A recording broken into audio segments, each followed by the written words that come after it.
What a week, or what I should say, what a past few days. I probably set off some alarms with that YouTube post I made on Wednesday, but it's really not a big deal.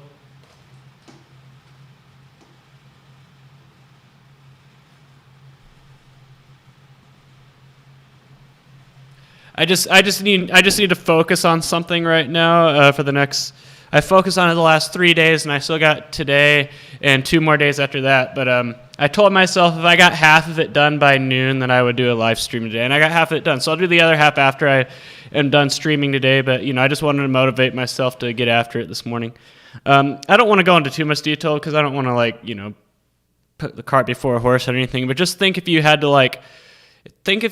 6 days to study for a test. That's kind of like what it is. It's nothing interesting or exciting at all. I just need to prepare for something, and I only have a week to prepare for it. So I've been spending the last 3 days and then Sunday and Monday preparing for what should be test day on Tuesday. Let's put it that way. And that's all I'll say about that. Let's treat this like a normal live stream. So yesterday the model was weird. The model, the side I get my stat, by the way, we have a second half line with Marquette and UConn. So I changed the way I do my live bets a little bit. It did really well on Wednesday. I went 30-16 on Wednesday. Like crazy. I won. It was a 4-figure day profit-wise on Wednesday. Let's put it that way. And it vaulted me back way above even. So I've profited this season, and it's all been thanks to second half bets. Hang on a second. So we got UConn and Marquette and over. So I'm going to put bets on those two. But Thursday I went 22-23. It was better than the Thursday before that. And today I'm 11-9. So it's I think that 30-16 is just an aberration. That's not the norm. Hold on, let me put these in. Marquette, they beat North Carolina the other night, and tonight they're getting destroyed by UConn.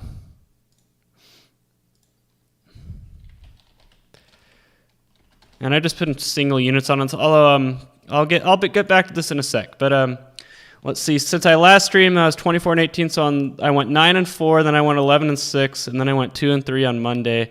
But then on the 24th. I went 30-16. That was really good. And then 22. So it's been about, 3 winning days and 2 slight losing days. But the winning days are greater. So I'm above even for the year. Okay, let's put it that way. But I've pretty much given up on pregame bets though. 1-8 today. So I'm glad I didn't bet those today. It says I'm down, but I just put 0.01 just to see how it do. So I didn't bet anything on the pregames, and I haven't. I've given up on those. It's just. I haven't been able to find an angle, which is weird. I use the same approach for pre-games that I use for second halves. I've talked about this, but second halves, I guess the reason I succeed with second halves is because I can get on those lines as soon as they come out before the market sharpens them. And also the regression models and everything, the p-values are a lot lower on my second half machine learning processes than they are for pre-games. I wish I could explain it. I really could. But yeah, 1-8, I'm glad I've given. Although totals have been fine. Although not today, it's 1-5. But totals actually, over the last 14 days, I think I'm hitting 59% on pregame totals. So if you just take out spreads and money lines, just focus on totals, I've been doing fine on pregames, but I didn't even bet the totals today, and I'm kind of glad I skipped that. Honestly, the reason I didn't bet those today is because yesterday the site I get information from was glitching out all day, and so I couldn't run my model yesterday. And so when I woke up this morning, there was a couple things that because of the glitches happened that I did wrong in my routine, so I had to start over from scratch twice. So I didn't actually have the model finished till about 9:30. So I was like, you know what, screw it. I'm not going to place pregame bets today. And I'm glad I didn't based on that. But if I did, I would have only done totals, and I'm even glad I didn't do that. So anyway, the live bets so far today, the first wave I went 6-5, I think. Or 5-5. How many is there? Yeah, 6-5 on the first wave, and then the second wave I went 5-4. So I'm 11-9 so far today. And then I have a bunch. There's a bunch that were in these groups. So I obviously have it covered by a group. When I put them in. And UConn and Marquette was the only game that started at whenever it did, 11:30 or whatever. So we should have a big wave coming up, though, here in the next 5 to 15 minutes. There's going to be a big wave of second half bets to put in. And like I said, I don't ever say this. I don't ever say tail my bets, but my second half betting has been the revenue source this year. So it's single-handedly saved me from a bad, and I know it sounds really touty because I do most of my second half betting off stream, but as far as live streams concerned, I'm hitting about the same percent as I am live streaming than off stream. I'm profitable. So what you guys have actually seen me do live streaming this year with second halves is pretty in line with off stream. So it's not like I'm lying. I have no reason to lie, guys. If you go to my website, sportsbettingtruth.com, and look at the SPT plays section, it shows that I'm down like 60 units on the year. Like, I don't lie. That's the whole point of Sports Betting Truth, is not to lie about things like that. And besides, I'm not a picks channel. I'm a truth channel. That's what I tell people. I'm like, I don't come out with the stuff, so you guys can tail me and become rich. I come up with this stuff to like education. The whole reason is so you can see like a sports betting model in action and see how it actually does. And that's why I release everything for free. Because like I said, I'm not a picks channel. I never will be. But second half. So once we start entering numbers in here for the upcoming, let's see how many we have first. Then I'll explain kind of the updated process I have. So we got at the top of the hour, or not at the top of the hour, we got some first halves we're going to put in pretty soon. We got 1, 2, 3, 4, 5, or 4. So less than I thought. Probably because I entered in a ton at an hour ago. But so what it does is that I have my machine learning processes and everything, and it picks up on that. It still does the log odds, it still does the random forest odds, but it takes, it calculates a hypothetical edge, right? And so right here, the hypothetical edge for UConn minus 17.5 live was 55%. The hypothetical edge for over 130 is 56.4%. It's not like I adjust my unit sizes based on that edge, except, not yet, because I don't feel like there's enough data yet for that. Except there will be times where what I call a triple stack, and something will show up like 2 or 3 times, like Marquette over would show up on like 3 different lines. That means that like it has different criteria to calculate edges, and so it means like based on these log odds and this RF win, the edge is 56%. But sometimes like if the the RF win and log odds, it just depends on what those two numbers are. But there's multiple profit zones based on those two numbers. And so sometimes like there will be 2 or 3 times it shows up. And if it shows up 3 times, those have been pretty consistent. Like those, even on my 22 and 23 night the other night, like even those hit like at a good rate. So I will bet more when there's a triple stack that's not canceled out, because like I said, sometimes both sides show an edge, and so that just cancels each other out. So I won't play in that situation. But like I said, if one shows up, I'll point it out, be like, okay, I'll bet a little bit more, especially unders. Like unders have been my bread and butter. They was what carried me on Wednesday night, and then they're 6-3 today. So second half unders have been there. They've been there. All right, let's see where we're at in terms of these games nearing halftime. Looks like the closest one's going to be App State, Georgia State. It might actually be at halftime.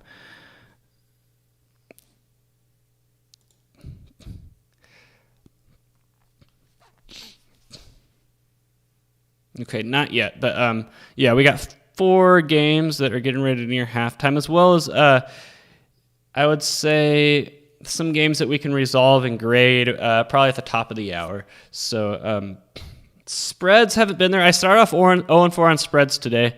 All 4 spread bets I placed to start off with lost, and I want to say none of them even really came that close. I guess DePaul did, but all the rest were spreads. Spreads were there for me on my 30 and 60 night. This wasn't just all totals, and they actually outperformed totals on the Thursday night where I went 22 and 23.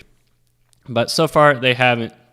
It's just been, I feel like, like I create these curves right here. Like see how this right here, this is kind of like what I base the profit zones off of, because I try to find, okay, this is pretty much like units one based on criteria. Anyway, I don't want to explain it that much, but these lines are a lot more vertical on unders than they are for overs and spreads. So I think this is actually the over line right here, but like the under one like shoots almost straight up. So that's why I'm very confident on unders right now. Even though I bet flat 1 unit today, even on the triple stacks, I bet 1 because I just wanted to. There's not, I just started the triple stack concept on the day I went 30 and 16, right? So we only have 2 days of data on triple stacks. I want to say a triple Tennessee Auburn over was a triple stack. There could be triple stacks on totals in ATS. DePaul and Georgetown under was a triple stack. And let's see. So that's 2-0 right there. And the Montana-Idaho State under was a triple stack too. And that one barely went under. That went under by a point, I think. Because Montana got fouled with like 1 second left and hit one free throw to win 59-58. And then as far as the outstanding games that were triple stacks, I think Hampton Presbyterian was. I don't remember. I need to write these things down, and I don't. So it's purely off memory, but I know for a fact that those two. So I'm 3-0 on triple stacks so far as what I remember. But I honestly don't remember which ones were triple stacks in this group. So we'll just have to, going forward, we'll just have to notate if they were or not. They'll be notated because I'll bet more units on them. Let's put it that way. So pretty much at 11-9, I'm up 1 unit through 20 second half plays today. But I haven't even seen, I put these in, I haven't even checked to see if the scores were on any of these games. So who knows? I'm kind of superstitious. I don't really like to. I'll start following the outcomes when it gets under the 4-minute mark after that last media timeout. But I don't know. I just feel like it's too distracting otherwise, especially because I've been doing this simultaneously with the work I've been doing. So.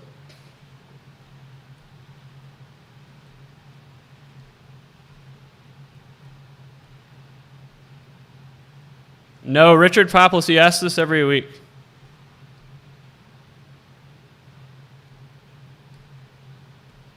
Use the metrics. I mean, anybody can.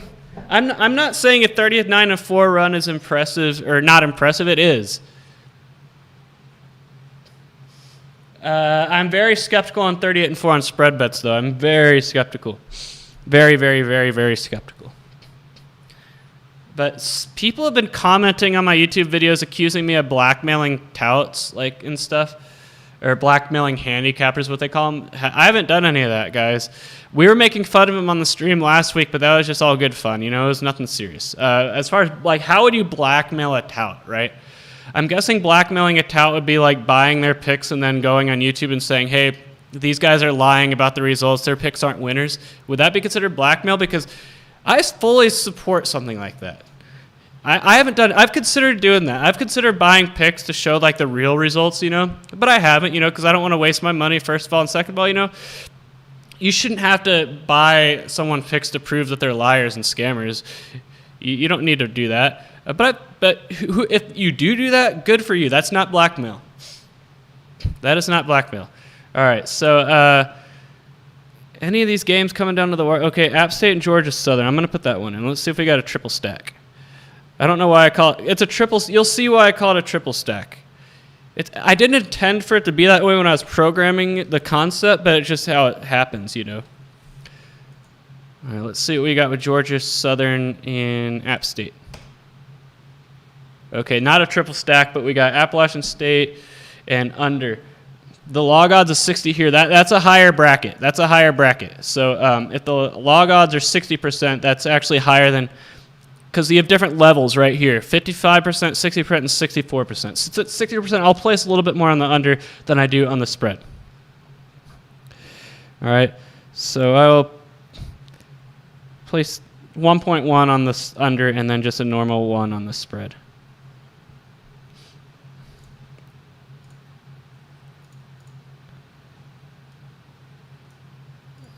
Whoops. I don't want it to be black. I just want it to be a darker color.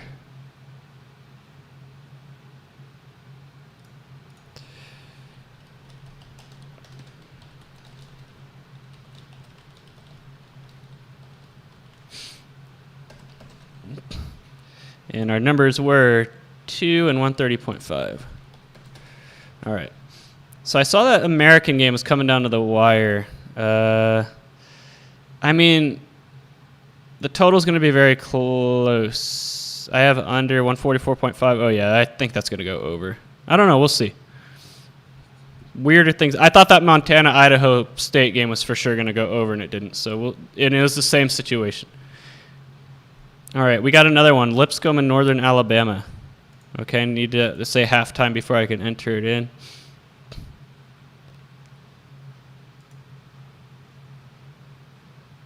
Bella Thorne, I've heard the name. I can't tell you off the top of my head who that is. Okay, we got minus 3.5 for Lipscomb, and we got a total of 73. Also, Oklahoma State and Oklahoma should be coming in. All right, they changed the number, so I'm going to have to re-enter that in. Minus 3 and 73 still. So let me do a predict here for Lipscomb, Northern Alabama. We got...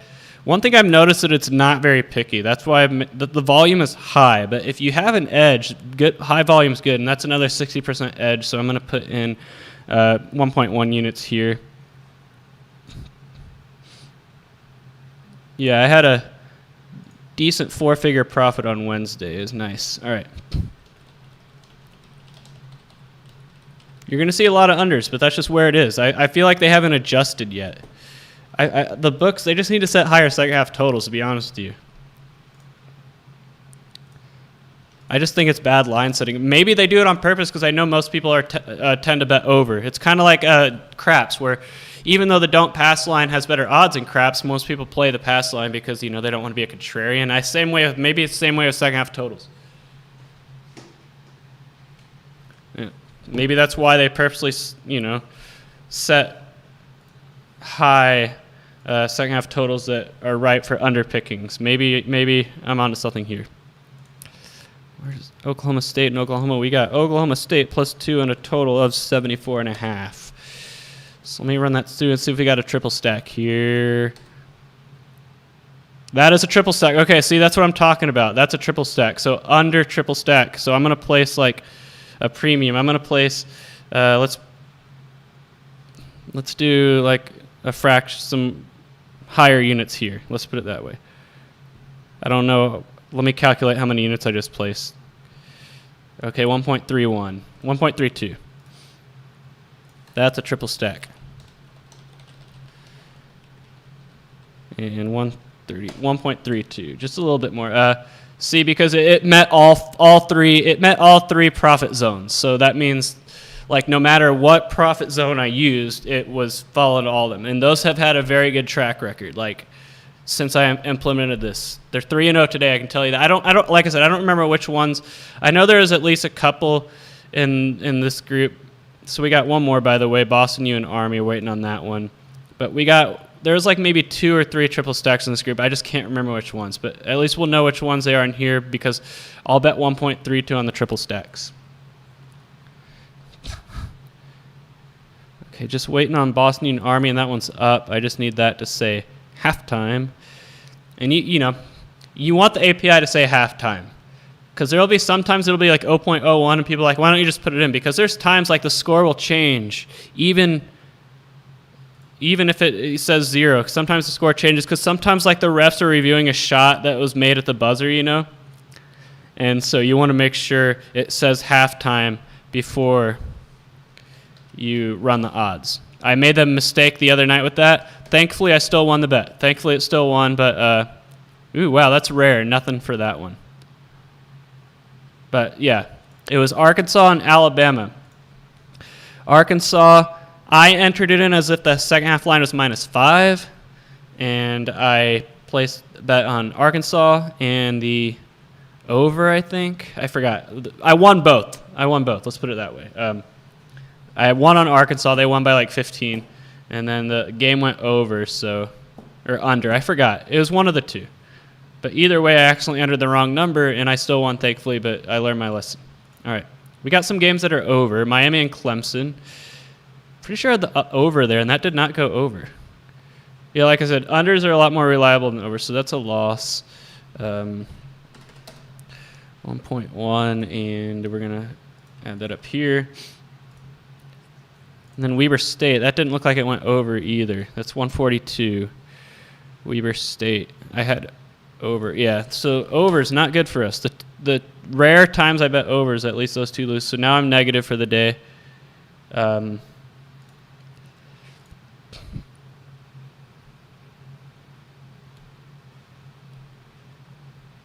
Yeah, anyone claiming they're going 38-4 without hard proof, I need to see hard proof for that. All right. Any other games coming up to a final? By the way, I don't know what's on the menu today to eat. I probably will eat something off on the stream today. I just don't know what. All right, let's see. We got Rice and Louisiana Tech and Buffalo and Ohio coming down. I'm pretty sure I had Buffalo. Minus 16. That's going to be, it's looking better than not better in 151. Under 168. Yeah, those should be two winners right there. Portland State, Northern Colorado coming down to the wire. We got this one under 138. That's probably going to hit. So we probably got 3 wins in the pipeline here, at least for games that are about to end. American and Bucknell, like I said, it's going to be very close with that total, 144.5. But like I said, same situation in the Montana game earlier. Binghamton and Hartford is coming down to the wire. I got Hartford minus 10.5. I think that's the only one I put in for that game. That's looking better than not better. Let's put it that way. And then American Bucknell, we already talked about. Presbyterian Hampton. I have under 133.5. I think that's going to be close.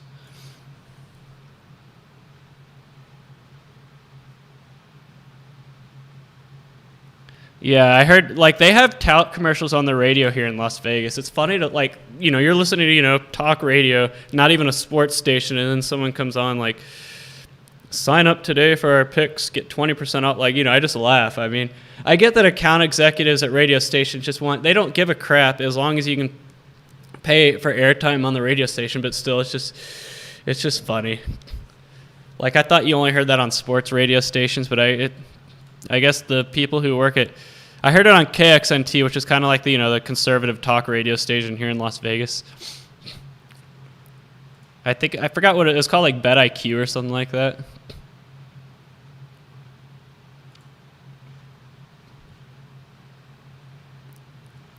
All right. Any of these games going final? Okay, Binghamton, Hartford.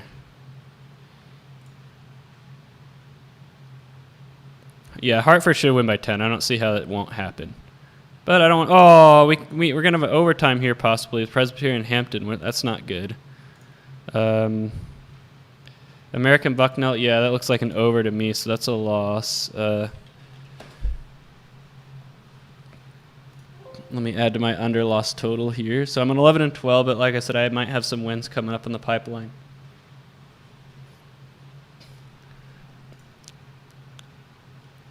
All right, any of these other games getting ready to end? Like I said, I don't like to look at I don't even look at the scores until there's under 2 minutes to go. So you guys might see things. I'm not looking unless it says under 2 minutes. Okay, Buffalo and Ohio, it's over. It went under. Ohio won. Buffalo won by 16, so that's 2 wins. An under win and a spread win. So 7-4 and 5-6. So like I said, unders have been pretty much the cornerstone all season long on my second half bets. And like I said, my theory might be right. It might be this analogy with the craps table I gave. That might be the case. Okay, it looks like this game might not go to overtime. We'll see. By the way, conference tournaments have started, and I've had people email me asking. I need to make a YouTube post about this, but I've had people emailing me asking if I'm going to do what I did last year and break down all the conference tournaments and matrix and everything. No, I'm not. First of all, that took a lot more time than I thought it was going to take, last year, and it was pretty overwhelming. So And second of all, I'm going to be out of town in a couple weeks. I'm going to be out of town pretty much the entire championship week, so I wouldn't be able to do it. With that being said, but I will try to do something like that for March Madness. Now, conference tournaments, no, but March Madness, yes, I will do like the log odds matrix and all of that I did last year for conference tournaments for March Madness. All right. Back above even, by the way, 14 and 12. Let's see, Rice and Louisiana Tech, 137. That's an underwin. Like I said, unders are it. Unders are it.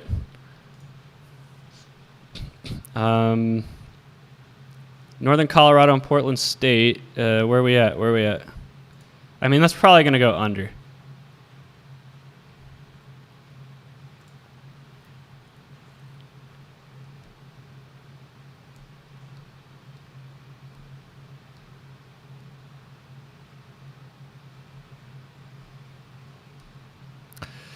I actually did really well last year with my futures. The only times I placed future bets ever is for conference tournaments.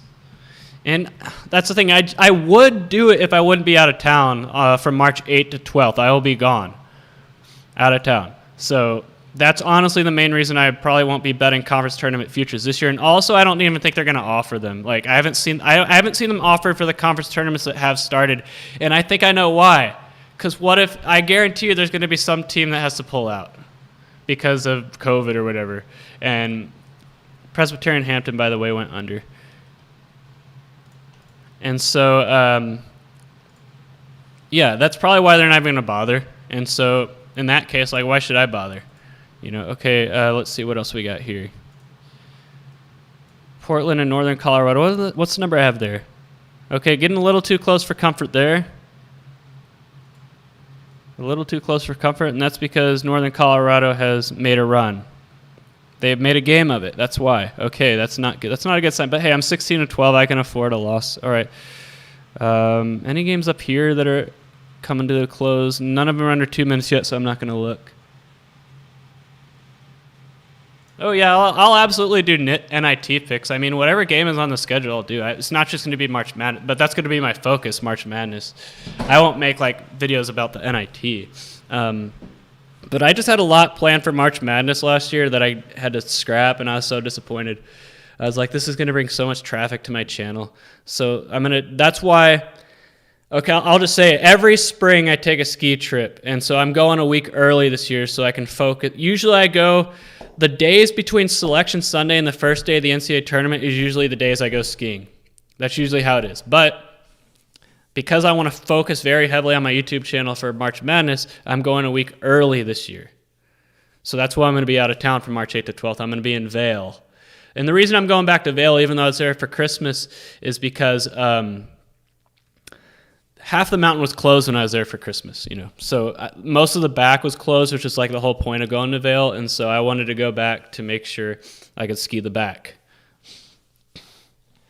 But like I said, normally I usually arrive at wherever I'm skiing on Selection Sunday and watch the selection show from whatever lodging I'm staying at.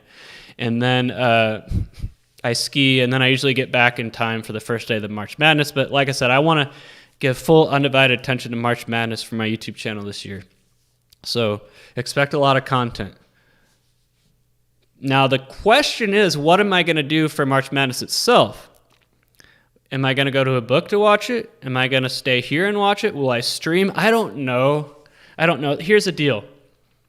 As much as I'd like to go to a book to watch March Madness, I just don't know if I could do the mask crap all day. I don't. And trust me, watching March Madness at a sportsbook is awesome if it's at full capacity and if they don't make you wear masks and everything like that. That kills the vibe. But with all the social distancing stuff, they're no doubt going to enforce, and I just don't know if I want to deal with that. I'd rather watch it here where I don't have to worry about masks or crowds and everything like that. So we'll see. I don't know. Maybe I'll change my mind.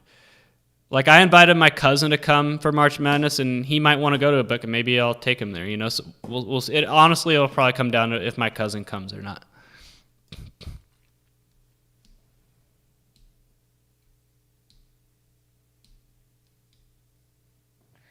Adam, I don't have a Twitter, but I do these streams every Saturday and sometimes during the week, usually on Wednesday, sometimes. Pretty consistent. I don't know, like people like you should give out your second half plays like when you're not streaming. I'm like, I just don't know like what I have a blog on my website, but I just don't know.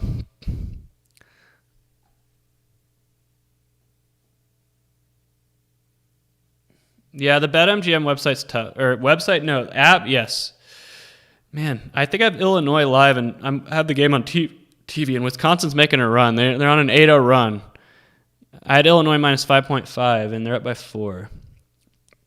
So that's going to come down to the wire.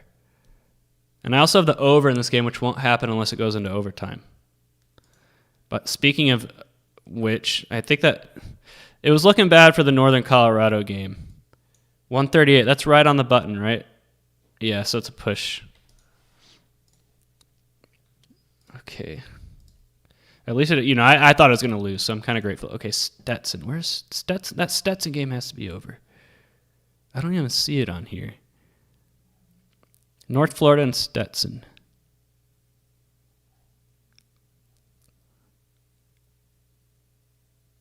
There it is. Stetson won by 17. Did I have 17 and a half? Ah, crap, I did. Okay, so that's a half-point loser.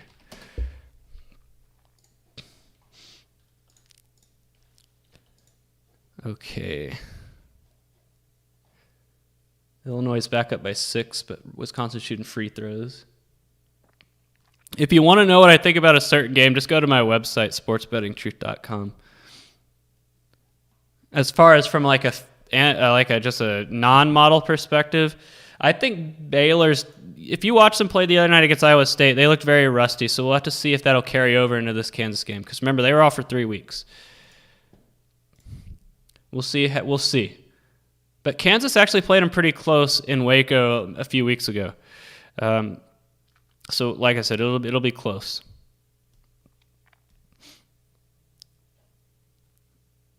All right, we got any games coming up on the half. We got Mississippi and Vanderbilt. That'll be one. That's it. Okay. Good. South Carolina State. I like that because I took Florida A&M live in that game the other night, and Florida A&M collapsed in the second half. I have VCU. That's not looking good. I have Boston College. That's looking good. I had the under in this Marshall game. It's going to be close.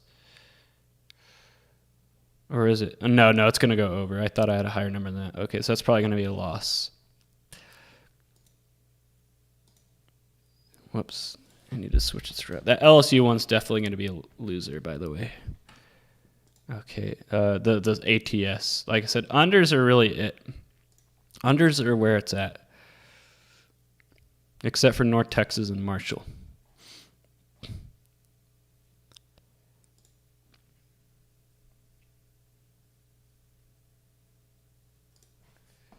Yeah, I probably should. I think I actually had it in the description for one of my previous videos. I know I have it in the ticker. Okay, Illinois is up by 6. So this spread with Illinois is probably going to make or break like the segment. And by segment, I mean, okay, that's a 3 by Wisconsin. So that's not good. By segment, I mean, I have it color coded by like start time. So these are all the games that started at 11 o'clock Pacific time. These games started at 11:30, and then these started at noon. So right now in the segment, I am up. I'm 5-4-1, but like I said, I'm probably going to split the remainder, maybe lose more than win. So we'll see. But that 3 by Wisconsin was probably a dagger. Appreciate the super chat, Matt Stansberry.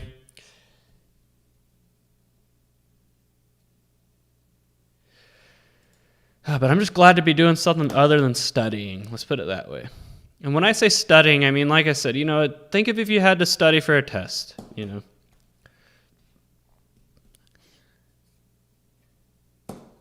Like studying stuff you already know, but like just want to make sure you really know it.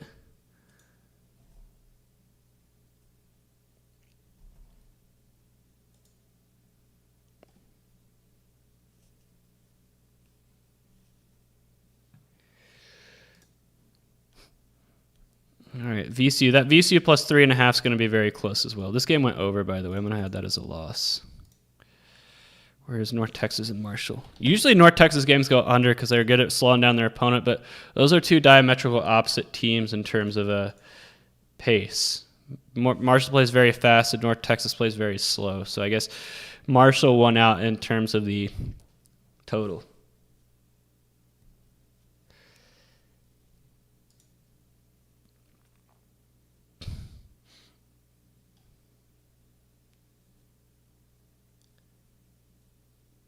I don't know. This Illinois minus 5.5 is going to be very tough. After that 3 Wisconsin made, if they missed that 3, it probably would have happened. But sometimes it all comes down to one shot. I mean, like I said, those things over time they balance out. That's the truth about bad beats. Over time you're going to have good beats just as much as bad beats.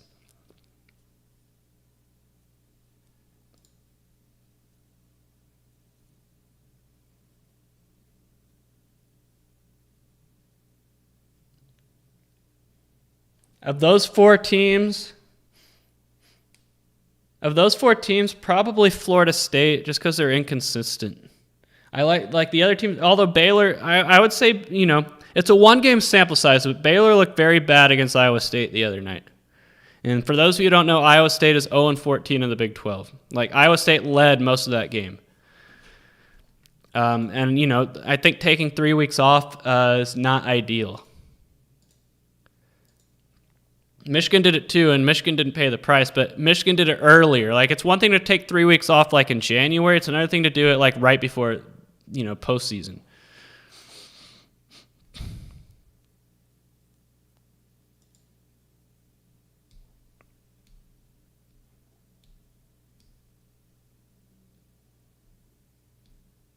Juwan Howard, Coach of the Year. Well, I don't know. He's definitely a top candidate. By the way, I'm going to add a win with South Carolina State, who I think that's their first win of the year, by the way. I think South Carolina State hadn't won a game all year up until then. So let me check on that. Only one way to find out. I think they were the last team in the country that hadn't won a game all year.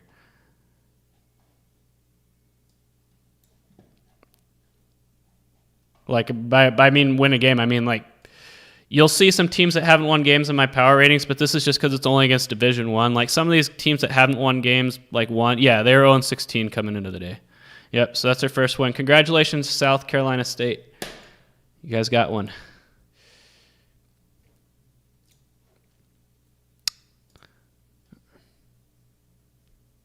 But like Coach of the Year, that's a good.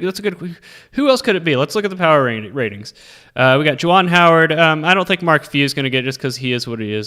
Scott Drew could get it at Baylor, but I think that time off is not helpful. Kelvin Sampson, those 3 losses are bad. It's not going to be Fran McCaffrey. It's not going to be Ohio State. Not going to be Brad Underwood. Leonard Hamilton. I think Leonard Hamilton deserves more credit. I really do. Nate Oates. Okay, Nate Oates.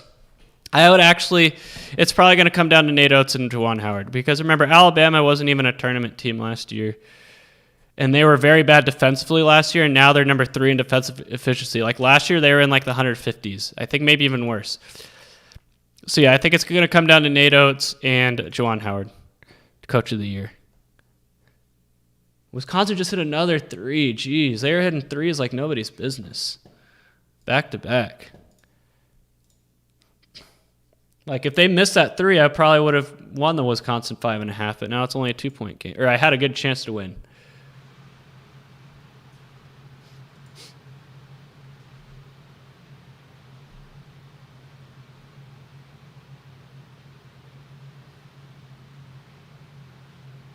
You mean the Elite Eight in 2019?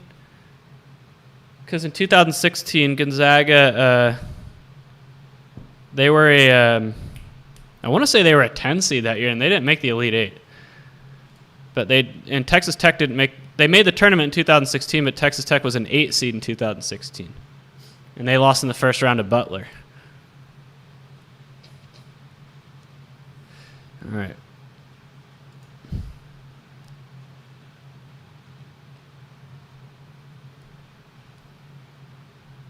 Yeah, Alabama got destroyed by Arkansas.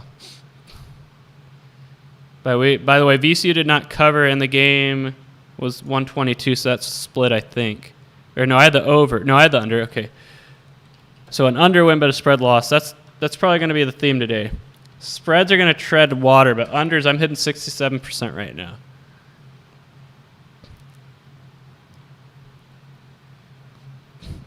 Man, Boston College, I have them -1, and they're making it tough. They're up by 8. There's another made 3 by Wisconsin. They made 3 in a row. They have made 3 in a row. There's no way I'm going to win that bet now. Gosh, and it's been the same guy who's hit all 3 of them. Number 0. Jeez.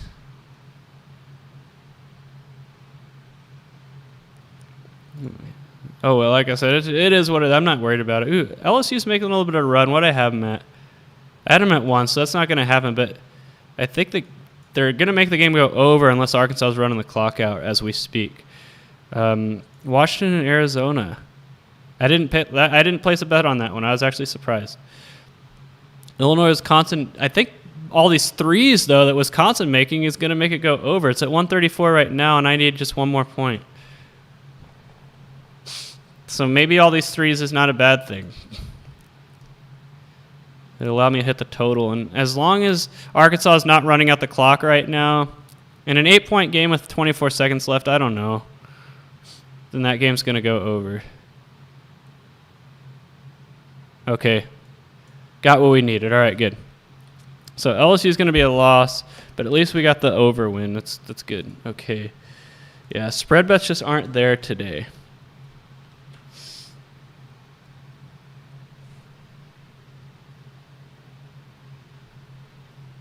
I'll have to see the bracket. Like, a lot of people are like, X team is going to go this far. It's like, well, it depends on matchups, really. Like, until we see the bracket, I honestly can't. I mean, they obviously have Final Four. They obviously have championship talent. But like I said, this is always going to be a concern with Gonzaga for as long as they're in the West Coast Conference. Like, is playing all that weak competition for 2 or 3 months, is that going to have them ready for the tournament? You're never going to know.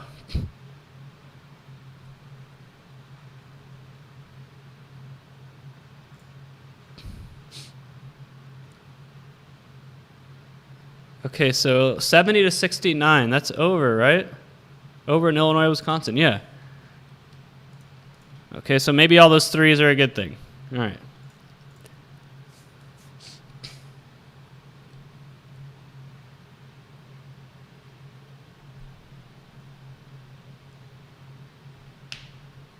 The thing with it's impossible. I think it's impossible to have a perfect bracket. I do. So, it's all marketing.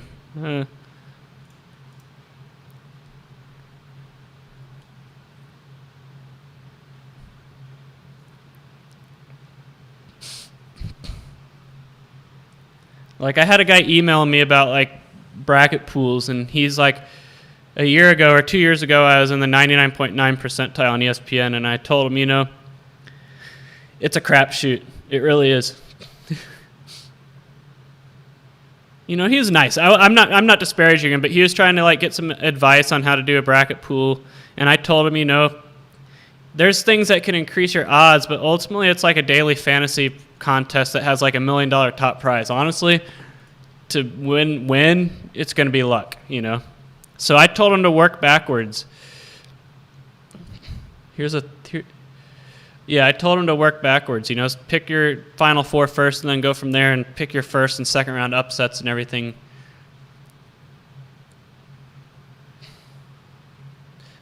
Come up with your log 5 matrices and everything. This Notre Dame game will not end. I just need Boston College to win by 1.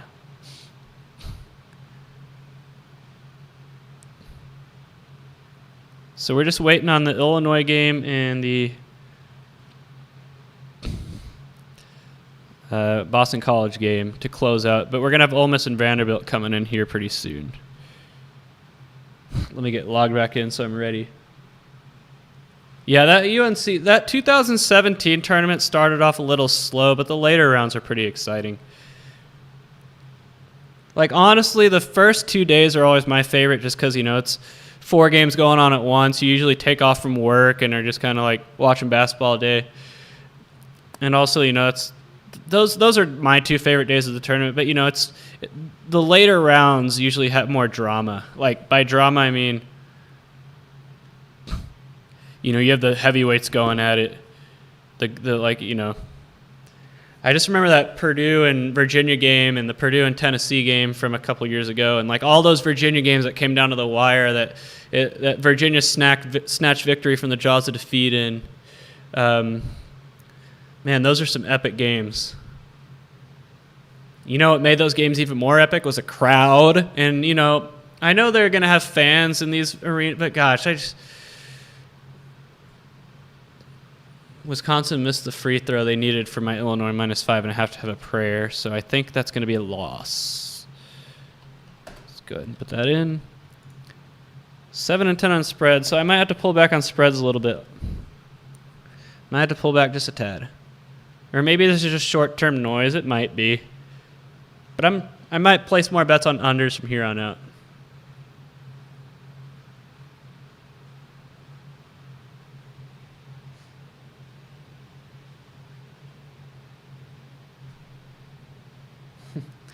There are bracket pools where you can, like, round by round bracket pools. They do exist. Is that Notre Dame game over yet? I thought Boston College had it in the bag. Like, by bag, I mean, like, they're up by 8 with a minute to go. There it is. Okay, so we can add that as a win. All right, so that segment is closed out. So in that segment, I was 10, 8, and 1. 10, 8, and 1. So I'm 21 and 17 plus 2.3 units today. That's not terrible. Like I said, it beats losing. It's I'm not gonna go 30 and 16 like I did the other night. You can't expect that.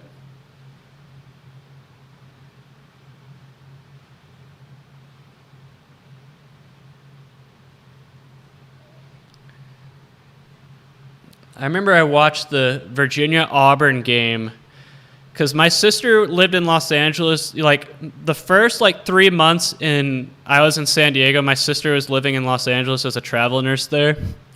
And so we grew up Rangers fans, so the Rangers were playing the Angels on a Saturday afternoon at the Angel Stadium, so we met there. And the Virginia-Auburn game was going on. So I watched it in the stand, not the bleachers, but I was on the third baseline. At the Angel Stadium, the Virginia-Auburn Final Four game where Virginia hit 3 free throws to force overtime, I think. I forgot how it played out. But they hit 3 free throws to force overtime and then 1 in overtime. Yep. So that's where I saw that game at. And then I listened to Texas Tech, Michigan State on the drive home, driving back to San Diego. Illinois won by 5. Oh, man. Like I said, at least I got the over. All right, speaking of which, I need to check that Ole Miss line. And we got Ole Miss -7. And our total is 71.5. Let's go ahead and run that through. See what we got. Over, okay. Overs are not as reliable as unders, so I'll just bet a single unit. So going forward, I'll bet a little bit more on unders. I think that's going to be the only game of this segment, though. So we got Ole Miss less Vanderbilt. Over, and it was 137.5, right? Yep.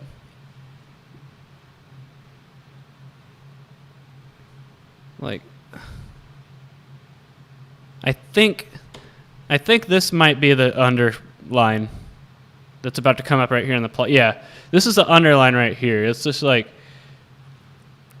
pretty crazy, very consistent for a long time too. That's why it's so reliable.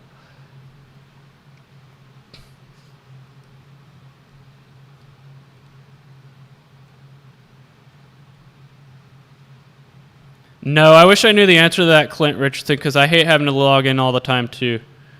But I think that's the only game of this segment. Yeah, and then for the next segment, so games that started at 1, we're going to have 1, 2, 3, 4, 5.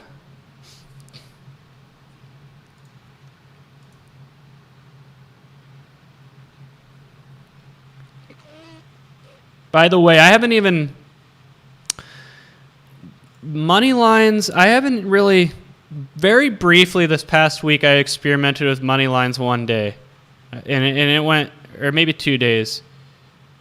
What days were those? Okay, here's one. It was the 21st and 22nd, or maybe just the 22nd.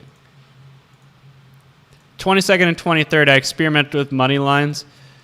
But I need to circle back to that. I'm not going to have time to circle back to that until Wednesday at the earliest. Because I apply this triple stack system to my pregame bets as well as the live bets, and for some reason it just sucks for pregame. But I want to try to... I haven't applied it to money lines yet, so maybe... Because money lines are doing decent today, so maybe there's something... I've just struggled with money lines all year. I haven't been able to figure it out. That's been like last year. I ended the season up 45 units, right? And I want to say money lines was like 52 unit profit, and spreads are -7. So money lines in pretty much every sport are the bread and butter and the cornerstone of any profit that I will have if I have a profit. And since I haven't hit money lines this year, it's everything's carried over. But I'm not down 61. Like I said, this is the reason I have it like this is because I think it would be very dishonest if I was like, you know what,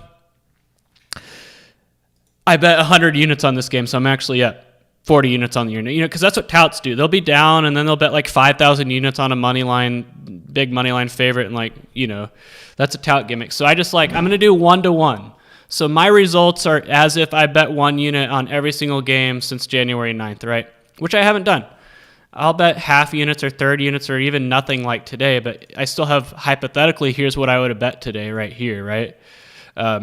Even though I didn't really. So I'm actually up on the year, which is another tout sounding thing. But like I said at the beginning of the stream, it's all thanks to second half bets. All thanks to second half bets is the reason I'm up on the year. I would say my bankroll as of today was, let me do the calculation. So starting bankroll, or current bankroll minus starting bankroll divided by starting bankroll. That's not right. Whoops, wrong number. I've increased it 14%. So my starting bankroll is up 14%. So, the bankroll I started with at the beginning of college basketball season. All 100% because of live and second half bets.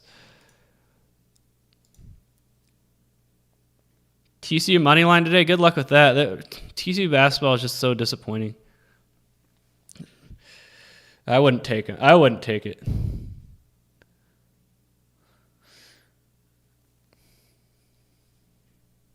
Bovada deals dual alliance as well. Do I think Duke will get into the tournament? I actually do. Not because I like them or anything like that, but just because I honestly think Jalen Johnson going away was addition by subtraction. I think they'll win just enough to sneak in. But if there's any chance, if Coach K thinks there's any chance they can be left out, I wouldn't be surprised if he opts out of the ACC tournament to save face. Kind of like you can't fire me, I quit type of thing. Yeah, Kansas State was a big money line hit the other night. I didn't have them, but I know they won. They were a pretty big money line dog. Let's see. So 1, 2, 3, 4, 5 games in about 20 minutes. That should be... No, wait, we got some more. 6, 7, 8, 9, 10, 11, 12, 13. So we're going to have about 13 games flooding in pretty soon in about 20 minutes. So what should the menu be today, guys? I'm starting to get a little hungry. Probably won't go. Let me look at the schedule, see when there's a break in the games today. So at 2 o'clock, we're going to have 1, 2, 3, 4...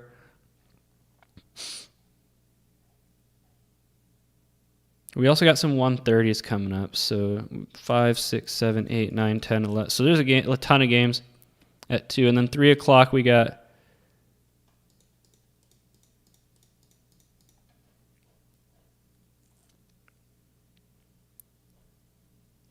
Let me me come back up here. There's a lot of 3 o'clock games. Well, we got a 2:30. I'm trying to think. Because I still have to get back to studying. I don't know if studying's right, because studying implies you're trying to learn material you don't know. I would say it's more of like, I just don't want to say what I'm studying for, because I'm worried, I don't want to give out too much information. Because I don't want to give off the wrong impression that I don't know the material I'm studying. I do. I just want to make sure I have like an iron grip on it.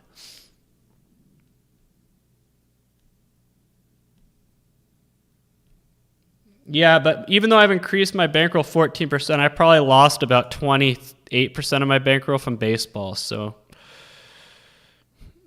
if you're looking at a year-to-date trend, baseball was just a train wreck. And I still remember that first day I bet my baseball model last summer. And it was horrible. Like, I wonder if I still have the stats from it. Because it was really bad. Is that it? No, that's 2019. I'm looking for 2020. Like, it might not be in here, but it was just. I have the stats somewhere. Like, the first day I bet my baseball, and most of my losses came from that day. Like, it was kind of. I still lost money after that, but it wasn't as bad. Like, that first day was just. I learned a hard lesson.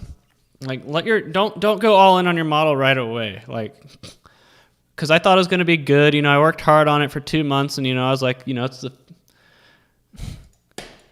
the test run I did, looked good, and so I was like, you know what, I'll go ahead and bet full unit sizes on. Maybe it's in my baseball model folder.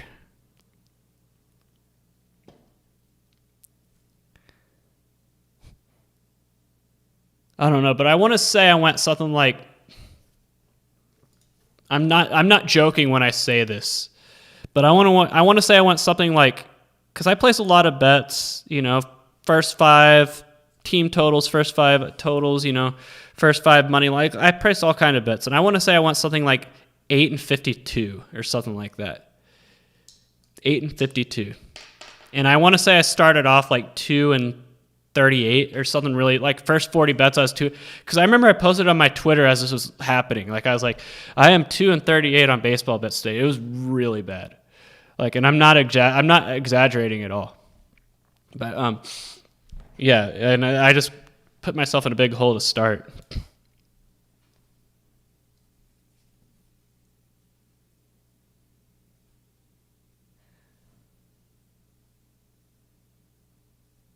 Matthew Stansberry, I guess you could say that. Like I said, I'm just worried that, like, I just don't want to come across, like, in case any potential employer is watching this video and, me saying I'm studying for this and like, oh, so you don't have a good grasp. No, I do. I just want to make sure, like, because in my line of work, to get hired, you have to take, like, technical assessments and stuff. And so, I don't know what could be on these technical assessments. So I just want to make sure I'm prepared. Let's put it that way. And so for some jobs that I've been, I've had some progress on the job search front. I'm going to be taking some technical assessments this week, and I just want to make sure nothing surprises me. I want to make sure I'm prepared.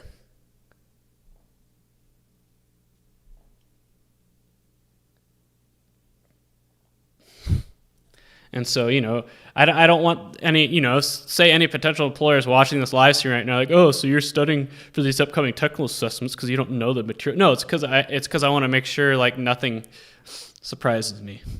I want to make sure I'm prepared. There's nothing wrong with that. That doesn't mean I don't know the material.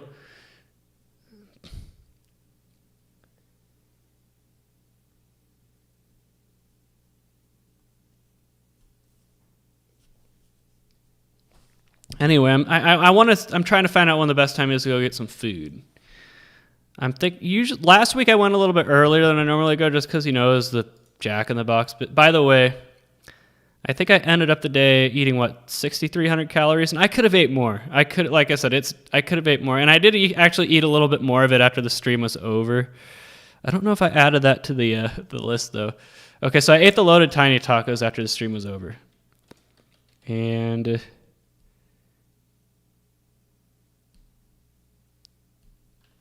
then I ate the chicken tater melt. So I ended the day at 7,500 calories.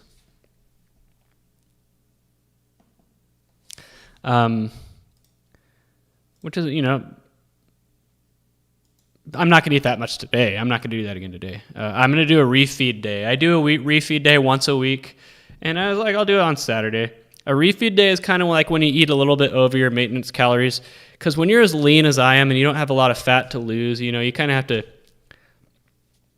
it's just something you do to kind of like keep your metabolism operating at peak rate when you're trying to lose weight.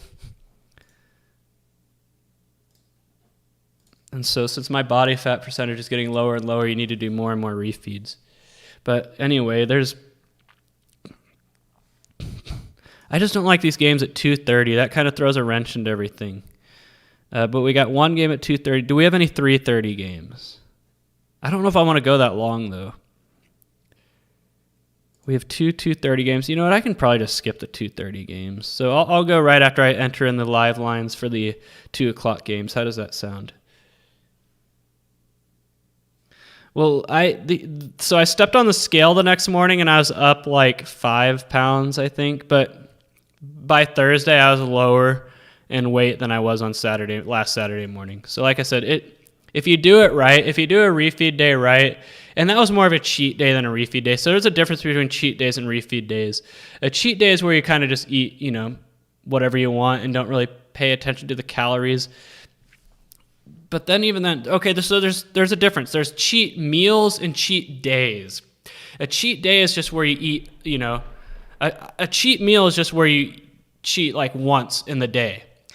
And you could say what I did this past Saturday with Jack in the Box is the cheat meal because I ate it all in one sitting. Like I didn't eat it throughout the day.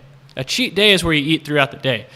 Like, for example, for March Madness, those days for me are cheat days because I'll cook stuff like early in the morning and then eat that stuff throughout the day, right? But a cheat meal is just where you eat it in one sitting and that's it. And so I generally do cheat meals because cheat days is where you can ruin things. Because as long as you can eat it all in a short window, it doesn't really matter. Like, obviously, you can't do it every day. But if it's just like once every week or two, that's different. But let me open my diet file.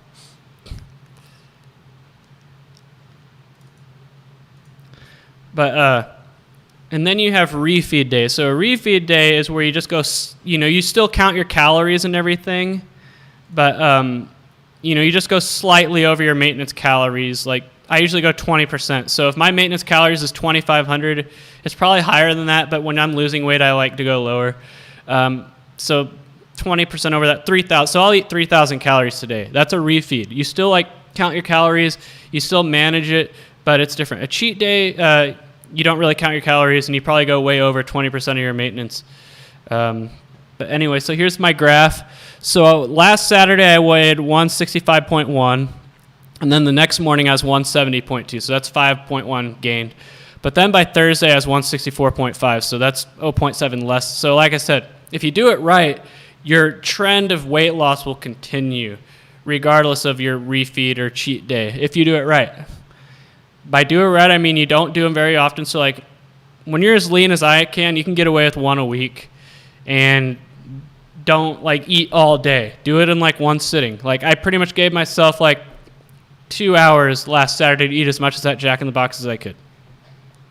And so I left it at that. And that's how I can go on these vacations. Like if you guys saw me on that road trip I did, here's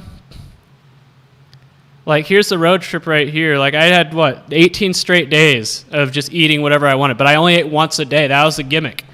And that's how I was able to not gain that much weight. When I went to Vail, same concept, but it's different when you're skiing because, according to my Fitbit, I burn 5,000 calories a day when I'm skiing, so that's different. You need to eat all that to maintain when you're skiing. But anyway, yesterday I didn't fill that in. So this morning I was actually 166.2. I don't know why, because like I said, I had been not eating very much. I ate 1980 calories yesterday. I try to eat 500 under maintenance, except for days I do refeeds or cheats. And so today is going to be 3,000. I just don't know what I'm going to eat yet. So you can see, like, I don't know.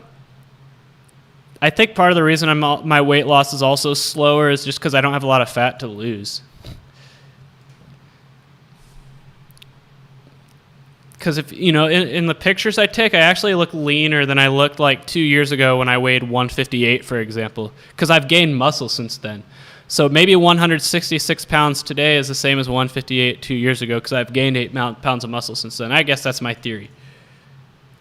But losing weight's hard, and it's easy. Losing weight is actually easier when you're fatter. The leaner you get, though, like you just don't have a lot of fat to lose, so your body starts to get all cranky. And that's why you have to do refeed days. Like they're not optional. Speaking of Georgia Southern, I know I have bet on them. On the total, not the side.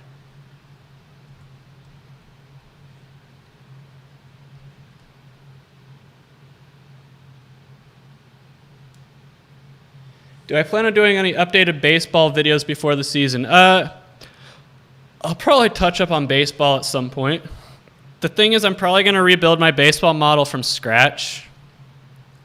So I'll be spending a lot of, like, it actually kind of scares me almost. Like, because the biggest lesson I learned last year for baseball is just how important preseason estimates were for the individual players. And I feel like I wasn't robust enough with that last year. And so I'm coming up with ways in my mind to maybe be more robust, and it's going to be like the preseason rating estimates might like if that's a model in and of itself. Like it'll probably that's going to be the bulk of the model is making sure my preseason rating estimates or stats estimates for the players are robust enough, and that's going to take a while. That's going to devote most of the time. Like the Monte Carlo and all that and the blender and ATM, like that's easy, But I was just going through in my head the other day when I was driving home from the gym, like how I'm going to do the preseason estimates, and it's going to be, oh man.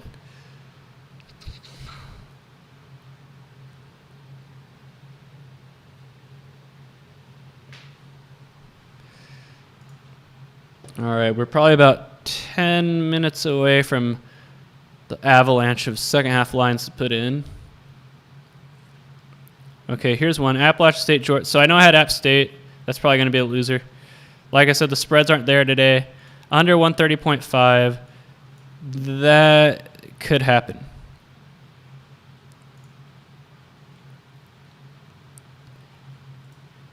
And then North Alabama, Lipscomb. I'm not going to look at it. Like I said, you guys can see them. I don't look at the scores of these second half bets unless I have it on TV. I don't look at the scores until there's 2 minutes or less.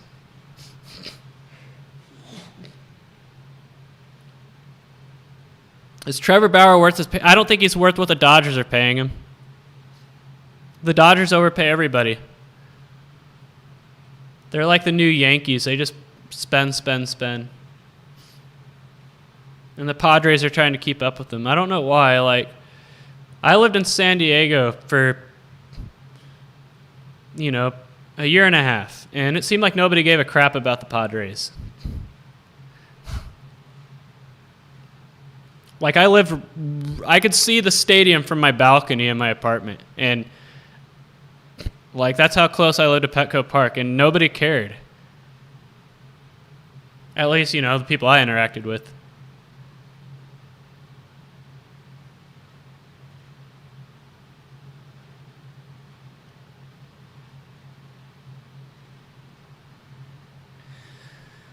The problem with outsourcing preseason player projections, and the reason I don't do it is because they usually don't do splits, and right-left splits are very important. Most of the projections you see are going to just be based on like projected season stats in general and not like based on you got to have right and left splits. And that's what makes projecting rookies very hard is that you could pull minor league stats for them, but it's hard to get that data, and the data you can get, it's often not split right versus left. And also, like minor league stats, here's the problem with projecting rookies is that most of them are usually, the average of all of them is probably going to be close to the mean of a replacement level player, right? Some of them are going to be good, some are going to be bad. So you probably don't need to get that in depth with projecting preseason ratings for new players or rookies or players that might have played the year before but didn't have a lot of at-bats or batters faced, and therefore just don't have a lot of data to work with. But a lot of, you can use minor league stats, but, you're going to have to, if you're going to use minor league stats, you're going to, how does it project to the majors? Well, is the minor league stadium they played in, was it, a hitter's ballpark? Was it a pitcher's ballpark?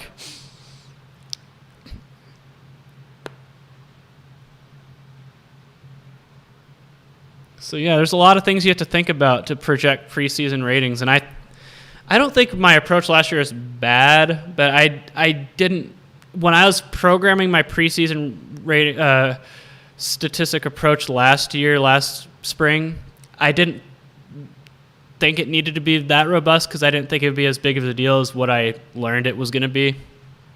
And so that's why I'm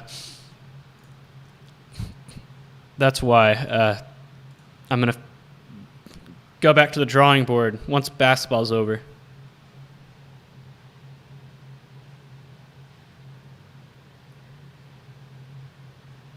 The gas lamp quarter, I don't know. I never went. That wasn't really my scene. I'm not really a bar person at all. I'm not like a nightlife club person. I mean, but when I say I never went, like I never went there for the sole purpose of going to the bar. I went to a couple of restaurants there. I walked through it before. I actually, walked through it like when they were really doing COVID lockdown stuff, like, back in like April, But I didn't. Yeah, that's not my scene.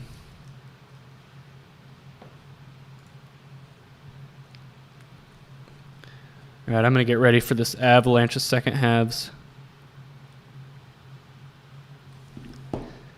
I might pull back a little bit on spreads. Those haven't been there today, so maybe the machine learning method today isn't there either.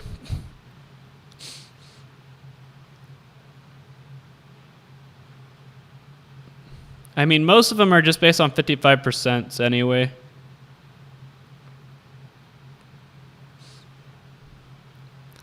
You know what? I'm going to do this.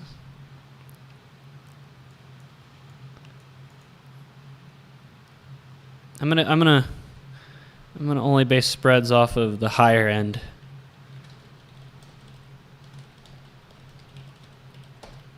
So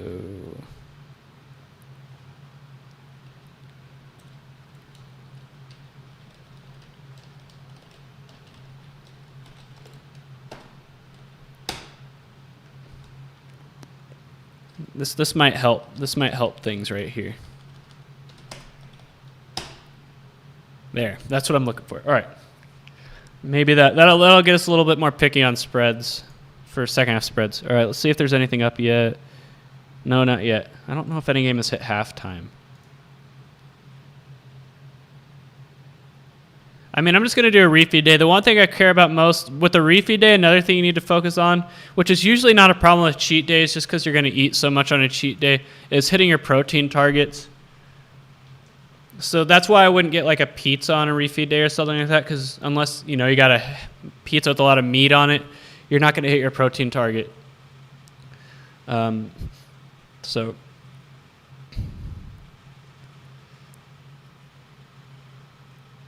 yeah, like a pound of or a gram of protein per body weight is very important on refeed days. So I got to make sure I get my protein. So I'm gonna need to eat something with meat in it. Like Nacho Daddy. I love Nacho Daddy, but you're not going to get enough protein eating that. Who's Tarleton State even playing if they're 10-point favorites? Man. That's surprising. And Northern Arizona's a 6.5 point favorite. They must be playing Idaho. That's the only team they would be favored 6.5 against. No, Tarleton's a 9-point dog against New Mexico State. Northern Arizona, they got to be playing Idaho if they're that big of a favorite.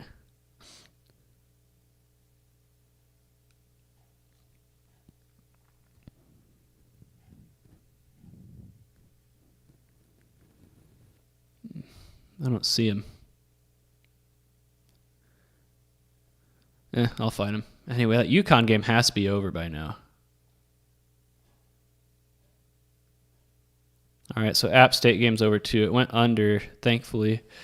But like with everything else, the spread wasn't there. So I'm now 11-5 on unders, 11-8 on totals. Where's that UConn game? UConn. So that I was on the right side of that 17.5. Did it go over? I think it did. It sure as hell did. So there we go. 2 wins. All right.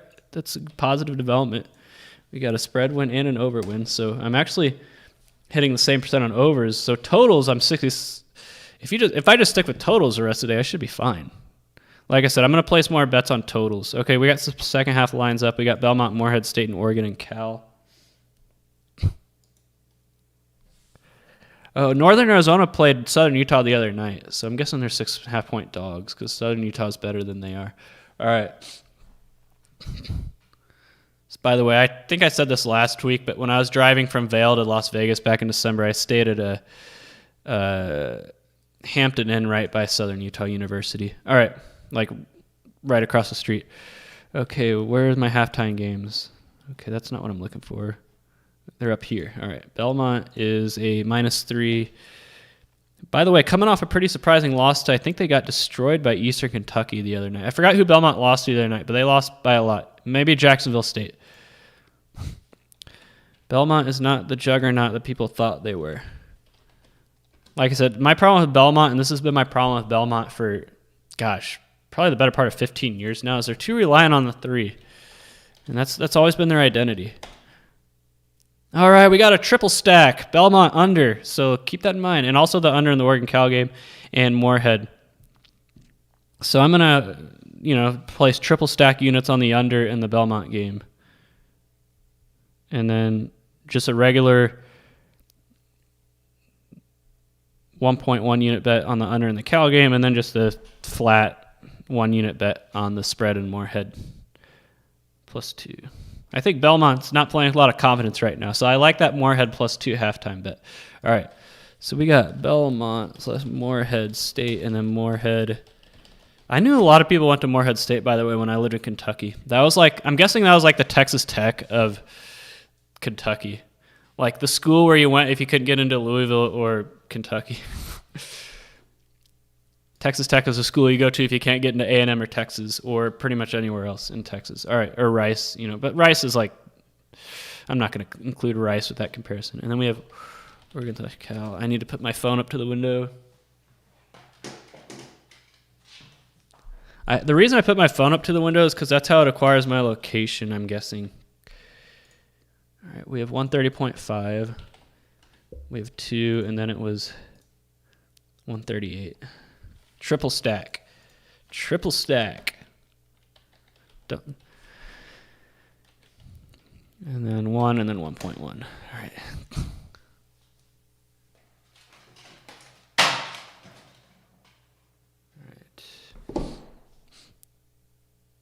Okay, we got 2 more. UC Upstate and High Point, and then UAB and UT San Antonio.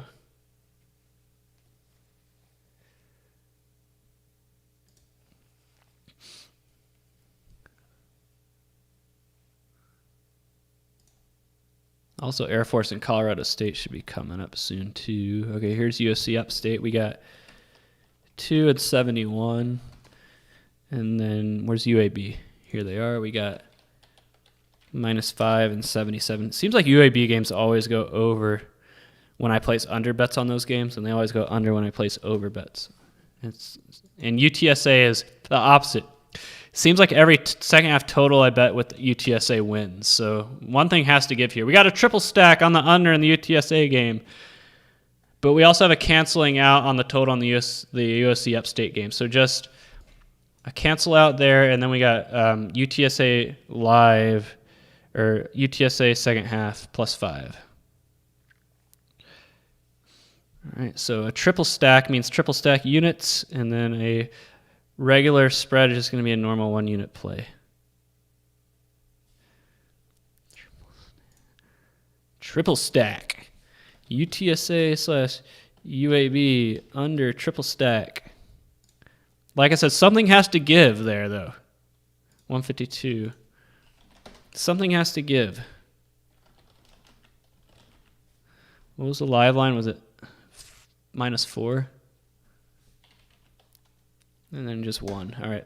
When I say something has to give, it just seems like this year, every second half total I've placed on a UAB game has lost, but every second half total I placed on a UTSA game has won.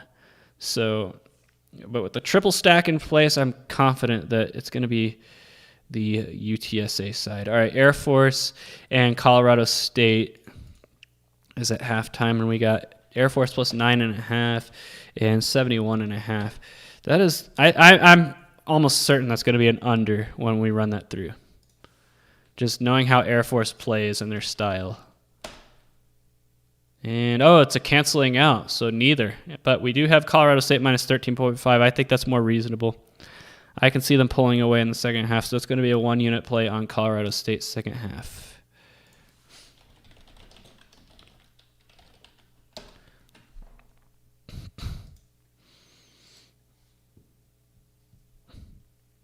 Pepperdine San Diego's up.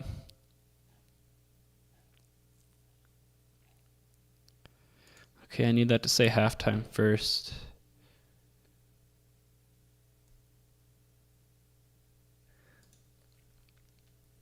I remember when I used to play Madden in high school, I would recreate my high school team on there. Yeah. But the thing is, we ran a wishbone triple option offense that never passed, so it was you couldn't really create a wishbone formation in Madden. And so NCAA football you could, though. All right, we got a regular non-triple stack under in the Pepperdine San Diego game. So 57, and then we're going to have a 1.1 unit play. What did it have? 1.32? No, that was 1.32 is a triple stack. So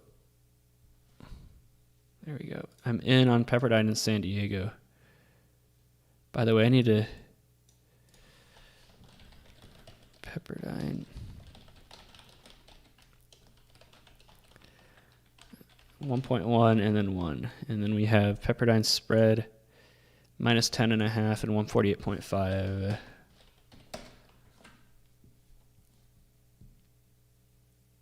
Lehigh and Lafayette. Where you at?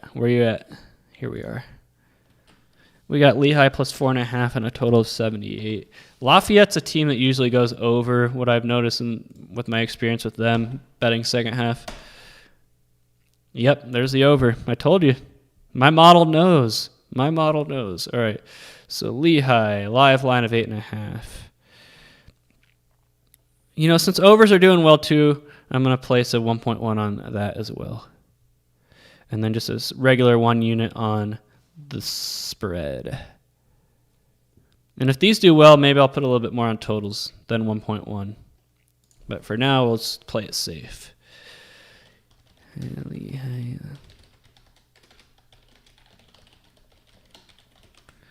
What was the number? 146. And then ATS 8.5. We got 1 and 1.1. Wake Forest, Virginia Tech, you're up next. 0.5 and 71.5. Man, Wake Forest is down by a lot. That is a big halftime deficit. Usually when there's a big halftime deficit like that, it almost always goes with the favorite. Yep, told you. I call it I know my model by now.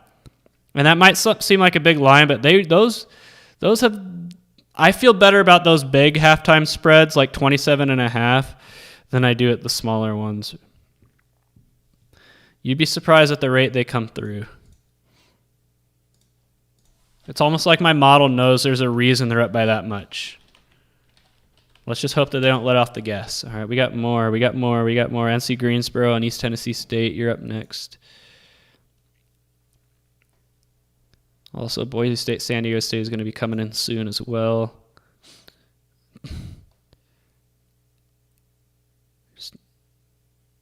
Still didn't say halftime there.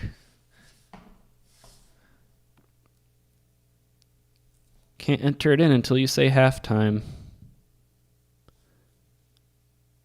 All right, now you do. All right. Whoops, I hit the wrong button there. Second half away line is UNC Greensboro. Where'd you go? -1 and a total of 71. That would have been a better matchup last year. Neither team is this good this year. Oh, triple stack. And UNC Greensboro, or East Tennessee State, and a triple stack. So triple stack means triple stack units.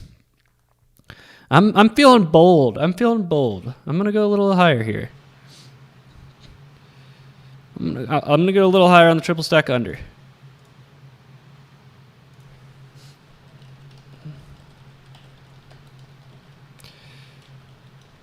I'm going to go a little higher.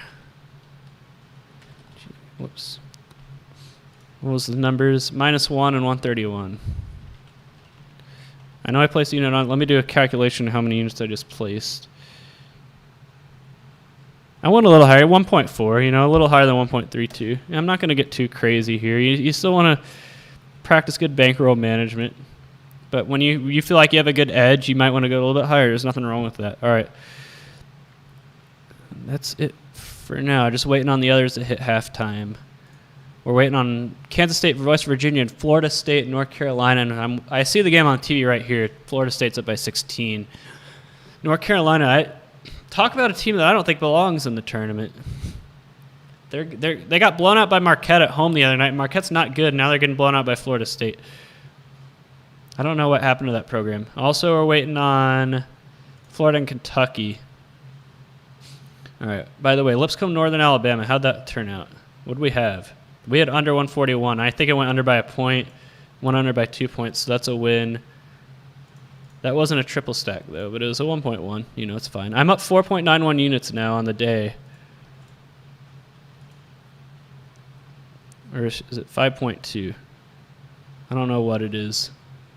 Who cares? All right.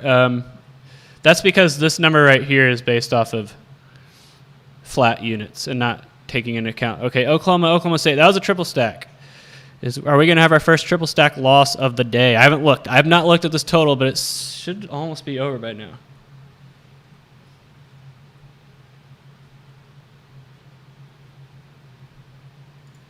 All right, time to look at. Oh, that looks like an over to me. Man, we lost a triple stack, guys. Bummer. Oh, well. It is what it is. By the way, I need to color this in.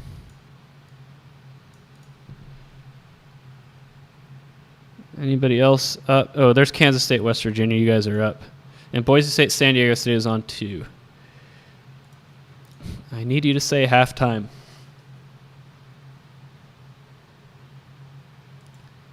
I don't get the people who bet on Madden and stuff like that. I just thought that was so stupid. You got to be a degenerate. That's the thing. The reason you have a model is to prevent you from being a degenerate. Without a model, there's nothing restraining you. All right. Kansas State, I think if nothing else, that's the biggest benefit of having a model. Even if it doesn't help you win, at least you stay within its boundaries. And it keeps you from going crazy. Wow. Nothing in the Kansas State, West Virginia game. A rare no play. And the other one was Boise State, San Diego State. Where are you at? That was a good game the other night. That game went to overtime. And that was weird. I'm going to tell a story about that game here in a sec. Once I enter this line in.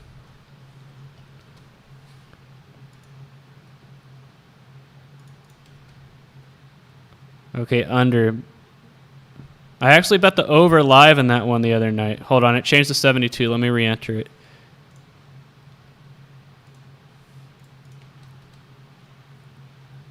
Still under. All right.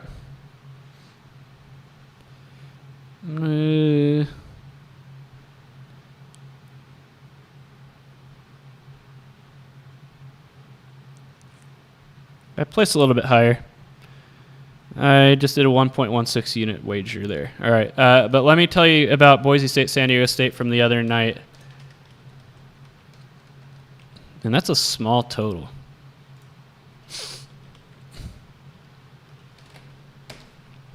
I placed a bet on San Diego State minus 10. The second half line was like San Diego State minus 1. They were up by 9 at halftime. And so San Diego State minus 10. And the game went to overtime. I was like, okay, this is not going to win. But San Diego State won by 10 in overtime, so it pushed. So I got lucky there. That was Thursday night, the night I went 22 and 23.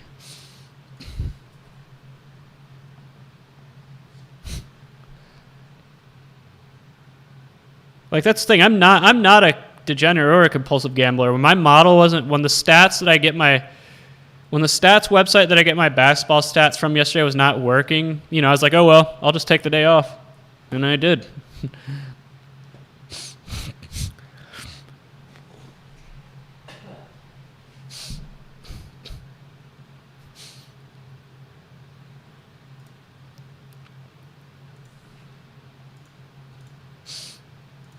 25 and 19. So I'm up 3.59 units on the day.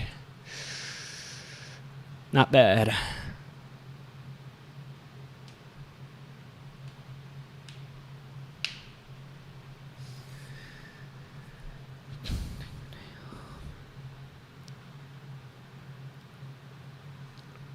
Yep, I didn't place any bets yesterday. Which sucks. When you have a process that's working as well as my second half bets have been working, you don't want to take a day off because you're like, okay, I might be leaving money on the table. Like, I had a nice 4-figure profit the other night when I went 30 and 16. Well into the 4-figure range, which is pretty hard to do when you're not betting I don't bet $500 a game, guys. So if you knew my unit sizes, you'd be like, okay, that's not bad. Making as much as making a 4-figure profit with the units I bet is pretty damn impressive.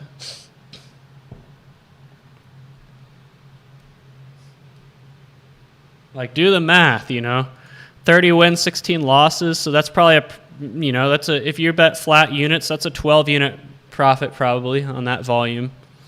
So do the math on how much you need to wager to make at least $1,000. But I made more than 1,000, I can tell you that.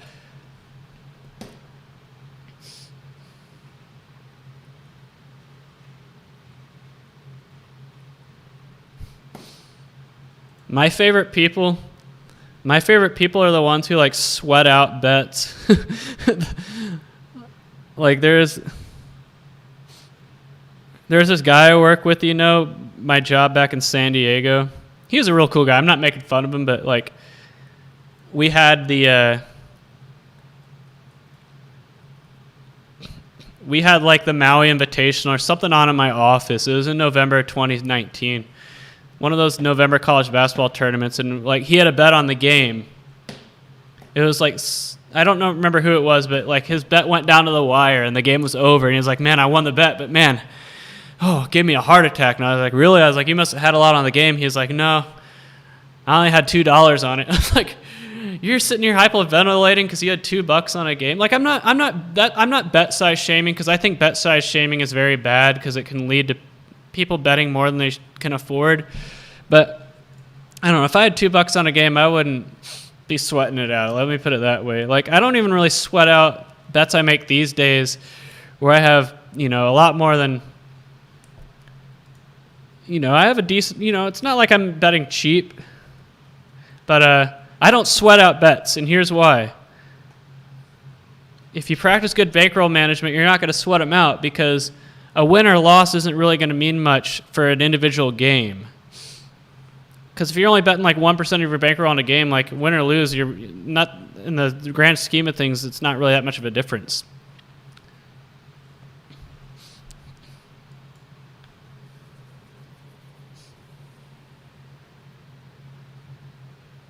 The pro lotto players, that's funny.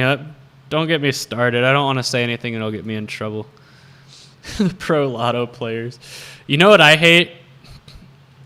Because this happened to me last week when I was depositing money in my Westgate account. Not because, like I said this last week, but I was depositing money not because I was broke, but because, I placed most of my second half bets on my Westgate app, and so I wanted to shift money to that account. And so, there's only one it was kind of late. It was like 10 o'clock at night, It was kind of late, and I was standing in line, and the guy in front of me was at the window placing bets, and he was just making like 18 parlay bet after 18 parlay bet. It was ridiculous, and he took like 15 minutes.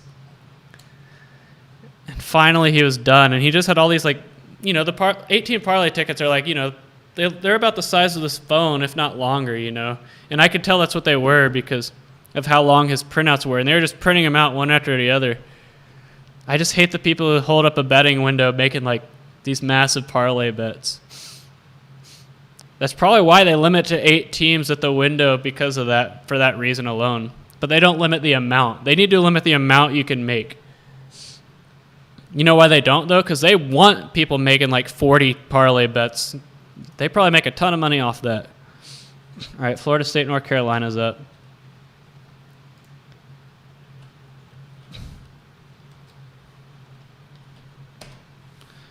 Like, they don't limit your parlay choices in the app because, you're not going to be holding up the line. Triple stack. Oh, that's Boise State. Where do you place that one? We have a canceling out on Florida State and North Carolina, so no play on the Florida State game. Is there anything else we're waiting on? Anything else we're waiting on? LaSalle and George Mason and Kent State and Miami. Those are games that started at 1:30. So those will be in the next wave. And then we got the 2 o'clock games, and then once I get those second half bets in, so I need to figure out where I'm going to go eat, guys. What's around here? Like, I don't want to go somewhere far. Somewhere where I can just there and back in 15 minutes or less like last week. But the thing is, I live in a pretty good location where there's a lot around here, like within a mile or two. It's one of the benefits of where I live. All right. So we got 1, 2. No, that's it. 1, 2, 3. That's a 2 o'clock game, and then the other 2 o'clocks. I think some of them haven't come up yet. I thought there was more 2 o'clocks than that. 5, 6, 7. So I see 7 and 8 right here. 8. Am I missing any? What's with this game that's delayed? It's weird. All right. Any other games that haven't come up yet? Okay, here's one. 1, 2. Okay, yeah, here they're all right here. That's why. So we got at least 13 or 14 we're going to enter in.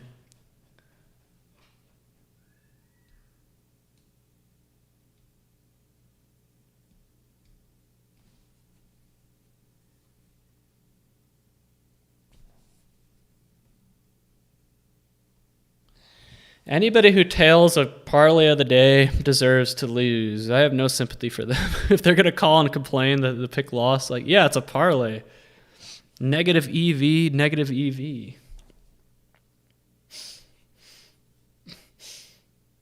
No, it's like I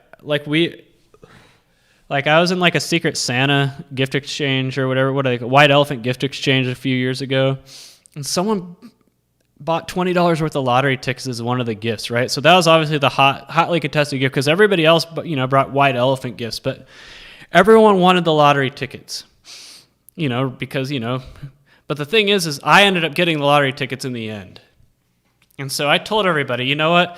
It's only fair that if I win a big prize, I split it with all you guys because, it would be unfair for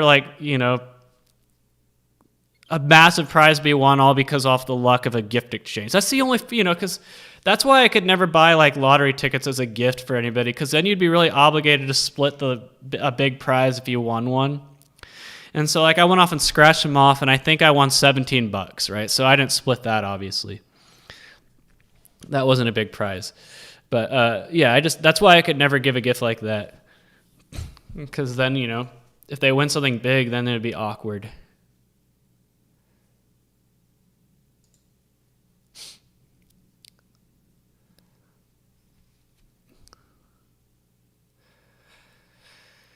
right. So Ole Miss Vanderbilt, that game's got like 4 minutes left.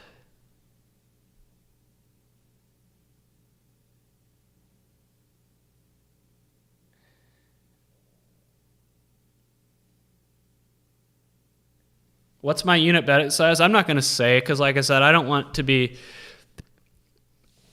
My unit betting size, it's a 3-figure number, lower 3 figures, but the reason I don't like to say it is because there have been people who have shamed me in my comments before because I don't bet $1,000 a game.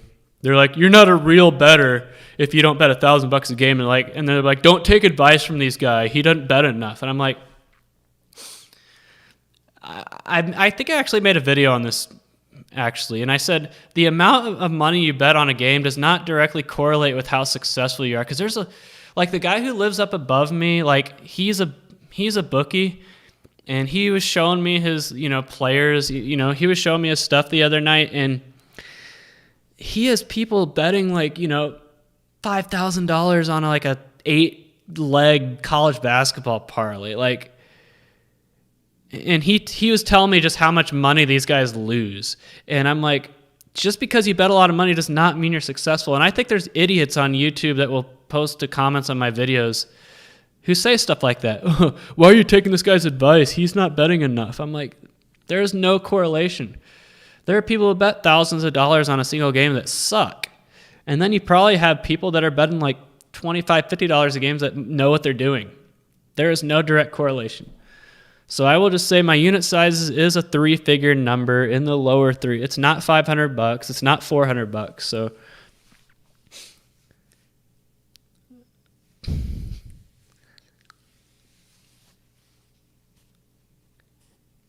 and it's lower than I was betting, because since I'm in between jobs right now, I decided be a little bit more conservative with my unit sizes.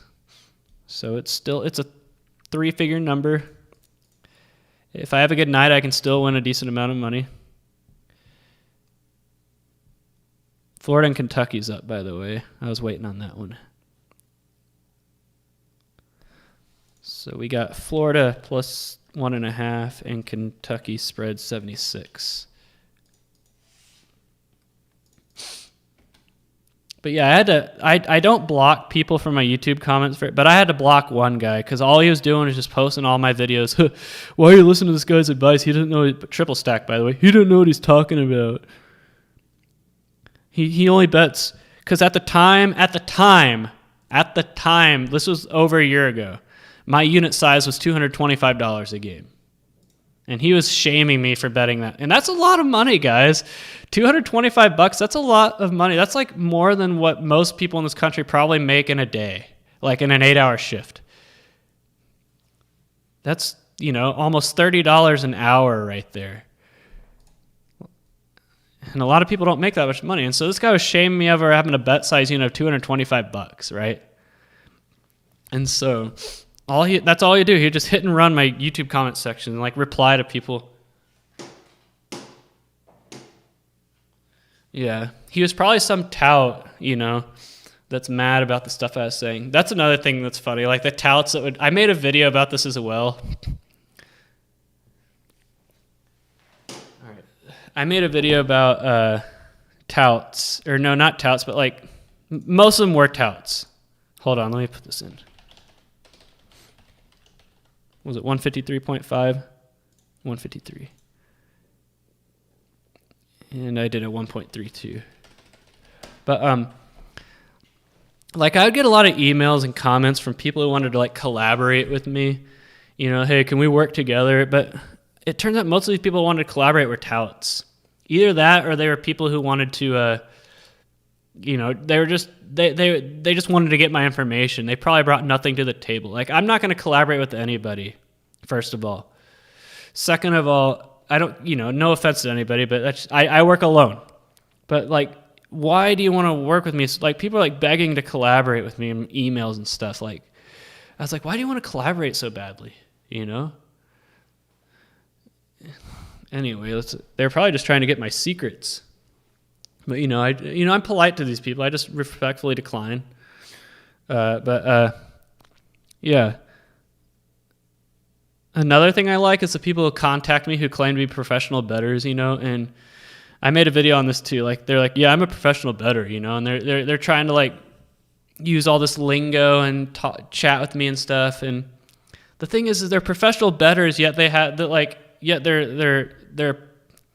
like, I've had professional bettors try to connect with me on LinkedIn. I have professional bettors email me, or even there's their YouTube comments. But all these professional bettors, I can see their picture, right? What they look like, and all of them in their avatar, whatever you want to call it, profile picture, whatever, all of them are like, they're always in a suit and a tie. And I'm like, why? Like, why do you need to portray yourself as like a suit and tie wearer if you're a professional bettor? They're probably touts. They're probably touts, and they're probably just trying to mask it. That's my theory. But yeah, there's one guy who, like, over a year ago, he was always emailing. He was, like, trying to connect with me and stuff. He was like, yeah, I'm a professional bettor. But all he did was arbitrage, right? Arbitrage, whatever you want to call it. And that's all he did. And I'm like, you can't make a living off that. You cannot make a living being an arbitrage bettor. I'm sorry. And he was like, no, you actually can. You actually can. So, by the way, North Dakota State and South Dakota just came up. I don't think I have that today. But yeah, I'm sorry, I don't respect arbitrage bettors. I don't. For the same reason I don't respect somebody who hunts deer with an AR-15 or fishes with dynamite. It's a gimmick. It's takes like this. I believe sports betting is a sport, not a way to make money. For me, it's about the challenge. So I just don't respect people who are trying to cheese sports books. And I don't have any sympathy for those guys being banned. I get a lot of people emailing me like, hey, man, I got banned from this book. Can you make a video about how this book bans winners? And I'm like, well, what'd you get banned for? And they're like, arbitrage betting. I'm like, no, I'm glad they banned you. I'm not going to have any sympathy for arbitrage bettors to get banned. I'm sorry. If they're banning you because you're too good, yeah, I have sympathy for you. I will go to bat for you. But none of those people email me. Probably because, not a lot of people are good enough to be banned, first of all. That's another thing I have to tell people. Like, so many people are so worried about being limited. They're so worried about being limited by books. And I'm like, well, first of all, there's two things you have to meet to be limited. And chances are you're not checking off either one of those boxes. First of all, you have to be a consistent long-term winner to the point where the book is identifying you in shareholder meetings or whatever, because that's how limiting works. Like, the higher ups of the book, like, all meet, like, once a week or whatever, and like go over accounts that they view as risks. You have to get that far, and chances are you have to win pretty consistently to get that far, to be flagged as a risk account. And second of all, you have to be betting enough money. If you're not betting enough money, it doesn't really matter if you're a consistent winner because they don't really care. You have to be betting a lot of money and winning consistently to be limited. And most people aren't just going to come, they're not going to meet that criteria. And so I have so many people freaking out in my comments section and emails, oh, I'm going to get limited, aren't I? I'm like, do you bet a lot of money? Do you win consistently? But yeah, that's my favorite. I love messing with the people who email me like, hey, can you make a video calling out this book for banning me? And it turns out they got banned for arbitrage. And I'm like, you brought that upon yourself, dude. That's what you get for arbitrage. Ooh, this is a triple stack spread. You don't see these very often. A triple stack spread. Let's do it. I'm just going to do 1.1 though, just because spreads haven't really been there today.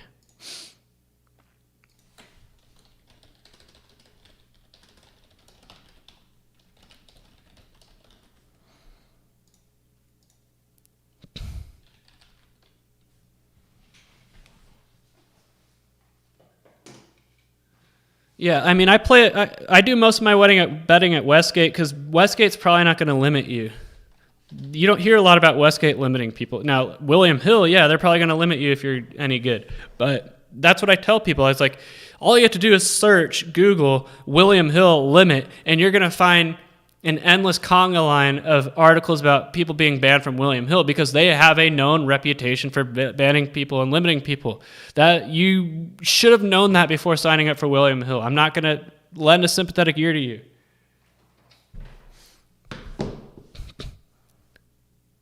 Same thing with Bovada. It's like Bovada. You guys know Bovada is very notorious for not tolerating winners. It doesn't take a lot of research to know that. It's not news. In Bovada, they also deal dual lines. They'll give you different lines. They'll give what they identify as good players different lines of what they identify as bad players. They will deal you dual lines.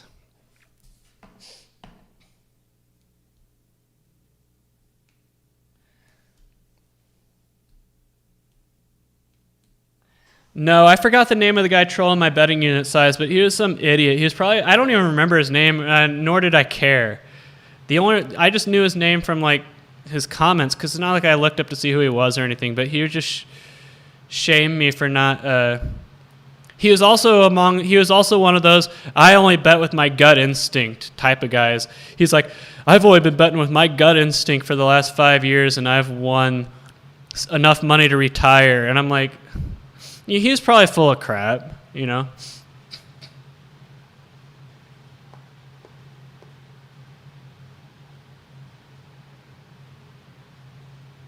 Would I make models without any money involved at all? I'm not sure. Yeah, Pinnacle doesn't limit you, and that's why I play Westgate.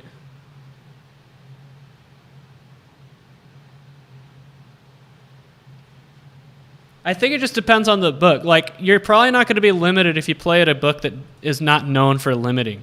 But if you play at a book that is known for limiting, yeah, getting limited is easier.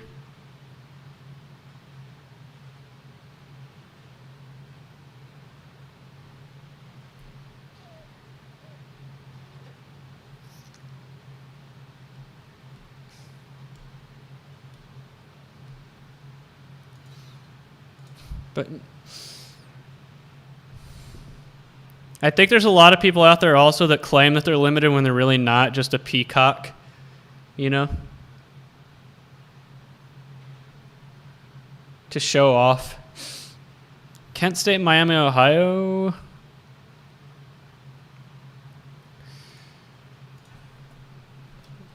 .5 and 76.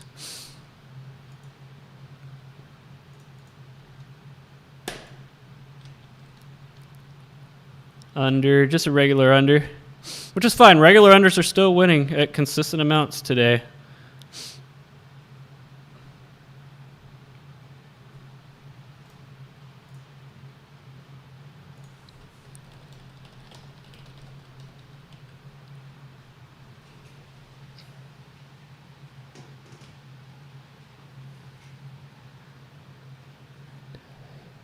But like I was saying, there are people who try to connect with me on LinkedIn. I don't use LinkedIn except for when I'm looking for jobs. Like, once I'm hired, I will shut it down and not go back to it again.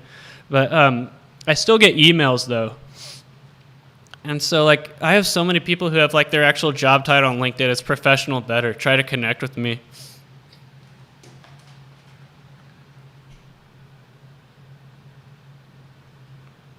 And it's funny. It's like, you know, and they all have suits and ties and everything. I'm like, why?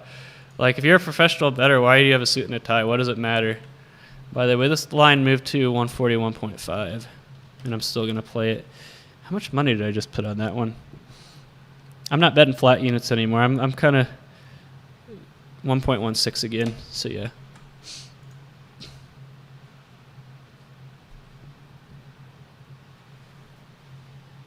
Do I have Alabama A&M? Yeah, why?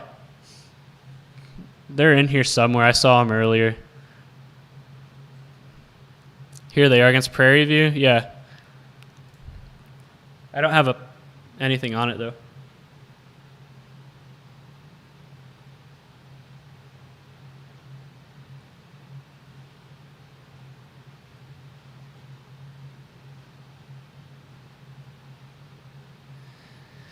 It's like so many people who have professional better, like professional or professional. It's not professional better. It's not always professional better. It's like professional sports investor and stuff like that. I don't accept their connection request, by the way.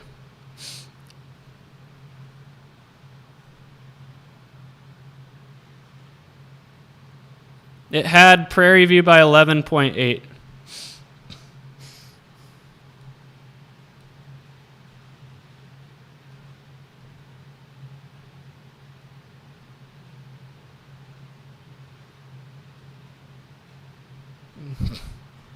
The only thing LinkedIn is good for is job board. I don't like the actual social media aspect of it. I just use it to search for jobs. Like like a lot of jobs, like it's really easy to apply for jobs these days with your LinkedIn profile. So that's honestly the main reason. Like I hate how LinkedIn has kind of turned into a Facebook though. Like let me go to my LinkedIn, just to show you what I'm talking about. Like, when I log in to like look for jobs and stuff, you just see like all this crap on the front page. It's like Facebook. It's just like Facebook, but only like more professionally oriented. By the way, this is a fake.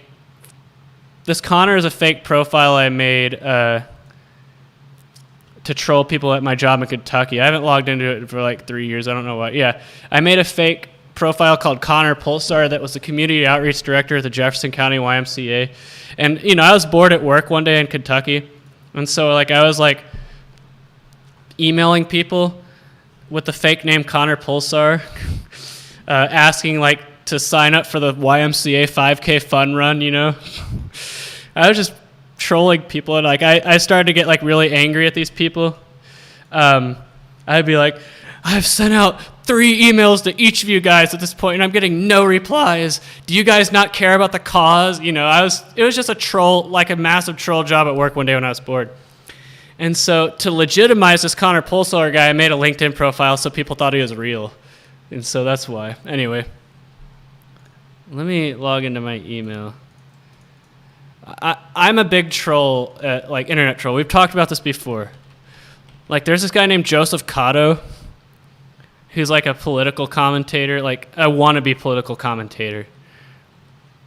And I created a fake Twitter account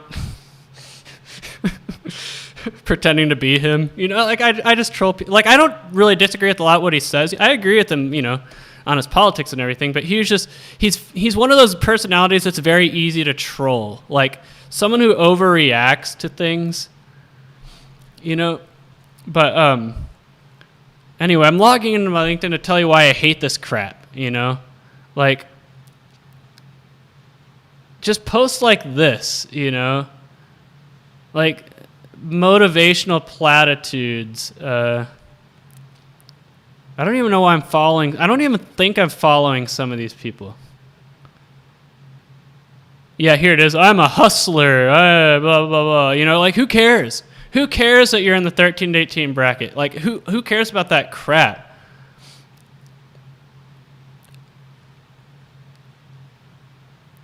Like, here's the TV station I work for in Kentucky. Like, I follow them, yeah. But, yeah, like, what does this have to do with, what does this right here have to do with jobs, Or at the kit, like, who cares? Like, yeah, that's why I hate LinkedIn. I only, like, as soon as I log in, I click right here. I click jobs, right? But, yeah, it's becoming like Facebook almost. By the way, this profile picture was taken of me at my job in Kentucky.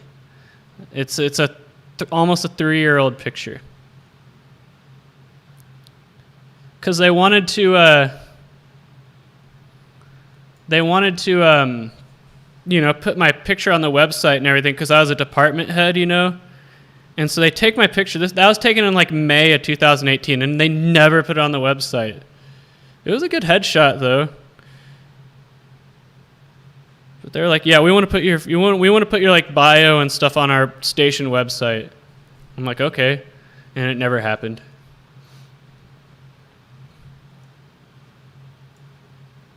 All right. Anyway, that's my rant about LinkedIn.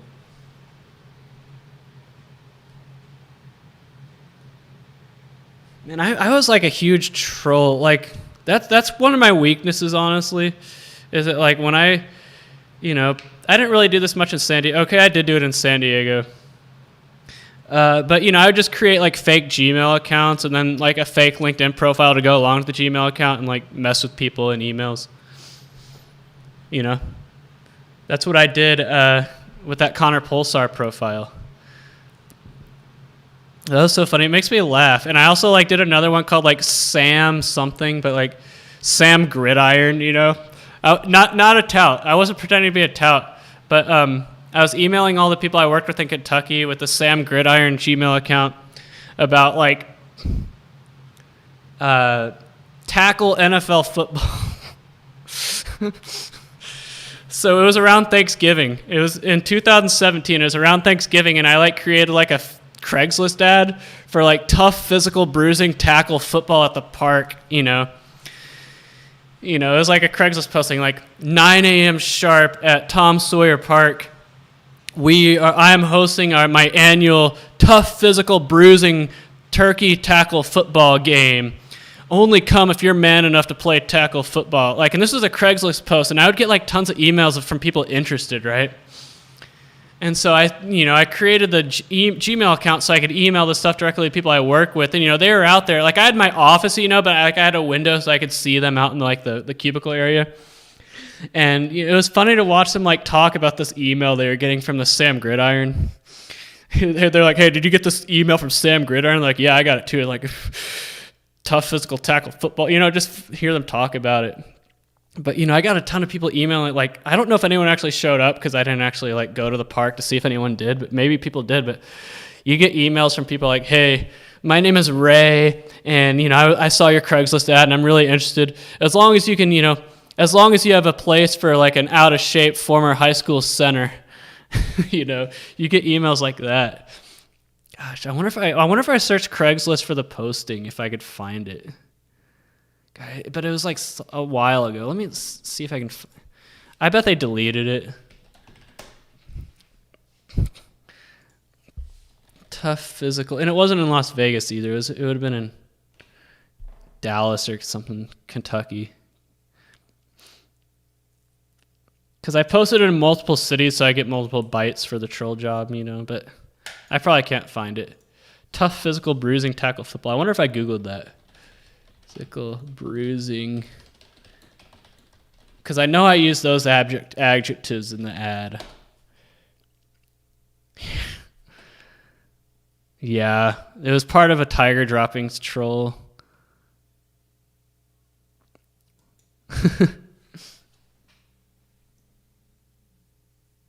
Sam Gridiron, yeah. So I'd email. I wish I remember the Gmail account so I could actually log into the Gmail account and see the replies, but I don't remember them. Yeah, classic stuff, man. That's one of those things. But yeah, the Connor Pulsar was a good one. I also created one pretending to be like a rep for McDonald's, and I was like, "Do you guys like this ad campaign for the Chipotle barbecue snap wrap?" Stuff like that. What was another one I did? There's another one that just came to my mind. I already forgot about it. It wasn't McDonald's. It was Bulk Reef Supply. Because I used to have a saltwater fish tank, and I loved that company. They're a great company, right? Bulk Reef Supply. But I used to mess with people at work pretending to be the guy who ran Bulk Reef Supply. And that's the thing, people kind of figured that one was me because I knew I had a saltwater fish tank. They kind of had a feeling that one was me, but yeah, and I would send these emails to I wouldn't just send them to people on the same level or below me on the chain. I would send it all the way up to the chain to the VP and general manager of the entire station. I would send him these emails too. My biggest enemy, though, was the IT guy because he had the power to strengthen the spam filters and stuff for the email, So after a while, the email address I would use for these troll operations would be sent to the spam database, and it would end.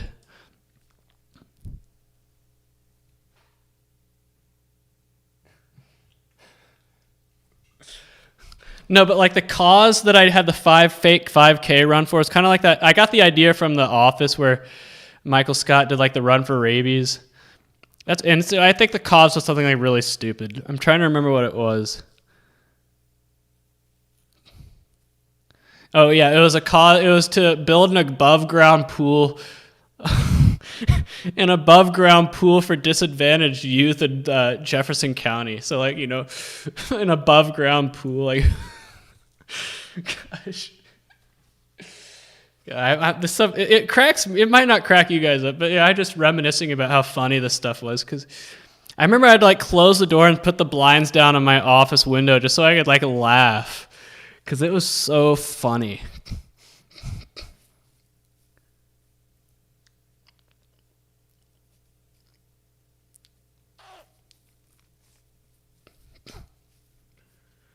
Man, this goes all the way back to when I was at TCU. Like, I remember I used to create like fake Facebook accounts when I was at TCU and like friend request all my football teammates. And then I'd like message them stuff like, "Yo, dude, what up, G?" Like with this, I probably have one of them still up. Seth Dandridge is one. If I could find it. Because if you look at the friends of the Seth Dandridge profile I'm about to pull up, it's going to be all like former TCU football players. Here's the Facebook right here. This was the first one. Seth Dandridge was the first one. And that's not it, by the way. It's a different one. There it is. It's this one. Because it was like some kid, right? Shaquanda, that's another fake one, by the way. Shaquanda. I don't have an actual Facebook, so I log into Shaquanda if I need Facebook for something. But yeah, like, see, only 12. I guess a lot of people, like, all these people are former TCU football players. Like, Jake Kirkpatrick, he won the Remington Trophy, by the way, for best center my senior year. Wayne Daniels, he was a starting defensive tackle. But there used to be more. But Shaquanda's another fake one. So Shaquanda, this is another fake one that I would add all these TCU football players with as well. Like Robert Deck, he was a tight end. Johnny Fobbs was a safety. Jimmy Young was a receiver. Like Greg McCoy, cornerback. Jason, these were our two starting corners for the Rose Bowl right next to each other. Jason Teague and Greg McCoy. Justin Trejo. But yeah, like I would create these fake Facebook accounts, right? And just add all my football teammates. And there was a couple of my teammates that knew right away from the very first one, Seth Dandridge, that and the name is Shaquanda Stitt, but anyway, they knew right away it was me. Like I was one creating these fake Facebook profiles, and I would just like mess with people using them. So this goes back far.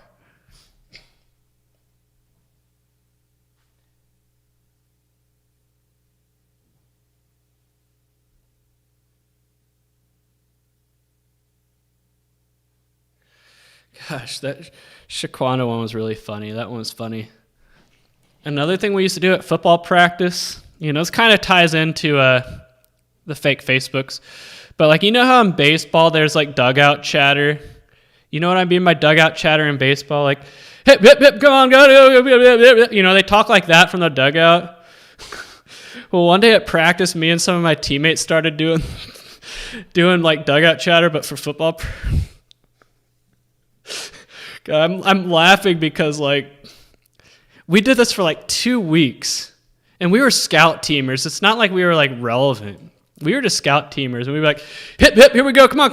Yeah, show them. Give them a good look, guys. Give them a good look. Come on, go. We got this. Come on, good look. Go. Hustle. We would just do stuff like that. And we did this for like 2 weeks before one of the coaches finally caught on. It's like the coaches were so oblivious to us screwing around with the dugout chatter at football practice. And like we would try to like see how long we would go like doing that at practice, like hip, because this is actually real stuff that they do in baseball dugouts.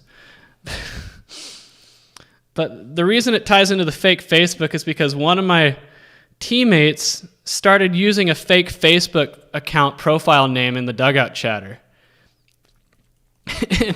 And the funny thing is, like, no, like, I didn't tell anybody that Facebook was tied to me. He just probably assumed. And so he's like, hip, hip, come on, sets, come on, sets, Gosh. So I even screwed around in football practice for a team that went 13-0. And finally, one of the coaches, it was our linebackers coach, he finally caught on. Like, of all people, I thought he would have been the most oblivious because he was a linebackers coach that ended up resigning to become a head high school football coach in Katy, Texas, who was the head coach of the football team that my lifelong friend and former employer's son played for. So, it's a small world. But he was, he was not successful in that Katy job, by the way, but I thought he would have been more oblivious to anybody. He was the one who finally caught on. I was like, would you guys knock that off? And it ended right then and there. We were like, we're going to take this as far as it goes until one of the coaches tells us to stop. And it was funny, none of the players, you thought some of my teammates would be like, okay, guys, knock that off. But even some of the starters thought it was funny, and wanted us to keep doing it. So, just stuff to make practices a little bit more enjoyable. Because trust me, playing scout team, it's it can be repetitive and boring, and, it's just to spice things up. All right, we got Yale, Monroe, and Texas State.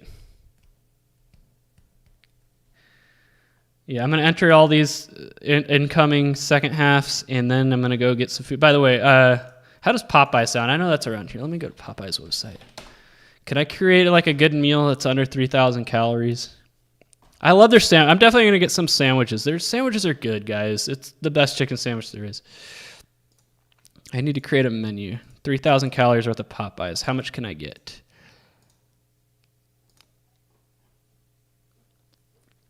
All right, I'm definitely going to get some chicken sandwiches. Unit.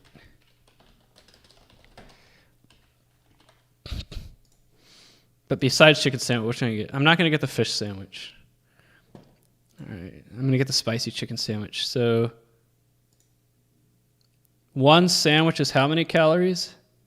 700. All right, so I'll get 2.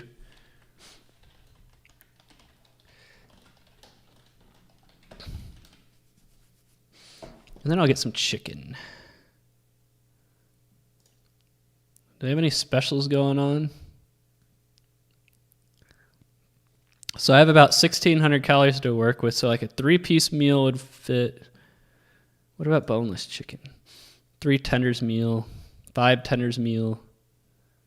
I'm not going to get a family feast. They don't have, that's the thing, they don't have Chicken Express around here. I love Chicken Express. I'd probably rather get, just because I don't want to get my hands all, it's easier to get tenders without your hands. So let me see if I can do a 5 tenders meal. I don't want to drink though. So 1,540 calories depending on your side. So what if it's just the chicken itself?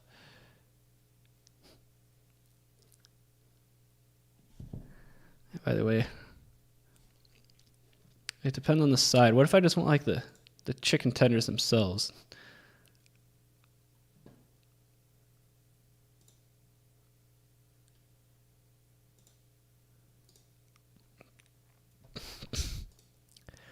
So 5 tenders.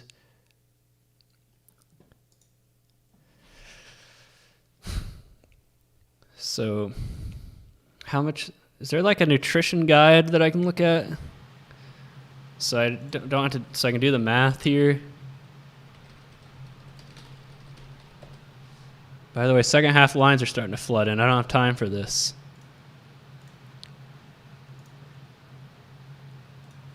I like the Popeye's chicken sandwich is good, guys. It is worth it. Western Michigan, Toledo, and UL Monroe, Texas State. We got UL Monroe plus 8.5 and 65.5. And then we got, remember Toledo. We learned our lesson. I think Toledo finally came through for me sometime this past week, though. Oh, they're up 54-16 at halftime. Jeez. And they're still giving respect at the halftime line. That is a big margin. They're up. Ooh.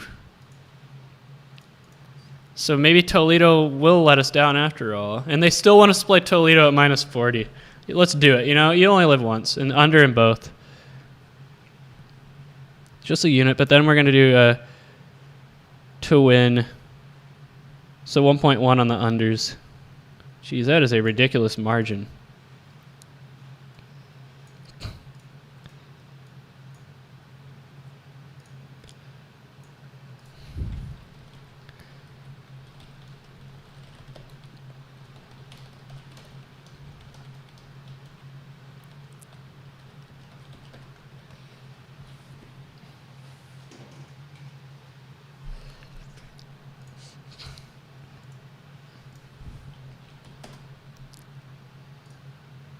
$147, 117.5. All right. That's just crazy to throw up 38 points at halftime.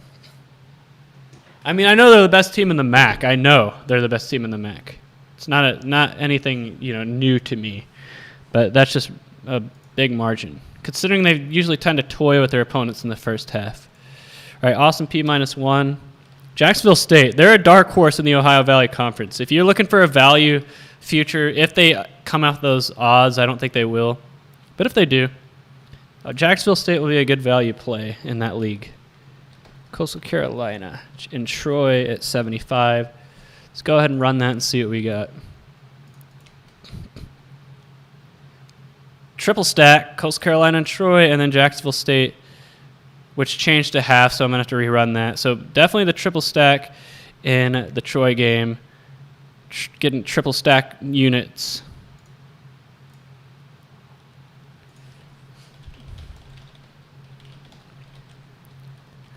A triple stack play. 140 is the total. And then I'm going to have to re-enter in the Austin P. Jacksonville State.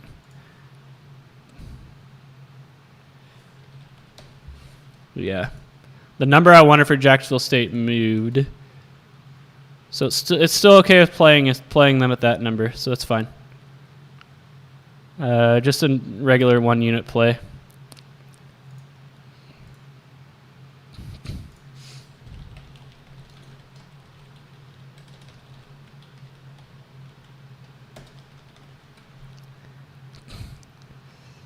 All right, Arkansas State and UTA and Western Illinois Oral Roberts.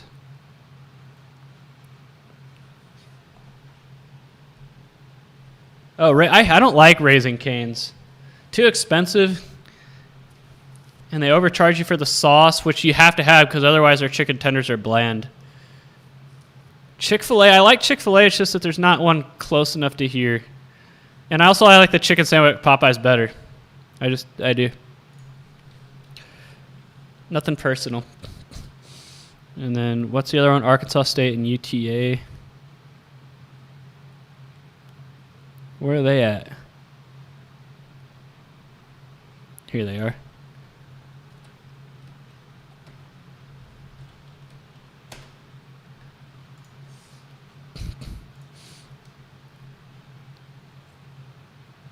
All right, so 3 against the spread plays, but the UTA and Arkansas State cancel each other out, so we have Western Illinois only here.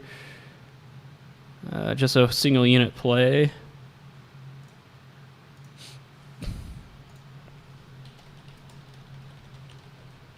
And what was it, 6.5?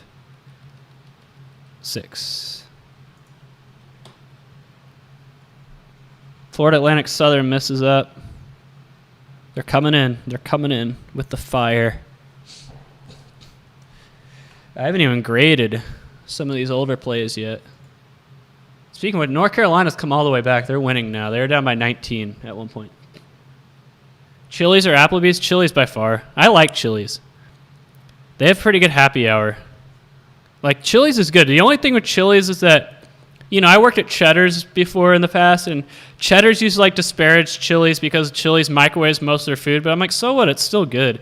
Like, that's Cheddar's gimmick, is that they cook all their food from scratch, and I get it. But, Chili's still, I love the chicken crispers at Chili's, and their Southwestern egg rolls are good, and I like their molten cakes. Like, I've tried to make my own molten cakes before, and I just can't. It's hard. Like it's something I've tried to do over the years. So Howard Chili's does it. They have it figured out.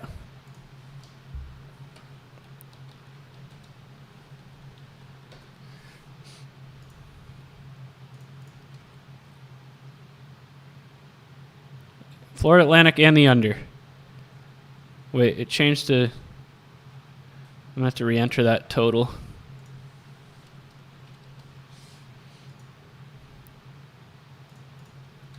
That's the thing. I can't get... okay, it's still having us with the under. That's fine. But yeah, I can't get these under bets in time. So typical 1 and 1.1 with that game. I need to grade some of these plays, by the way. I'm sure some of them are final.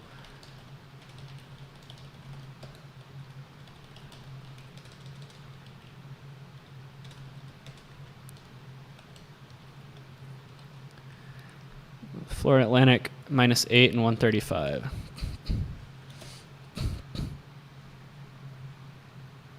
Tennessee Martin, Eastern Illinois.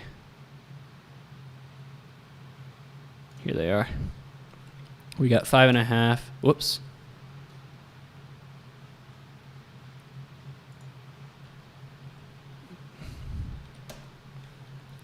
$76. I think Eastern Illinois is going to cover. I would not be surprised if it tells me to play Eastern Illinois here.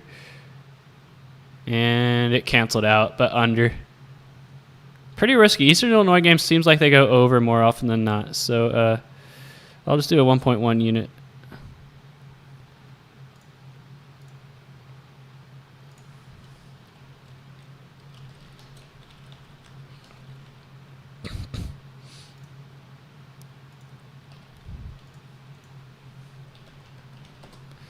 I need to grade some of these plays.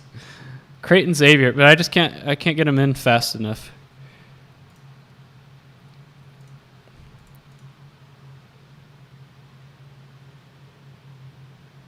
Culver's has good custard. Yeah, Applebee's. I call it Crapplebee's. I'm just not a fan. I'd rather go to Chili's because wherever there's an Applebee's, there's probably going to be a Chili's too. So just go to Chili's. I like it better. Okay, who am I looking for here? Creighton and Xavier. Okay. We got Creighton -4. Dang it, I keep doing that. Creighton -4 and a total of 76.5.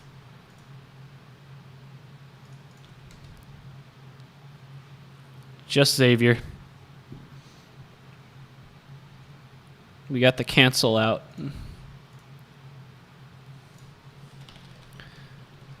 A lot of spread plays. I still have faith. I still have faith that I have the spread plays. It's just maybe some short term noise. So if, like I said, I haven't graded any of these plays up here that could probably be graded now. Okay, I need to look at this. Okay, so we already got 2 chicken sandwiches. We know what those are. We know that those are 700 calories each. But as far as the chicken tenders, so handcrafted spicy tenders, that's what we're looking for. So 5 pieces are 741 calories. So keep that in mind.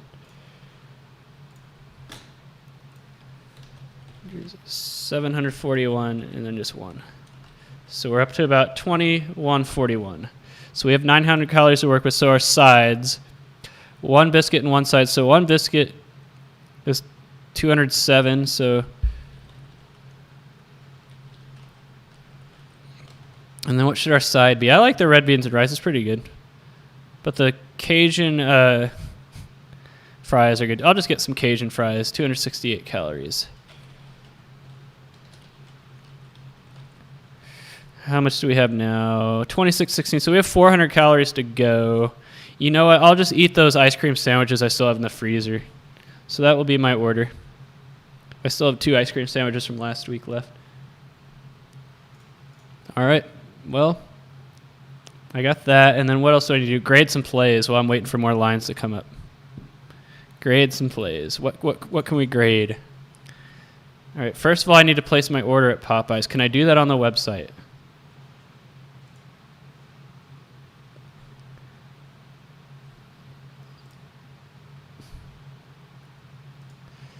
What is the nearest?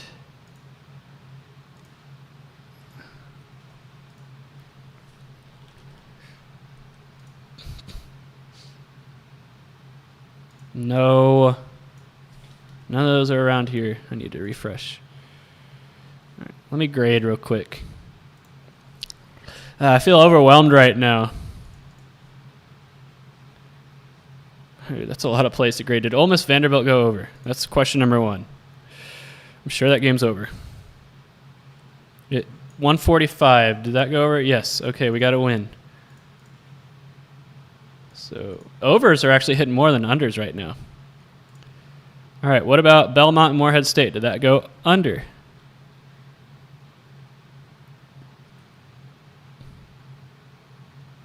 Well, it's actually still in progress. It's looking like it will. All right, so I actually can't grade any of these yet. So let me go back to the Popeyes website. Allow location services nearby. I know there's I know where the closest one is. It's on Flamingo. It's on Flamingo. There we go. Yes. Okay. What do you mean? It didn't let me order? Am I have to actually go there and order? Let me see if I can do it on my phone.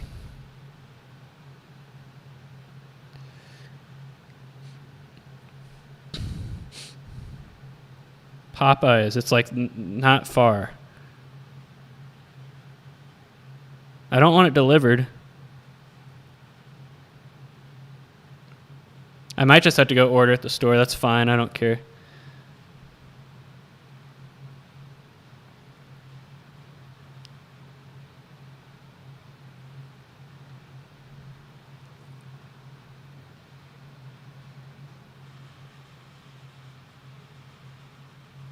Yeah, I'm going to have to order at the store. That's fine. It's not far. So let me finish these second half bets, and I will head out to Popeyes. And they're fast. I've never had to wait long at Popeyes. And the stuff I'm ordering isn't going to be custom made or anything. And I'm not ordering a lot like Jack in the Box last week. So, man, I'm glad I didn't place any pregame bets. Okay, Oregon Cal is done. I think that went. It's going to be close. I think the total is 131. I think that went over. Yeah, that's a loss. 12-7. Air Force, Colorado State did win. All right, yeah. That's a spread win. I knew that was going to happen. I knew they were going to run away with it. Okay, there's got to be more second halves to put in. Okay. UC Davis and Cal Poly, that's one. Minus 1.5 and 72.5. And then New Jersey Tech and Albany.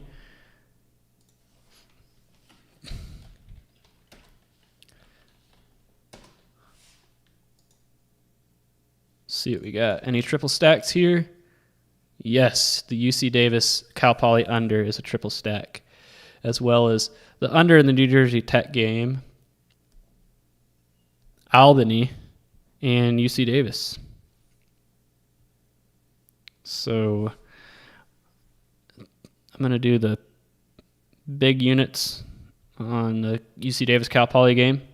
I'm going to do 1.1 units on the Albany under, and then 1 unit each on Albany and UC Davis. Whoops, line changed. That's fine. I'll accept it.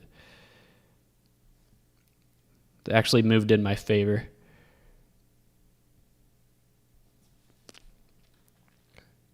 To 131.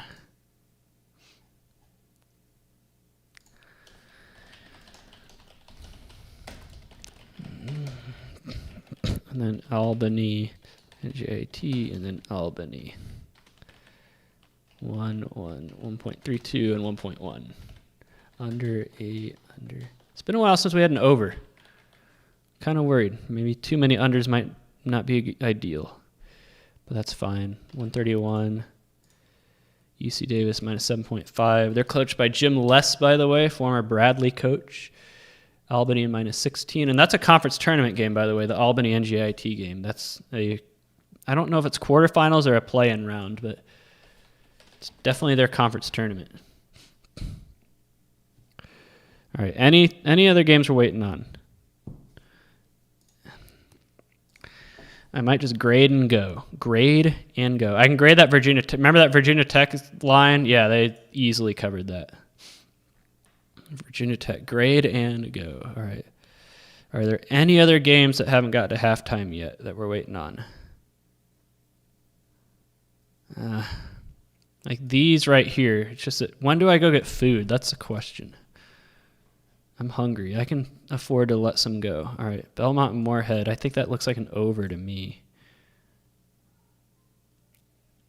Yep, that was a triple stack loss. Like when we started betting more units on the triple stacks, it's backfiring now. But Moorhead, are they going to win though? Looks like it. So hold on that one. Where is Virginia Tech? That was a win.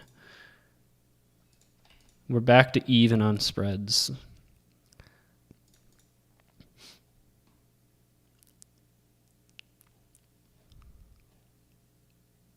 UAB and UTSA. That went over. Didn't we have an over in that game? Oh no, we had an under and it was a triple stack. Dang it. Like I said, UAB or UTSA game is always. So that's another triple stack loss. Dang it. All right, let's pull back on triple stacks from here on out. But did you which one did I have though? Crap. Crap. Was it UAB or UTSA? I want to say I had UTSA. Ah, crap. Well, I know I had a line of -4, so I can just check my log. Pretty sure it's UTSA, though. Yep, I had UTSA, so that's a win. All right, so now the spreads are coming through, and the triple stack unders are not, so a reversal of fortunes. Did we have anything with USC Upstate and High Point? I think we did.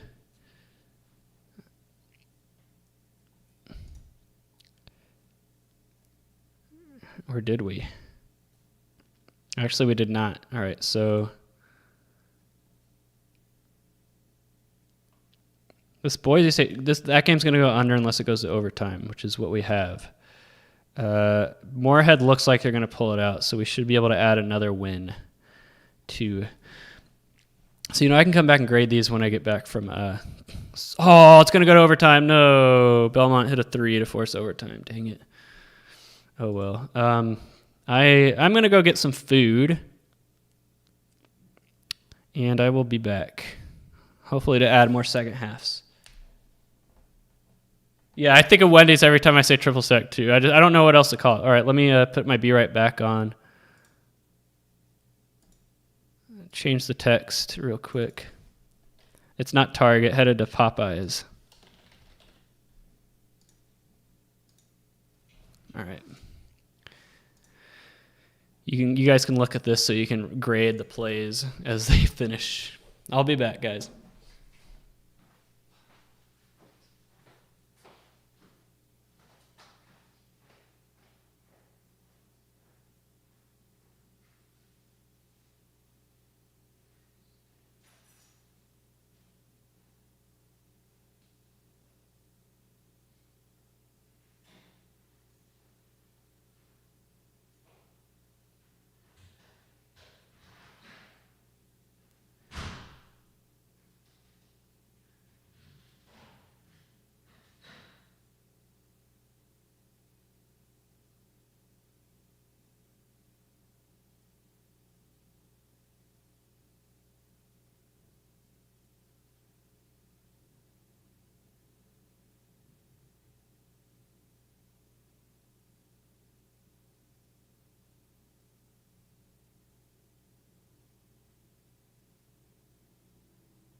All right, I'm back.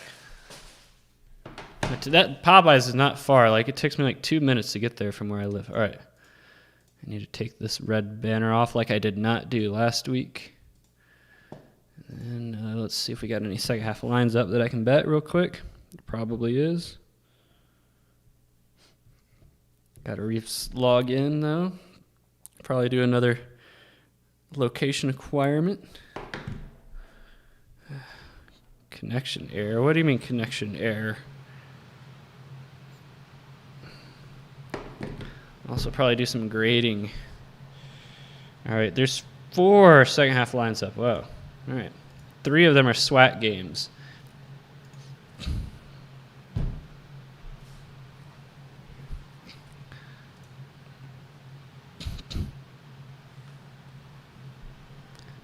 Moorhead 1. All right, good. We can grade that later. Let me put these lines in first. All right. We got 3 SWAT games, and they're all going to be down here. Wait, Stephen F. Austin, too. Where are they at? They're not on list. Okay, now they are. All right, let me add them in. -7 and Lamar. They've been playing a lot better lately. I'll tell you that. San Diego State, Boise State. That went under, by the way, I think. All right, and then Southeast Louisiana and Northwestern State. Man, that is a huge margin.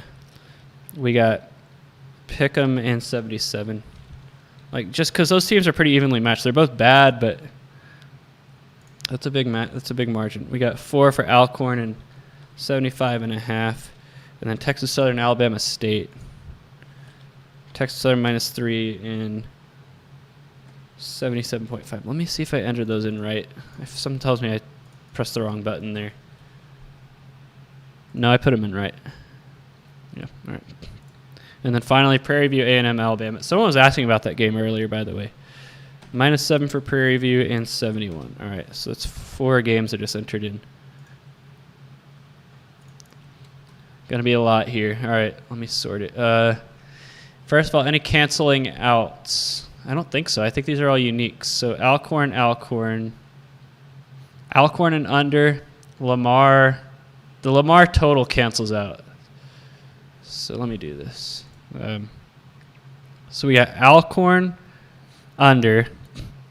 We have Alcorn State spread. We have Lamar. We have the Prairie View under, which the game started, so I can't get that one in. Southeastern Louisiana over. And then Texas Southern under. So 5 bets. No triple stacks or anything like that.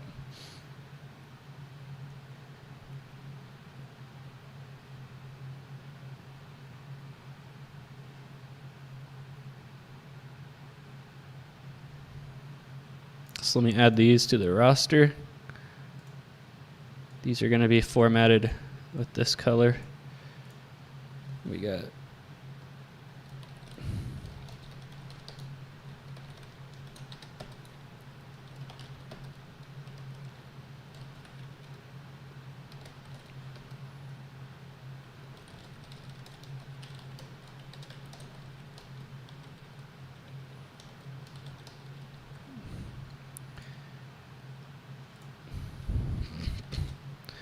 Alcorn State +8. Lamar, I think, was +8 too. Yep. Lamar's been playing better lately, guys. Over in the Southeast Louisiana game, 141, and then Texas Southern and Alabama State under 154.5. All right. And then 1.1 for the totals. All right. So let me grade, and while I'm grading, I think that should be it for now anyway. Yeah. Chow down on one of these Popeye sandwiches. Spicy. I get the spicy, by the way. They really are good.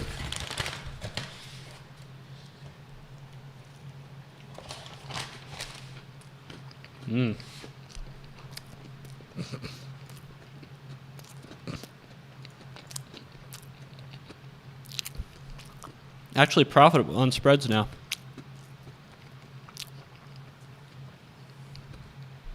But I just remember when they first came out the Popeye sandwich last year or in 2019, No, it's like it's all hype. There's no way it's that good, but it really is. Florida and Kentucky went under. That was a triple stack of win. All right, we finally got a triple stack of win. Well, Sal and George. I had George Mason by a lot, right? Pretty sure I did. Yeah, I did, and they covered. See, I told you, those big spreads almost always hit. Because, like, there's a reason that they're up by so much. Pepperdine and San Diego. Well, that game definitely went over if I had the over in that game, which I did not. And then Pepperdine, they won, but did they win by 10.5? Nope. So that's a double loss.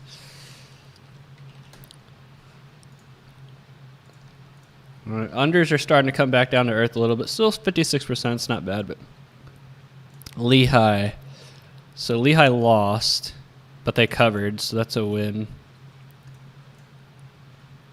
And that looks 144. What do we have? Over 146. That's a loss. Dagnabbit. Still not anything to complain about yet. All right, East Tennessee State, UNC Greensboro.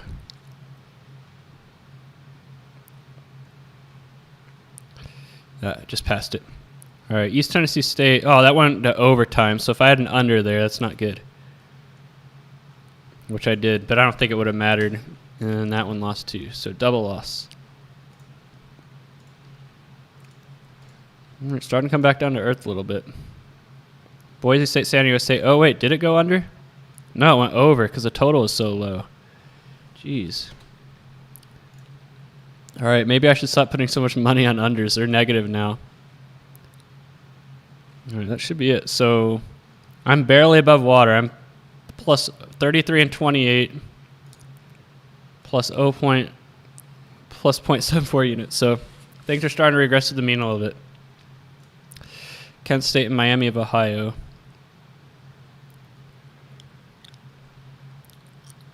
Well, it went under if I had an under bet in that game, which I did. So, all right. Stop the bleeding a little bit. All right. Hey, as long as that number's not negative, I'm fine.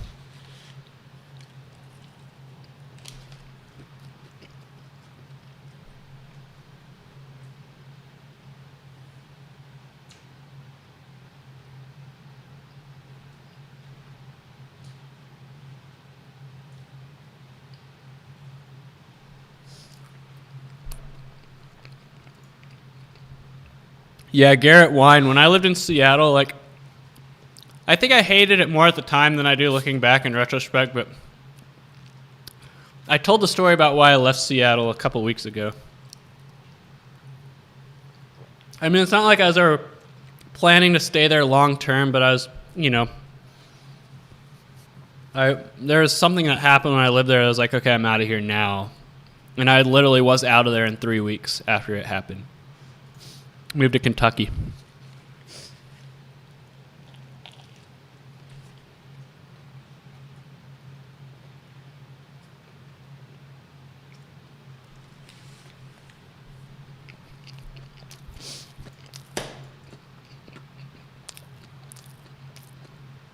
Every single bet type has 2 more wins than losses.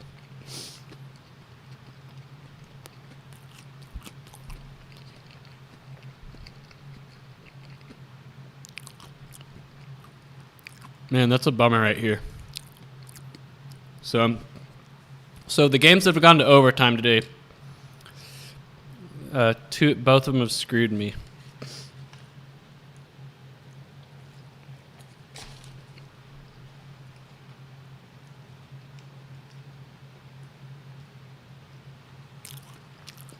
Yeah, Garrett, I lived on 3rd Avenue, which was downtown. And that was a street that, like, literally every political protest would happen on. And the thing is, there's political protests all the time in Seattle, so they happened every day. But things got really bad after Trump won. And I walked to work every day. So oftentimes when I was walking home from work, I'd, have to pass through whatever protest of the day was to get back to my apartment. And one day I just got sucker punched by a protester because I didn't agree with their issue that they were protesting for.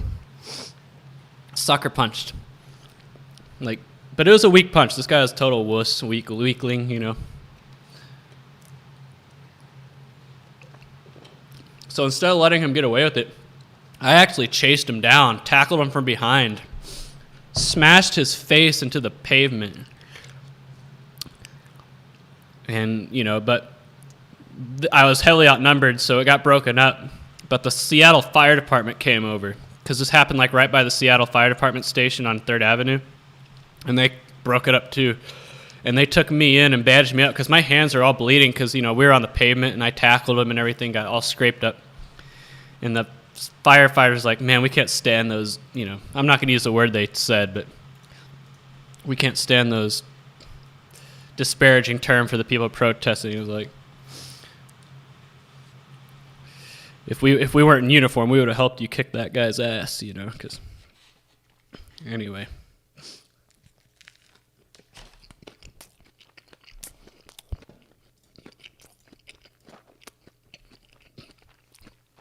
But sadly, that wasn't the first time I had a run-in with protesters like that.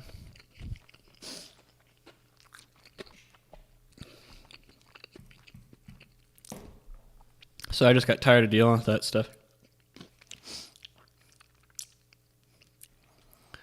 Like, if you want to protest, fine, but don't try to drag other people into it and then attack them if they, you know, don't want to join.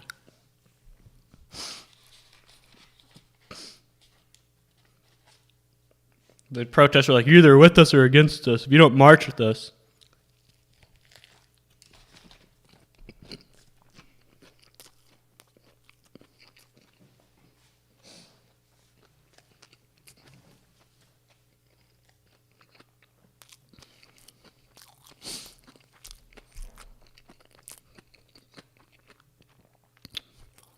I didn't even say I was against them. I just said, leave me alone. That's all I said, and that was enough for them to punch me.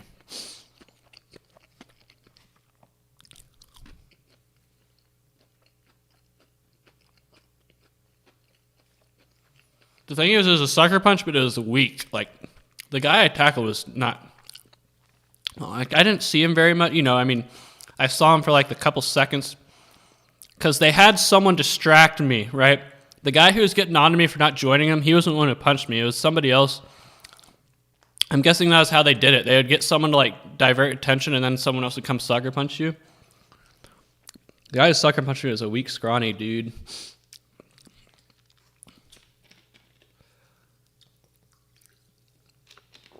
I still remember his face. If you guys have ever seen Field of Dreams and Career Opportunities, you know the guy Frank Whaley? He kind of looked like him, but only think like a lot more puny and pathetic looking.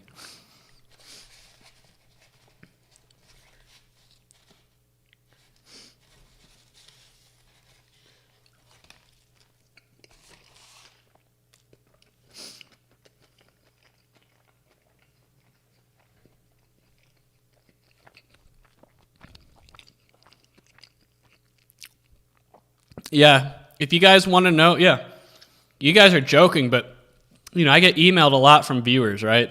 And the most requested video type, you know, the video request I get the most is, hey, can you do a video trashing the sportsbook because they banned me?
I'm going to go grab a fork.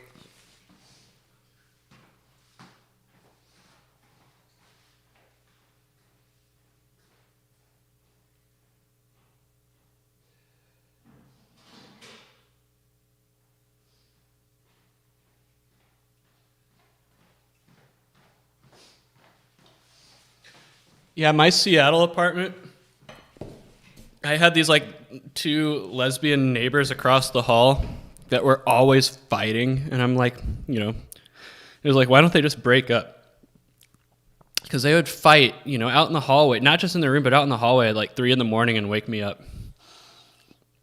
And this went on, this went on pretty much the entire time I lived there. And so one night, because the thing is, when I lived in Seattle, I would get up at like 4:30 in the morning to go to my gym.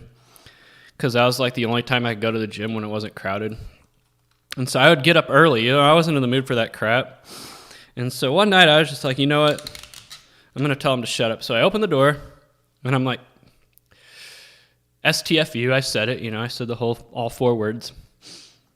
And then they called the cops on me. Yep, they called the cops on me. And the officers that showed up said they were going to, they're acting like I was the bad one here. They're like, we're going to arrest you for targeted harassment. And I'm like, there's no such thing. Because the lesbian neighbors were thinking that, I was like homophobic. I was like, I don't care if you're lesbian, straight, or what. You guys need to stop fighting every night here in the hallway and waking people up. And so they called the cops on me because I told them to STFU. That's literally why they called. And I was like, you guys can't arrest me for anything. I have free speech rights. And so, I was right. The officer was like, it was just a threat, but still.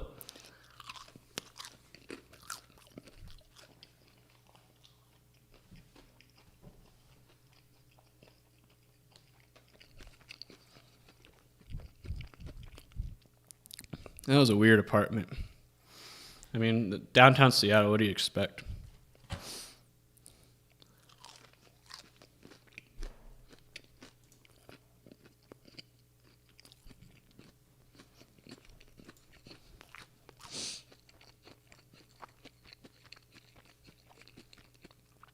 I think Toledo did it, guys. They finally came through for us on a live stream. Yeah. And the under hit, too. I think that's the first live stream Toledo win we've had all year.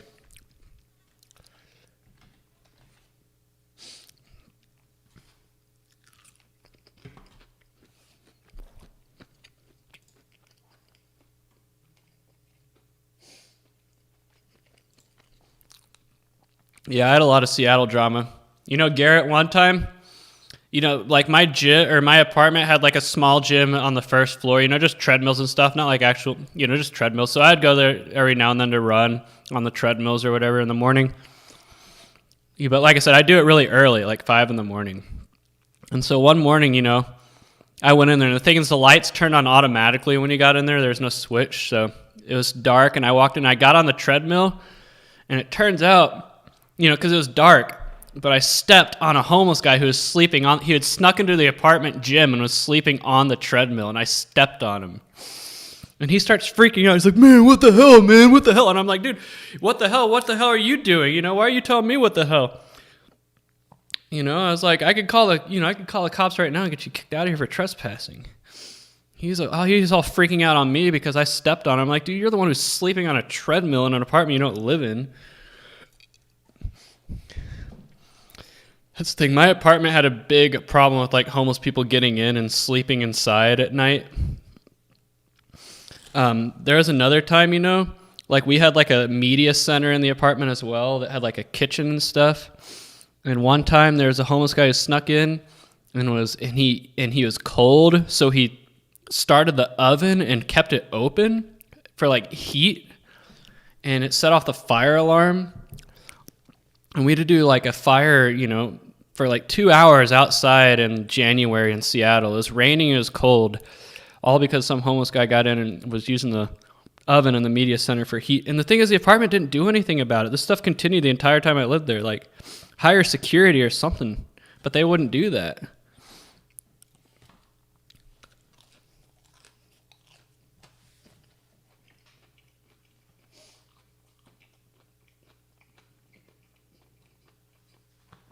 G Masso, I'm 37-28 right now.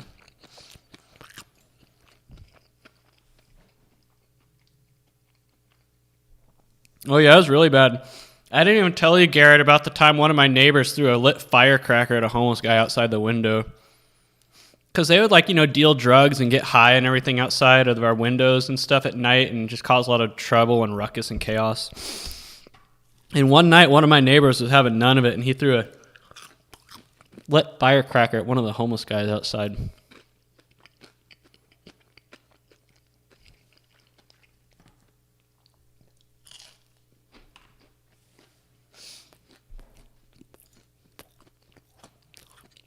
Yeah, if you've ever been to the Capitol Hill area of Seattle, you wouldn't have been surprised at Chaz.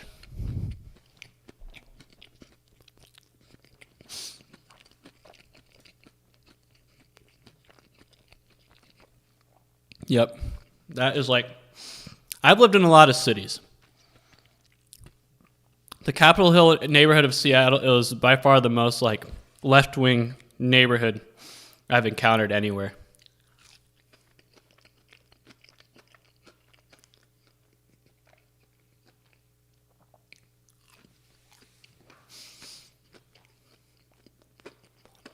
I mean, they had security, but it was off-site security. I was like, that's worthless. What are we going to do if someone actually breaks in? And the Seattle police wouldn't respond to homeless trespassing calls. The mayor wouldn't let them.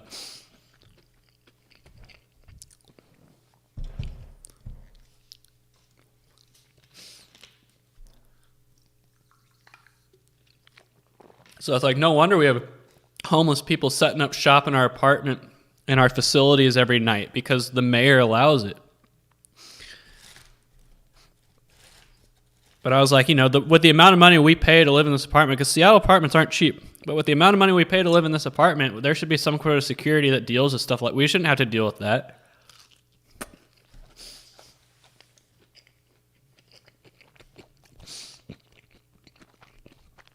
All right, 5 wins in a row.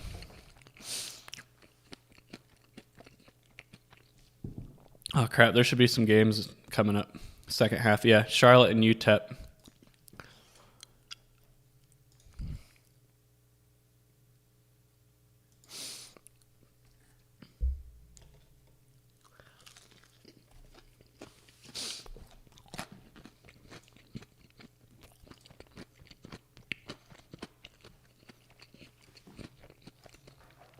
Whoever took TCU, good on you. I told you not to, but hey, that was more of a gut thing than a model thing. Yeah, my model had TCU winning. All right.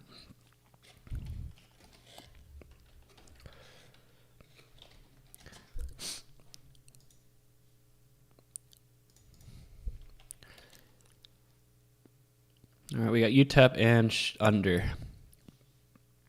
UTEP games are always very low scoring. All right. I'm just going to start betting 1.1 from here on out.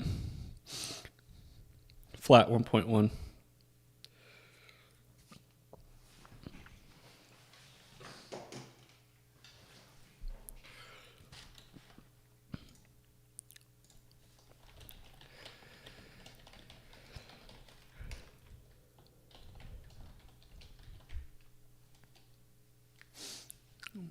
That's a low number, by the way. 119.5 at minus 16.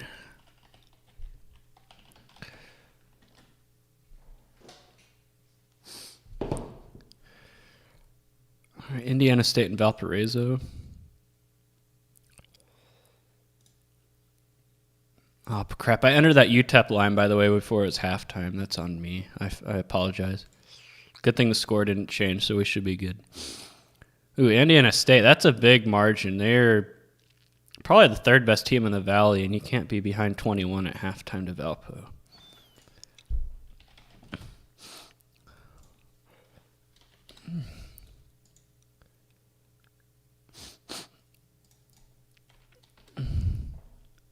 I don't know if I want to play Valpo. The model says it, I'll do it, but still, over in Valpo. I just feel like Indiana State's going to make a game of it. I don't think you can count them out yet. That's my gut speaking, not the numbers.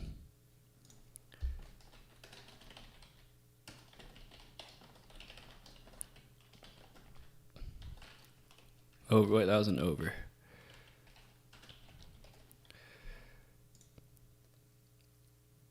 Whoops.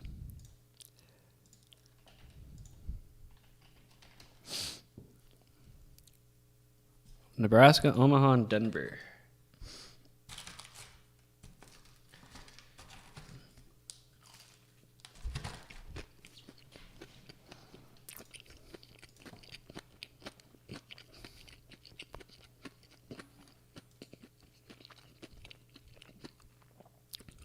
Like I said, you want it to say halftime, even if it says 0. You want it to say halftime because a lot of times the refs are reviewing a shot, and sometimes the number will change to see if the shot beat the buzzer or not.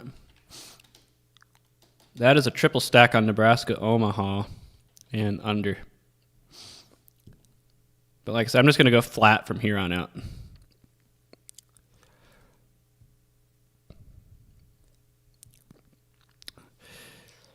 I might raise my units up in a bit.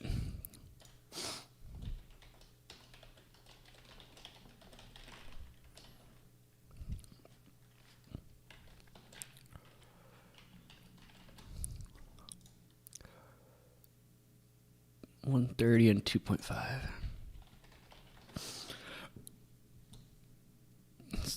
I can't keep up. I'm trying to eat and do this at the same time.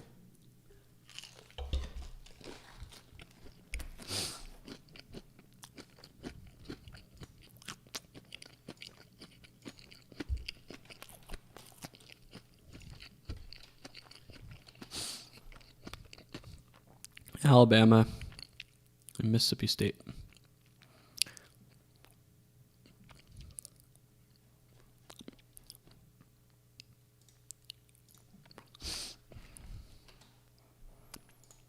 You know, this is just short sample size. I wouldn't take much into it, but Mississippi State's usually a good second half fade. Yep, and they will be today. Alabama and under in the Loyola game, which changes 66. I'll have to recalculate.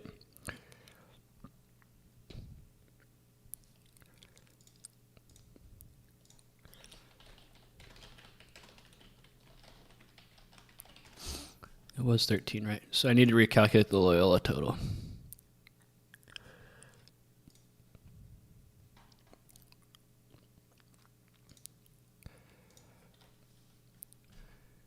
Whoops. 66.5.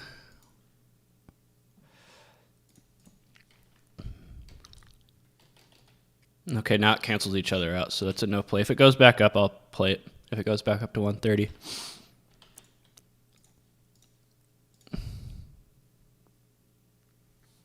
Abilene Christian, Central Arkansas.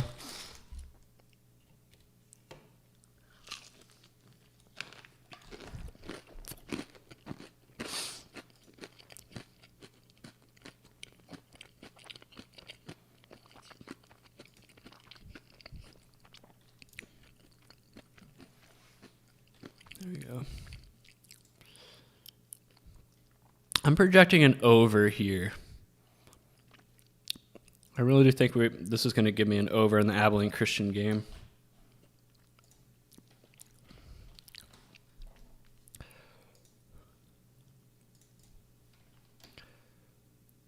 Oh, it gave me both. At least my intuition was right. All right. All right. Temporary break so I can eat real quick.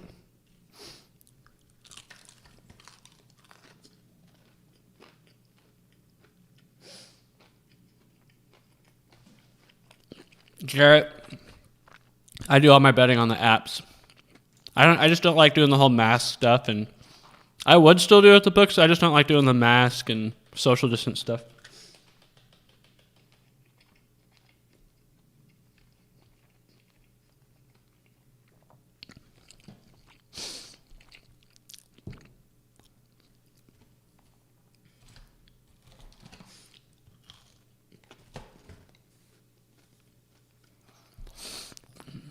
I don't have anything on Baylor and Kansas yet.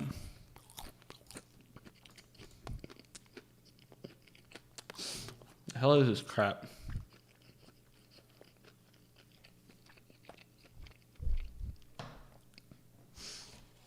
I'm not going to say what, but for some reason it changed to another channel without my permission, and it was I'm not going to say what it is, what was on the channel. No, it wasn't porn or anything like that. It was just something I disagree with.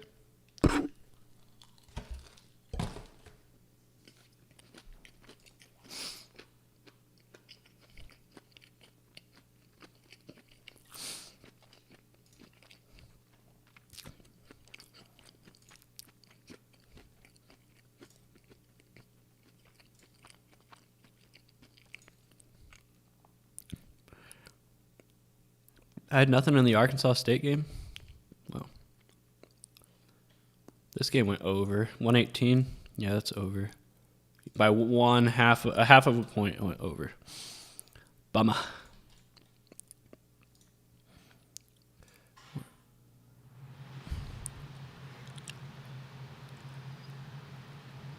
Western Illinois covered. Yep, I told you not to count out spread bets.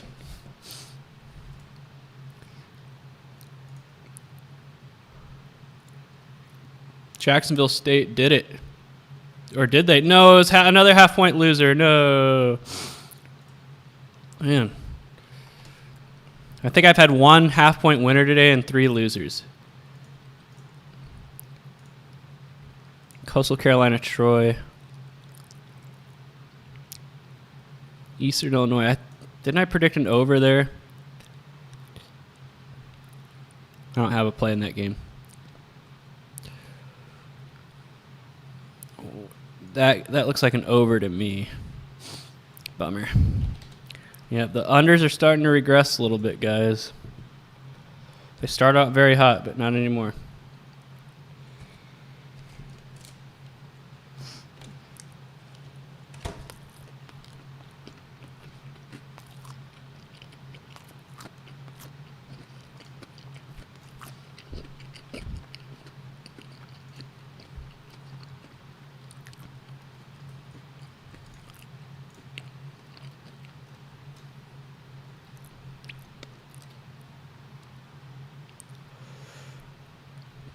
Two more games coming in.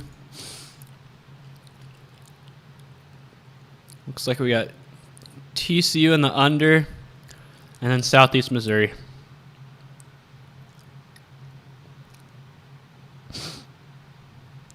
Straight 1.1 on all.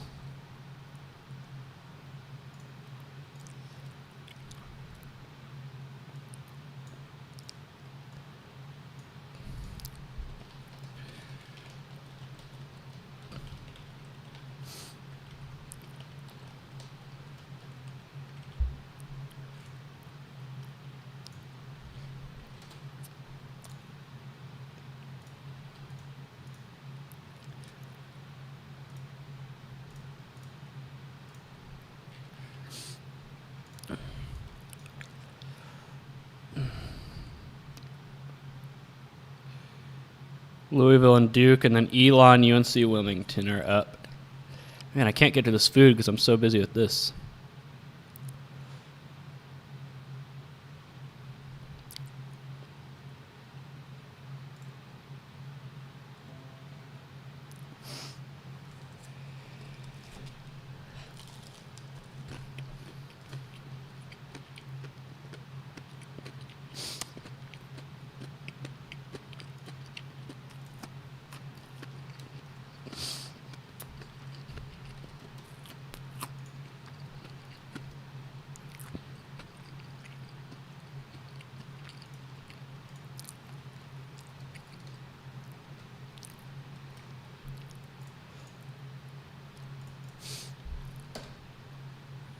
All right, so just Louisville.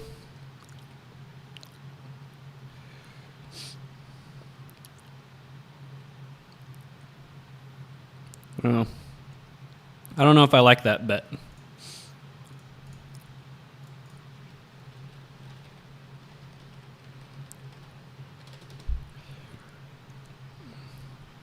All right, Northern Iowa just came up.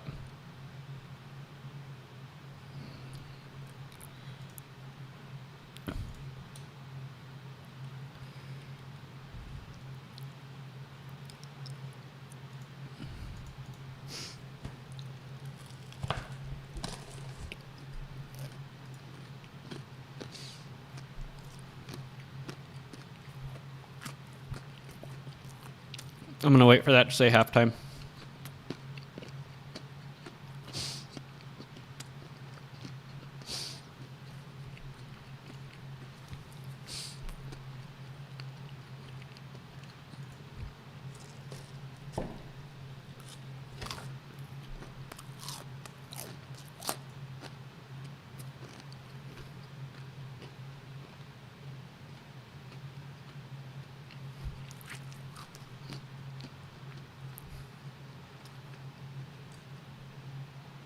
I mean, I have one game on the TV at any given time. There's 357 teams out there. That's just too many teams to keep track of for injuries and stuff like that. So the only injuries I take into account, which I don't really do, is I just use the average roster for the last 3 games. That's kind of my way.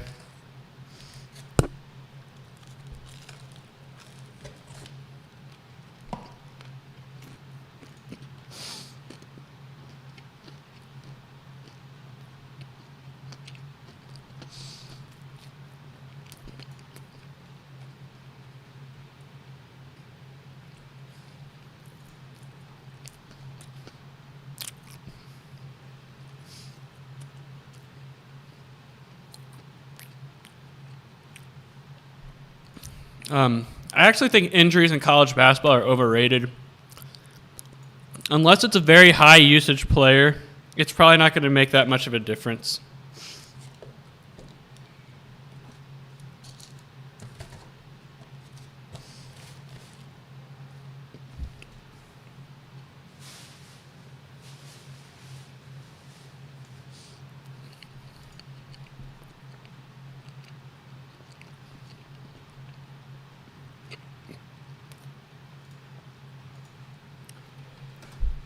This might be the last one of the group.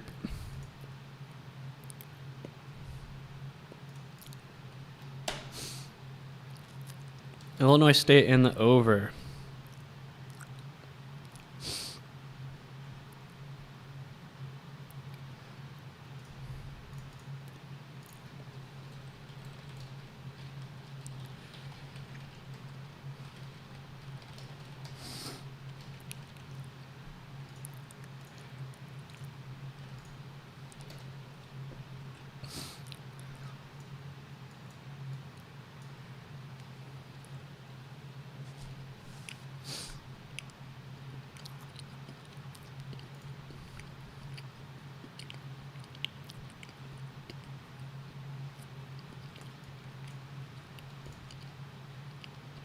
Another under loss. I'm telling you. And another 1-point loss, too. Uh-oh, I might have just gone under for the day. Sure did. I'm now down. Uh-oh.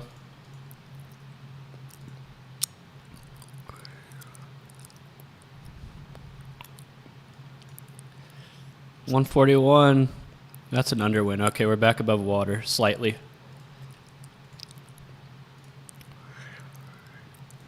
Xavier. Looks like they're going to do it.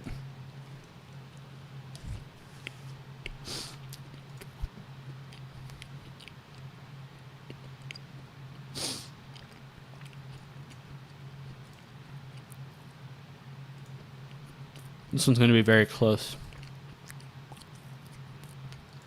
But I think the 7.5 is a loser. And then Albany and NJIT. I have under 135.5.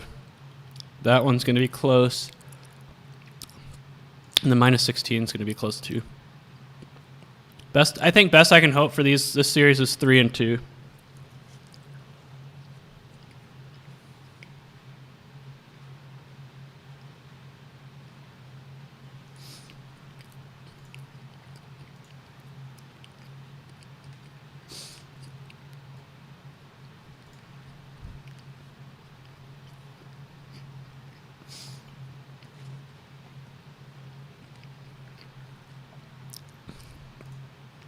I'm going to go ahead and give myself the win for Xavier.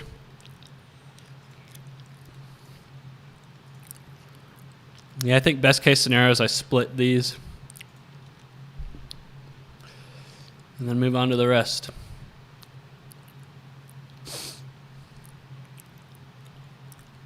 All right, I'm going to stay on the stream until these bets resolve. So every bet I made after that, so I should be on the stream for another hour or so.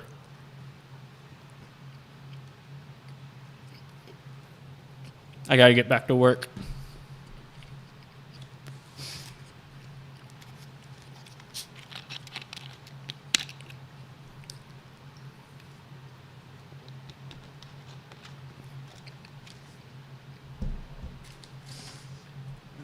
Still have one more sandwich to eat.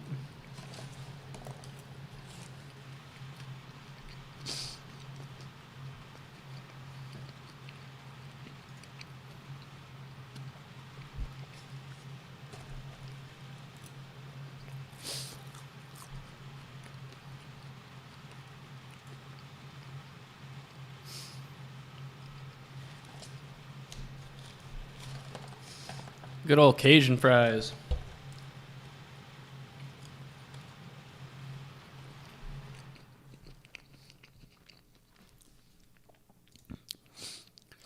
Man, I'm glad I didn't place those pregame bets today. Ooh.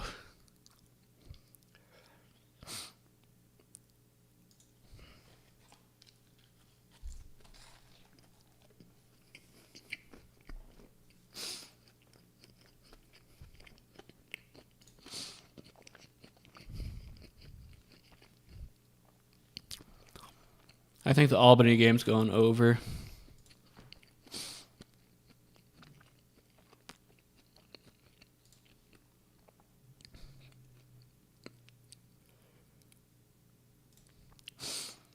I think this game's going to go over too. Yep.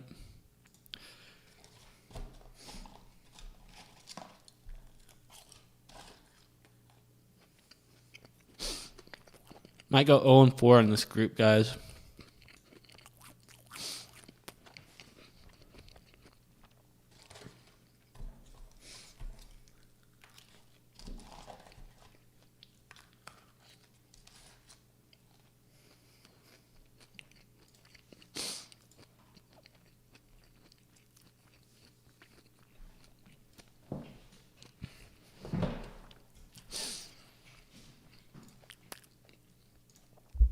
I never update the ticker. But I'm 40-33.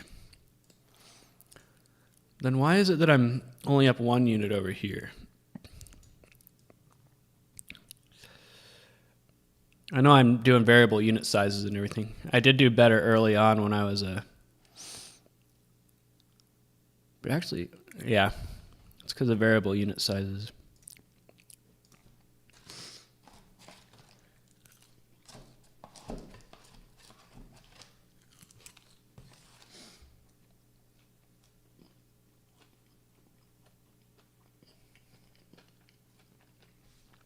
I always reinvest my winnings back into my bankroll.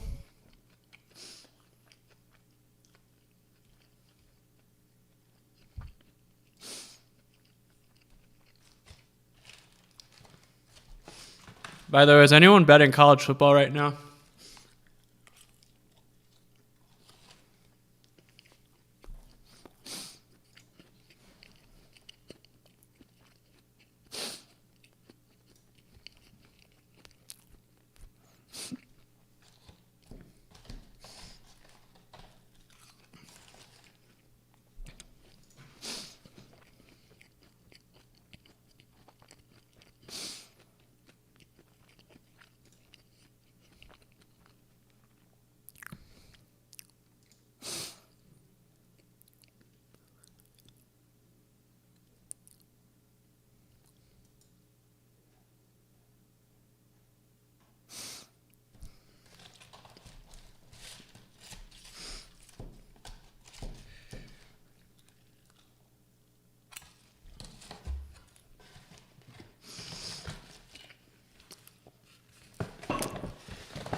Yep.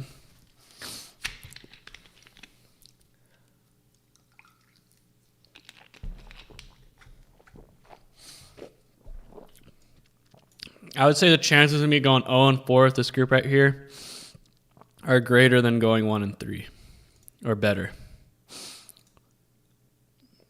It's going to take a small miracle to not go 0-4 in that group.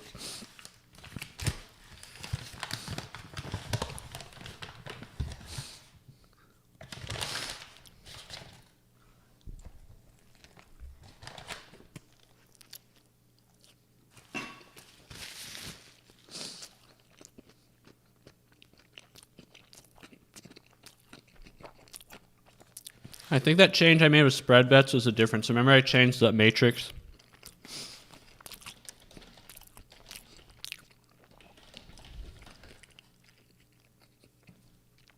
I think that makes all the difference right now.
I'm going to change the under scrape plot.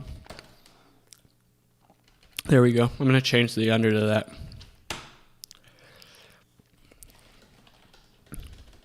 See if that fixes things.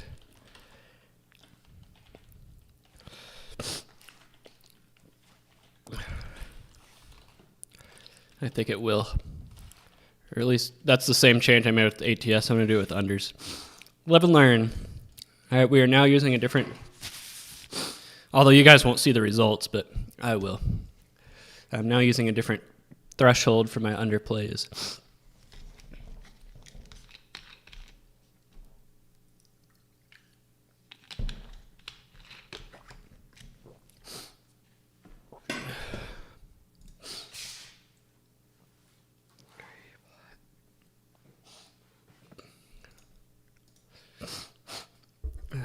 Man, I'm making a mess over here. Good thing I didn't get the bone-in chicken.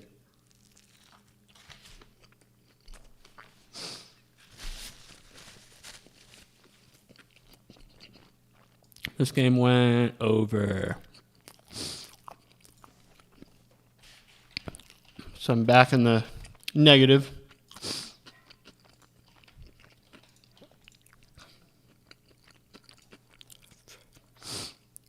This game's going to overtime, so that's going to be an over loss 2. I told you guys. It's probably going to go 0-4.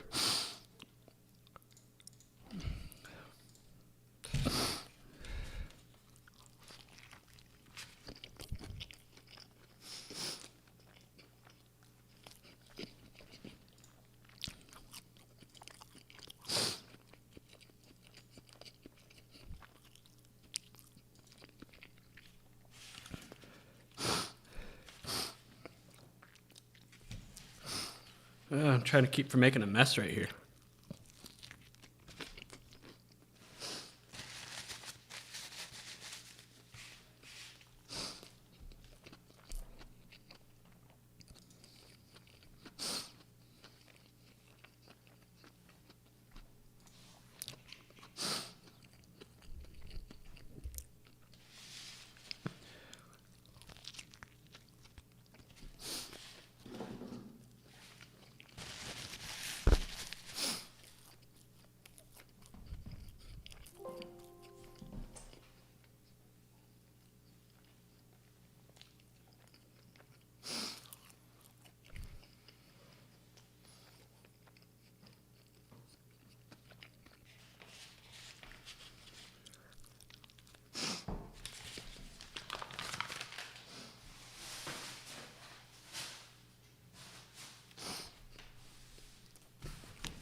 Yep, my unit sizes are 1% of my bankroll.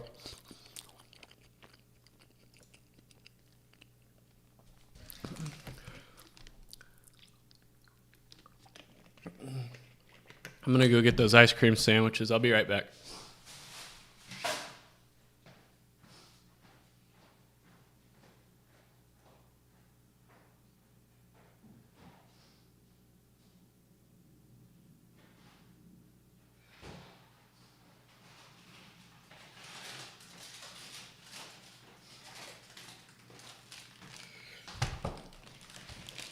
So that right there is 2,600 calories, so that's about my daily maintenance calories.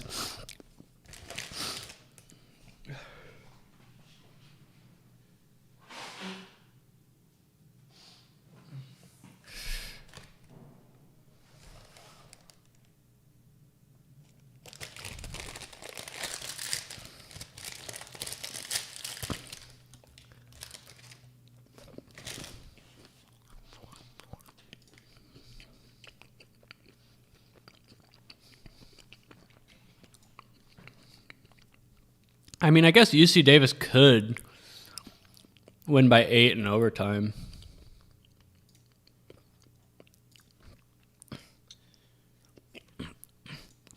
Let's hope this matrix change I made to the under bets fixes things.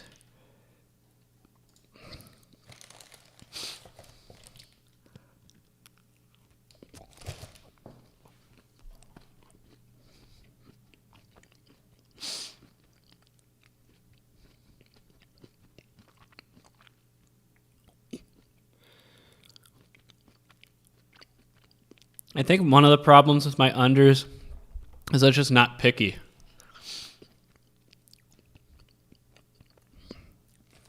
Because unders have done so well for me that, like, my machine learning model is like, okay, they've won all of this time, so it assumes that it's going to win a lot.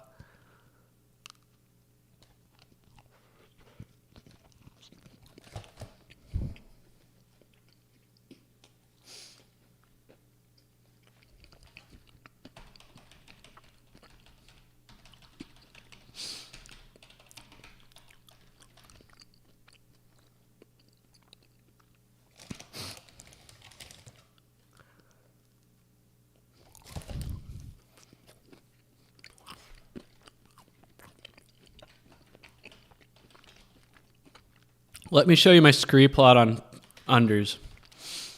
And you'll see why it's so, like, it's not very picky.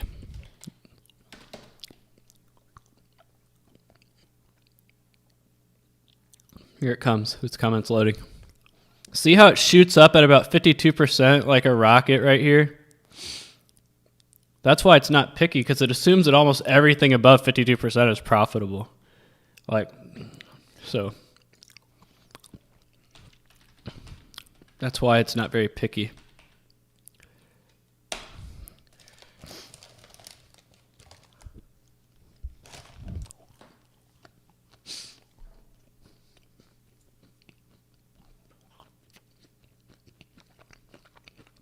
Like, obviously,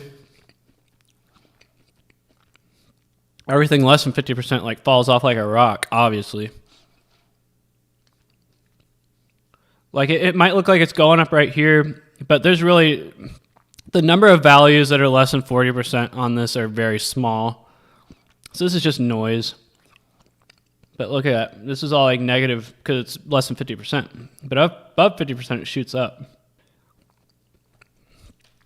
It's just, you know, it just assumes that, like the over, it's a lot more subtle.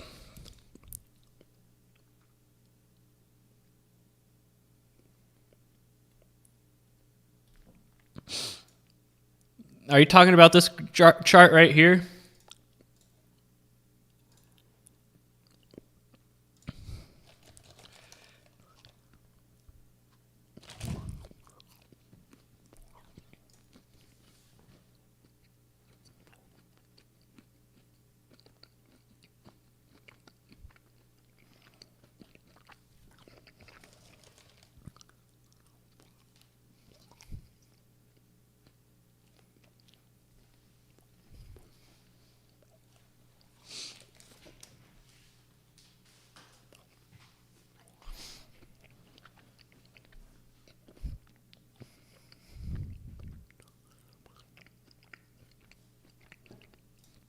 Like what this right here is, it's called a scree plot.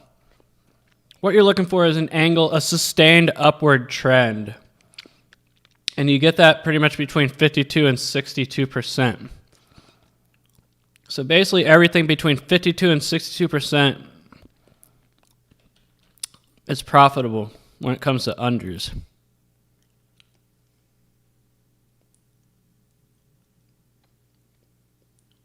Avo. Let me tell you something.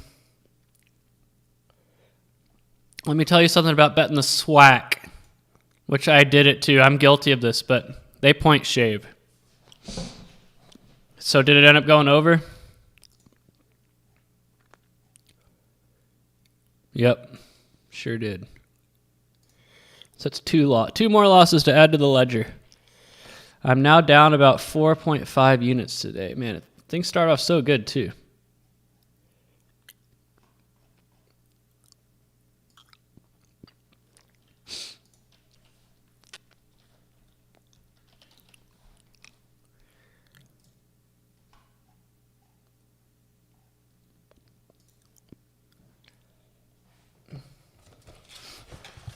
You guys might see me have a losing live stream for the first time in a while.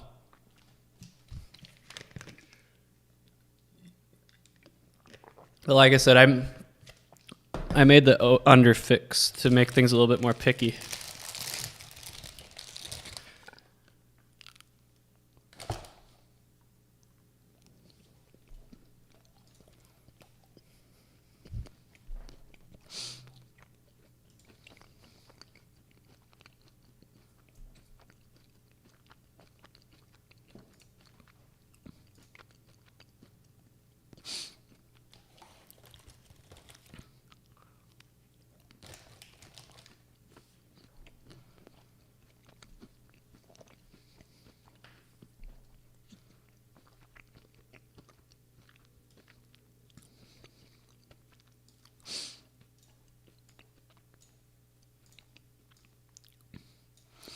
I think the Lamar game is going to resolve as a win. Texas Southern Alabama State is going to be close. Why does this happen? This happens sometimes. I don't know why.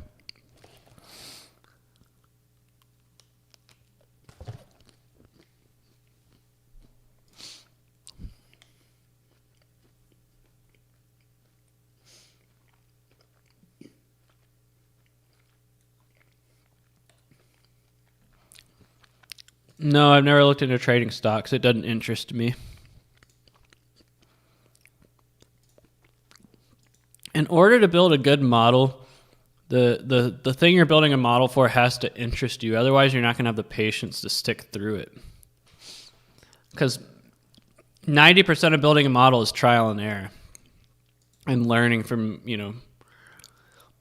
your endeavors. And if it doesn't interest you, you're not going to care enough to be willing to stick to it.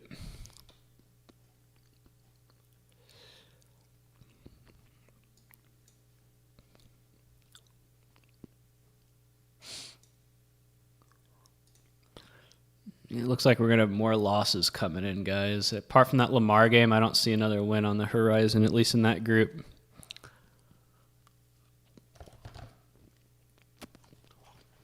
Wait a second. This has a small chance of going over.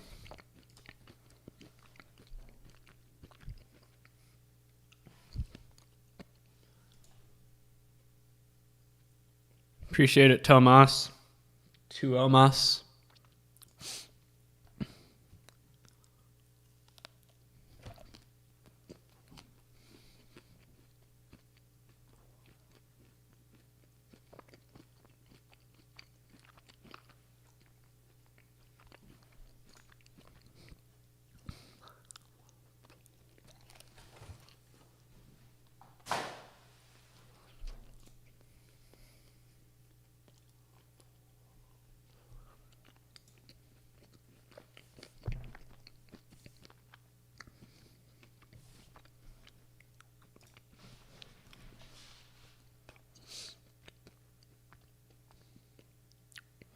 On a little bit of a skid here, guys. If I turn it around tonight, you guys won't see it. Good thing I didn't place any pregame bets.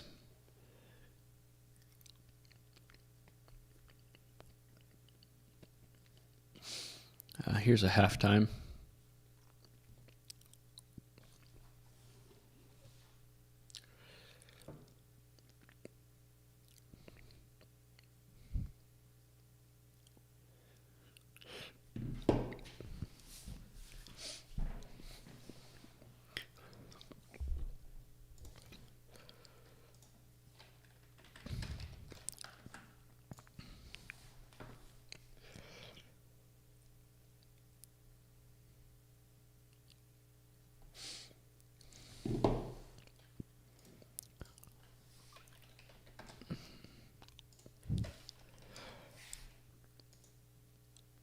Let's see if we're more picky here.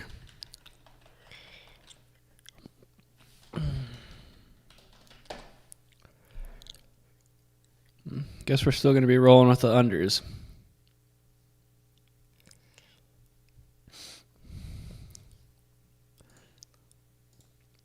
I mean, I think that's the first one I've made with the new under system, maybe.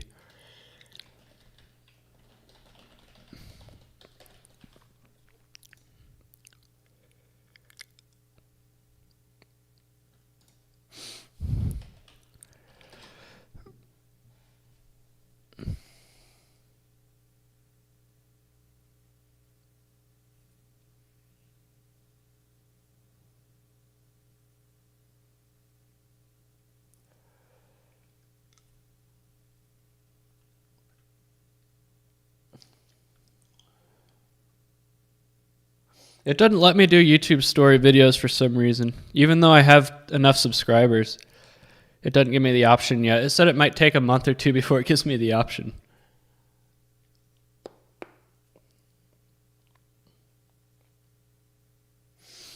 The stock market just doesn't interest me at all. Some people might find it interesting. I don't.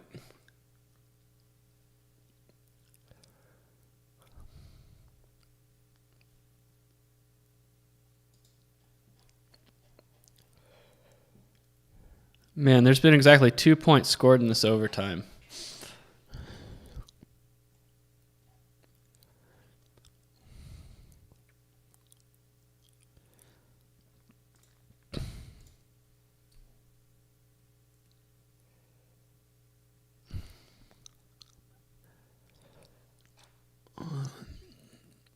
Man.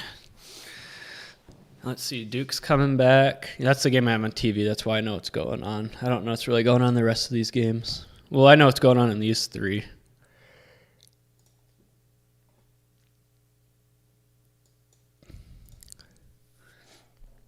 I would be very surprised if the southeastern Louisiana Northwest. Oh, we lost by half a point, didn't we? Yep.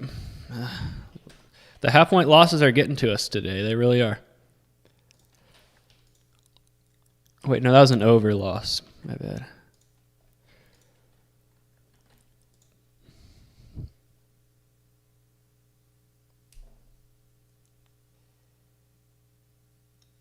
You don't get a plaque until you get to 100K. Cryptocurrency bores the hell out of me too.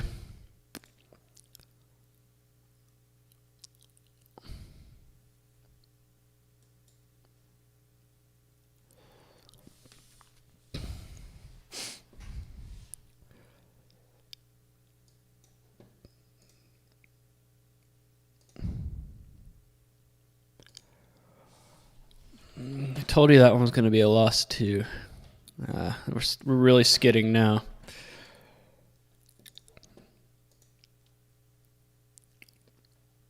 I was 38-28, and now I'm 40-40. So a 2-12 skid.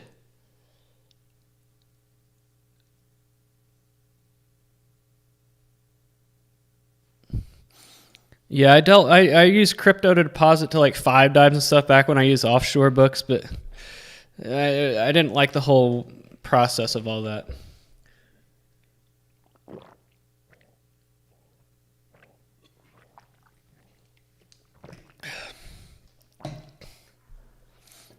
I was like, count me out of that.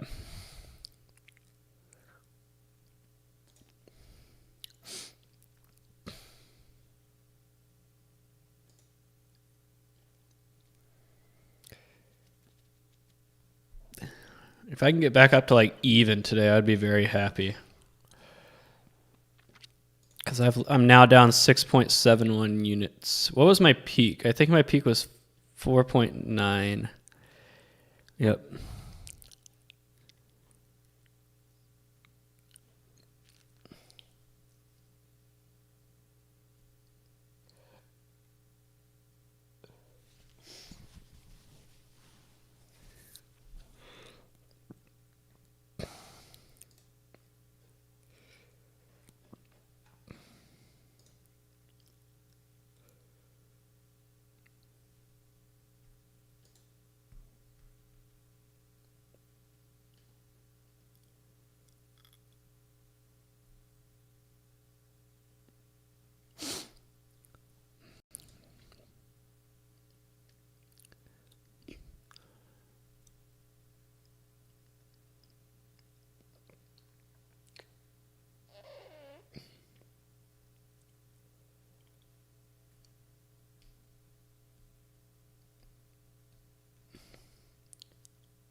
You know, one thing I think I should do is I split out my machine learning models between overs and unders. I think I should combine them because I think that might be part of the problem.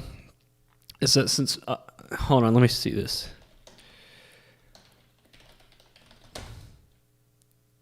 So yeah.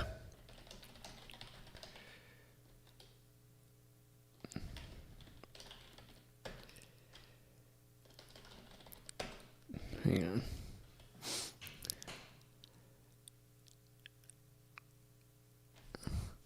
I'll show you what I'm talking about. This might be, the more I think of it, the more it's probably the right thing to do.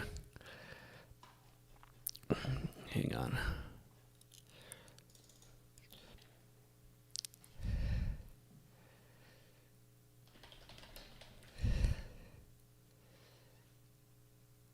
Okay.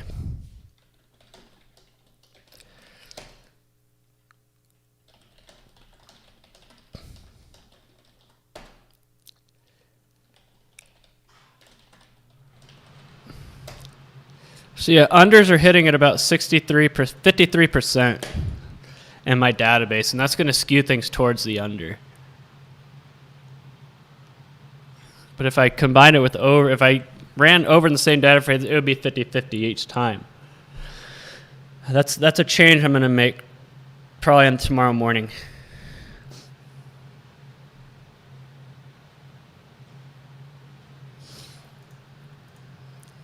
Just to account for, man, there's 2 points total scored in that overtime right there between UC Davis and Cal Poly. 2 points. 2 points. So I need to add another loss. Man, I'm now down even more. No. It's all falling apart.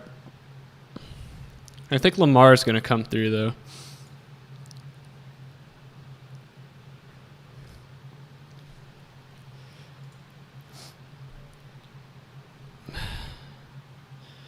Hang on, guys. My ear's bleeding again. Remember last week it happened too? Hold on, I'll be right back.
Yeah, in case you don't know, my right ear has problems.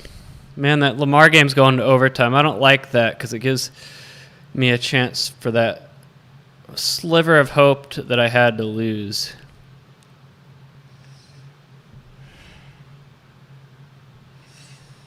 By sliver of hope, I mean it was the only thing that looked like it was going to win, to break this 8-game losing streak I'm on right now.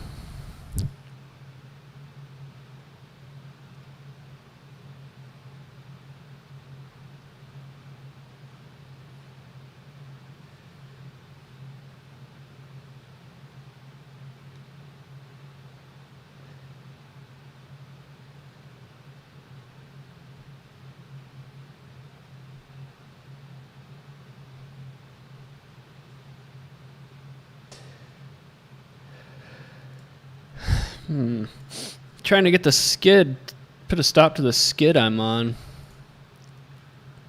I don't want to wipe out all the profits I made the other night.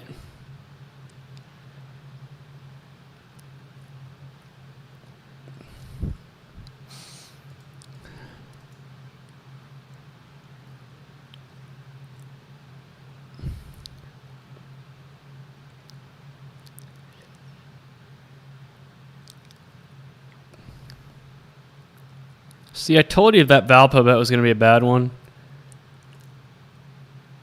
Yeah, just everything I'm looking at right now looks like the skid's going to continue. Looks like maybe the Westgate has me figured out, guys. Has my second half strategy figured out.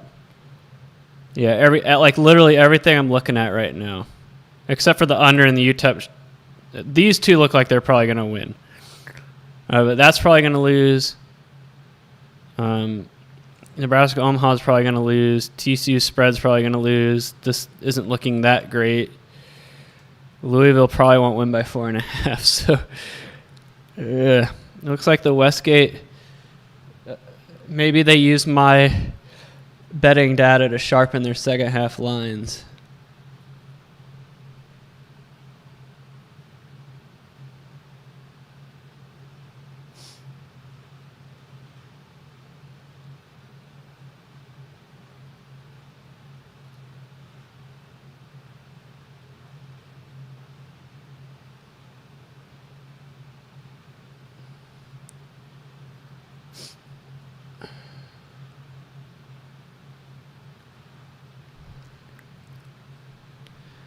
I'm pretty sure books do that. They identify their strong players and what they're doing and adjust their lines based on that. I'm probably not what happened. Probably just regression to the mean that I was due for. Maybe using a approach that was a bit too generous. Like I said, tomorrow morning I'm going to switch over the way I do totals. I'm not going to split it out by over and under anymore, but combine the two.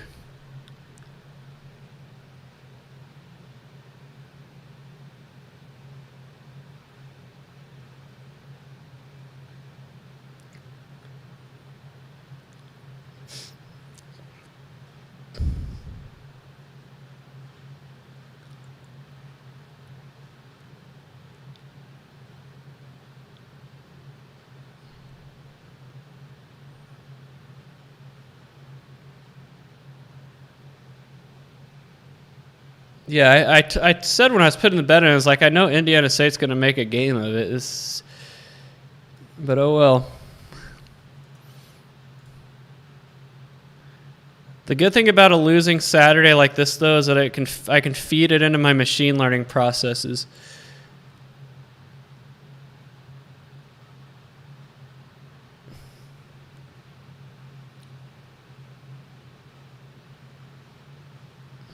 Yeah, Louisville's falling apart right now. They're still winning, but they're not defending and they're missing easy shots.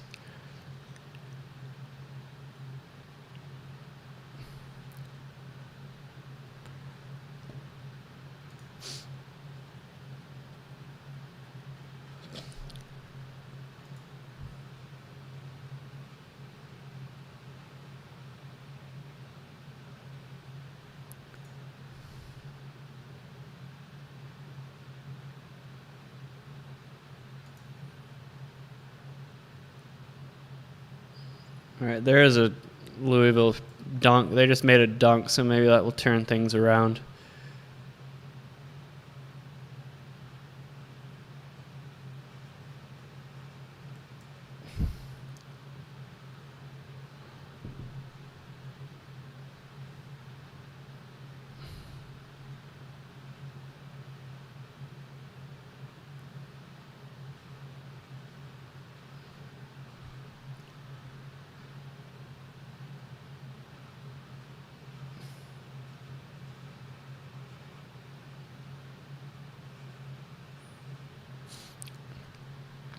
No, they don't. I know the Westgate doesn't deal dual lines. Maybe I know Bovada does, but I don't think Westgate does. I think they'll sharpen their lines based on the habits of good players, though, and I had been cleaning them out on second half bets. But the last 2 nights I have not, so maybe that really good night I had on Thursday, or not Thursday, Wednesday, maybe they, figured things out.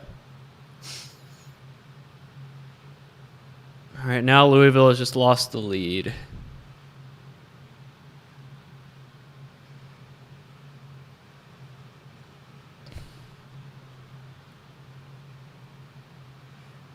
Yeah, I'm going to do a baseball model, but I can't make any guarantees on when it's going to be ready. I would be surprised if I have it ready before Memorial Day because I'm starting from scratch pretty much. I was talking about this earlier.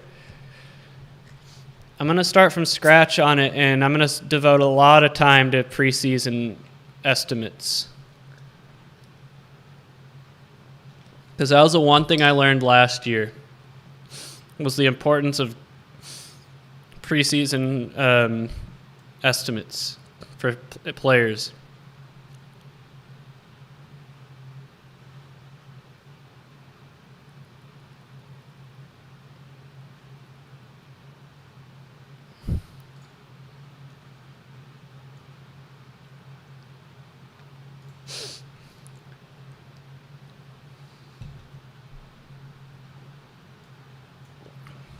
Remember when I said Alabama was a good second half bet?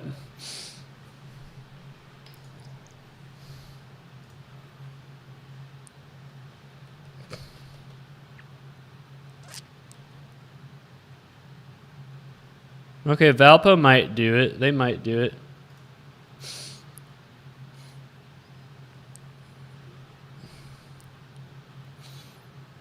Abilene Christian Central Arkansas. I don't have a play in that game.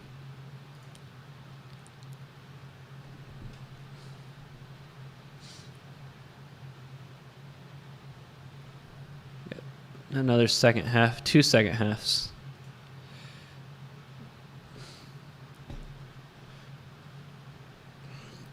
I got too much stuff on this desk. All right. Missouri State and Evansville. We got Missouri State -6 and 72.5. UC San Diego and Cal Irvine. Wow, I'm surprised at that halftime result.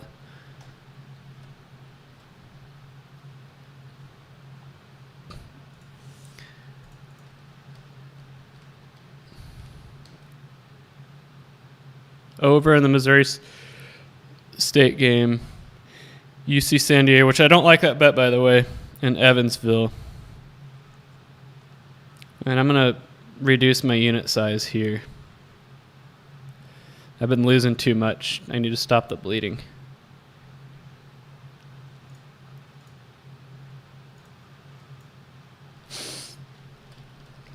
Just go on the record. My gut says I don't like the UC San Diego bet, but can't go with your gut.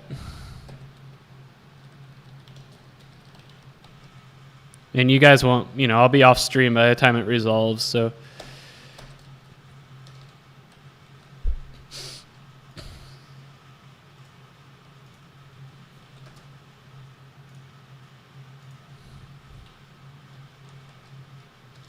I did not place 1.1. I placed less than 1.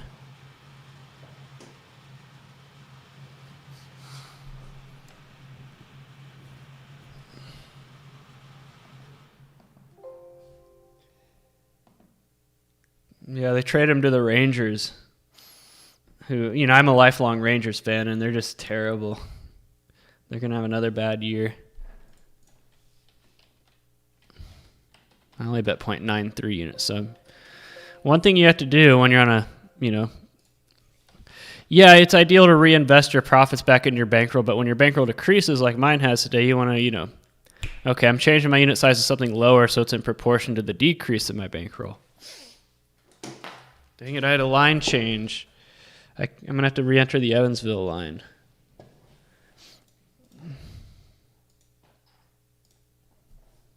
I might have to take it off the board. Also, we got Furman, Wofford, Middle Tennessee. Here, let me rerun the Evansville real quick. Okay, we're still on Evansville, only it's minus 2.5 instead of minus 2. Okay, let me enter in these 3 that just came up right now. Yeah, 3. Middle Tennessee, Old Dominion, Furman, Wofford, and Georgia State, South Alabama.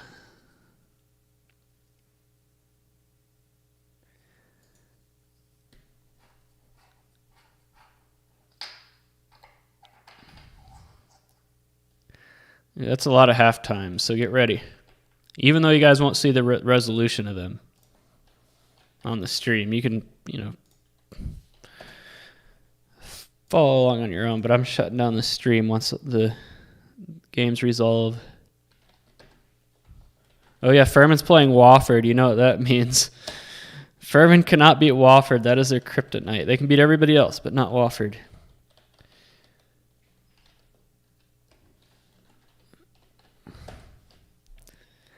I don't say this very often, but Wofford winning that game is a lock. All right, we got Georgia State. We got Wofford. Like I said, yeah, Wofford. We know. My model knows. Old Dominion. Over in the Old Dominion game and under in the Georgia State game, which we'll stick with.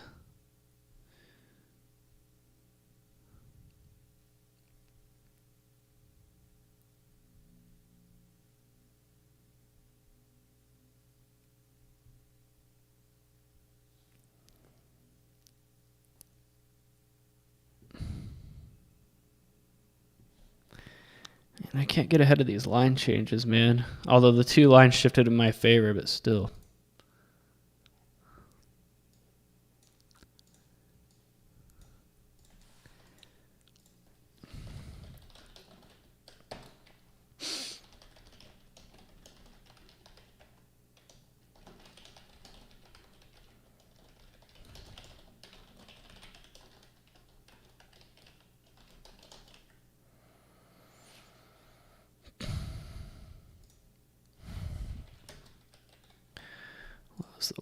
Wofford 1.5, Old Dominion minus 16.5, over 129 and under 149.5.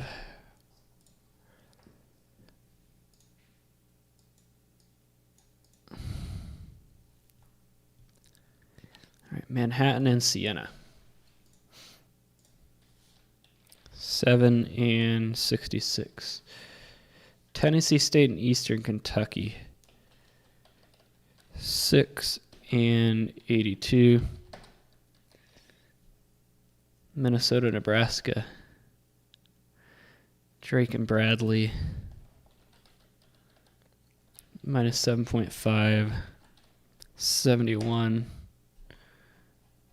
Didn't Minnesota, Nebraska just play? No, that was Northwestern in Minnesota. Minus 1 and 76.5.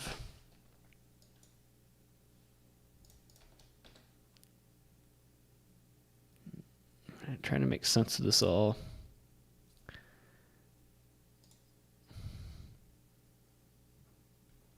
So Bradley and over.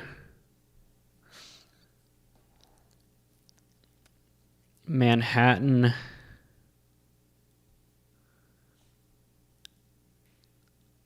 No total in the Minnesota game. And then Tennessee State and over in that one too.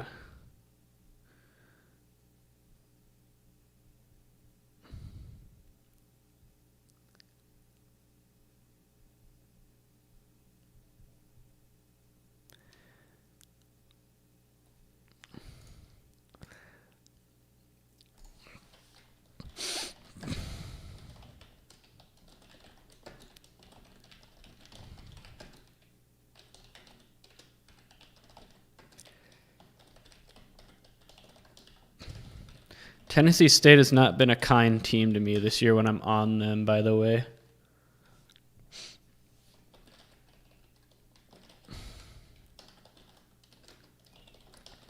So I'm not feeling good about that one just based on my prior experiences with them.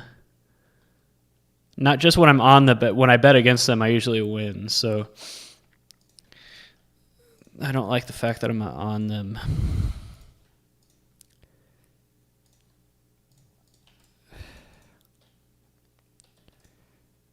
That's a really risky play on Manhattan, by the way. Pretty sure Sienna's the best team in that conference.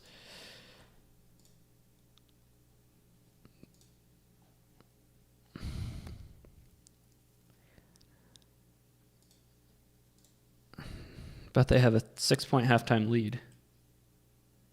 No, I haven't used orange in a long time because R does everything orange can.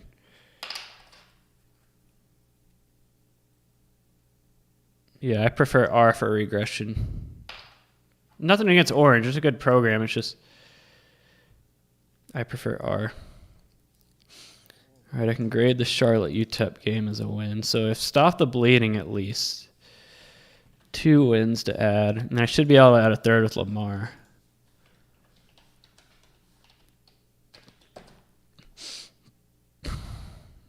So Valpo didn't do it, but it did go over. So overs today, the little and bright spot. Lamar should be able to get it done, so that should be another win. Well, if Abilene Christian loses to Central Arkansas, I will be very shocked. That would be a huge upset. What was the money line in that game? 950? That should have been higher. They're going to a second overtime here. Yeah, Alabama's not going to cover that 13.5. Louisville's not going to cover the 4.5.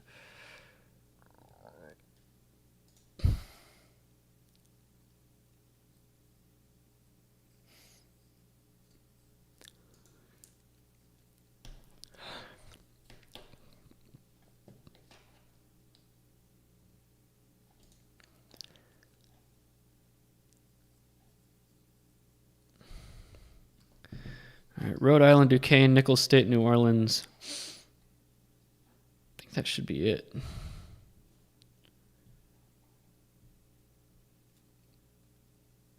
There's Nicholls State, New Orleans. It just showed up. So we got -1 and 84.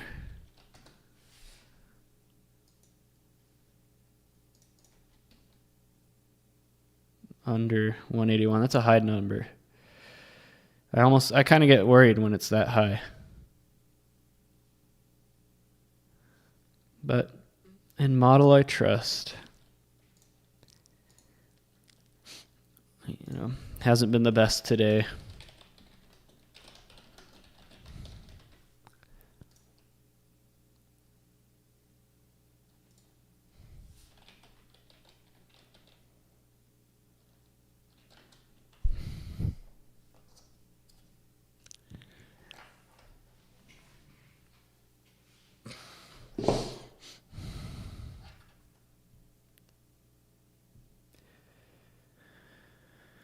Where's Rhode Island and Duquesne?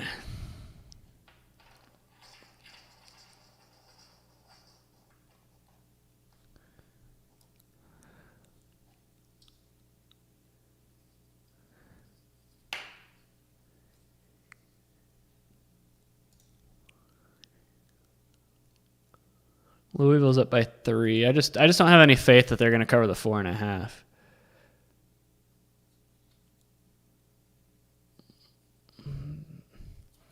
That's like the first time I've looked over, though, that they've extended their lead. There's a 3 from Duke. No good. Rebound. Louisville. And media timeout.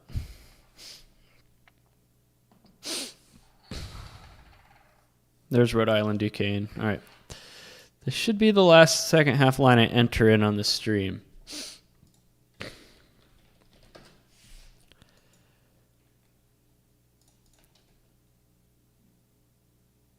Duquesne in the under. I like betting against Rhode Island. You guys all know on the stream I'm not a fan of betting on Rhode Island, so that is very encouraging. They're just a poorly coached team.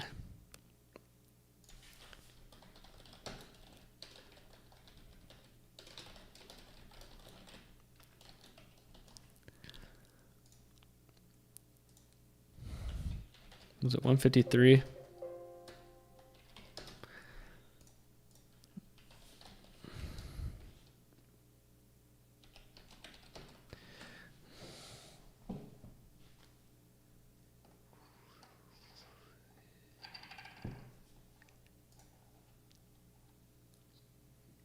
Yep. All right, once these last games resolve, I will shut the stream down because I need to get back to work. I just need that Lamar game to end.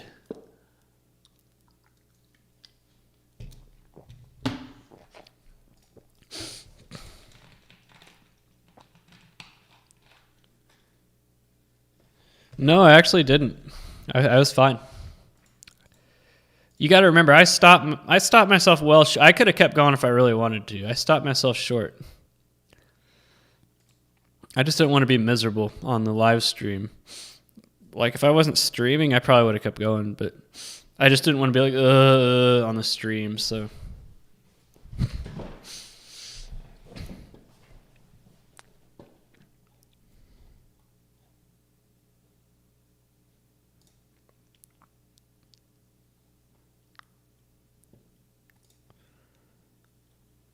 I think this game's going to go over. Jury's out, though, on the cover, though. Ooh, Nebraska, Omaha. I had them written off. But under 130 did not happen. That's a loss. Another stinking loss. And further into the abyss I go of losing.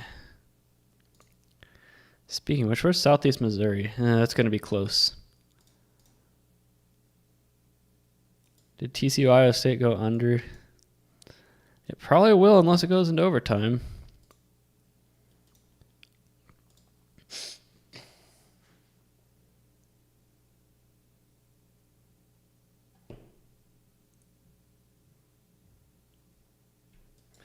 No. I mean, like I said, I stopped. I know how far I can go when I'm eating, and I was like, you know what? This is a good stopping point.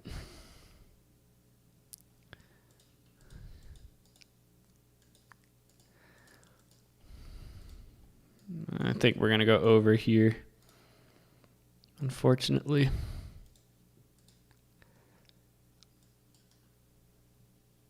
By the way, I'm going to go ahead and give that a loss. That's not going to happen. Man, I'm almost down to being down 10 units.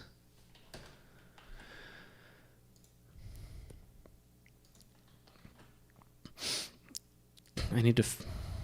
I want to say I need to fix my model, but I don't know what I need to fix. You know, it is what it is at this point. Like, I honestly don't know how I could make it any better.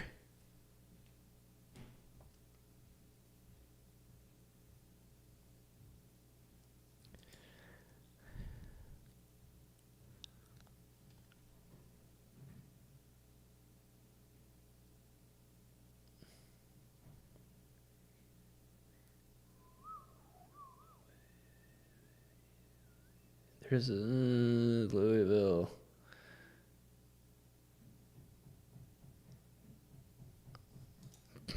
I think Lamar is going to cover that. I just want it to be official. Because I've said that twice now. They've gone to another overtime. So I'm not going to count my chickens until it hatches.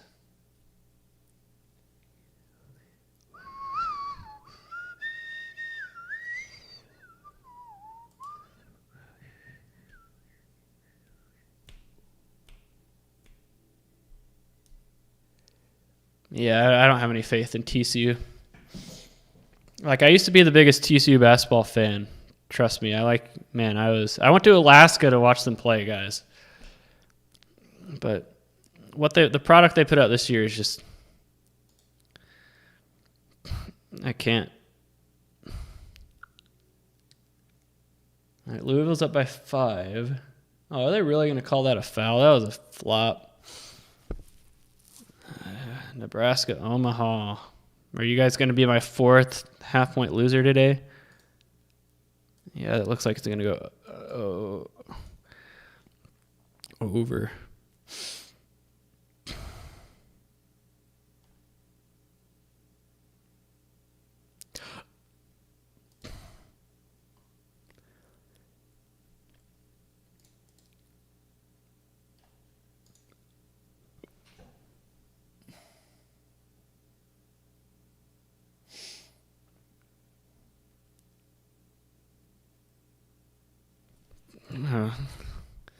Like I said, I don't know what I would fix. I just think this season's been a hard to predict season, even with a model.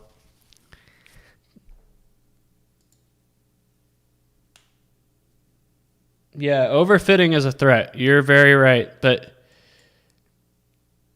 overfitting is a threat, but like you still want there to be some level of fit, though. That's the thing. I think that's the problem with my pregame bets. Is that in order to try to find a fit, I might be overfitting? I don't know. We'll see.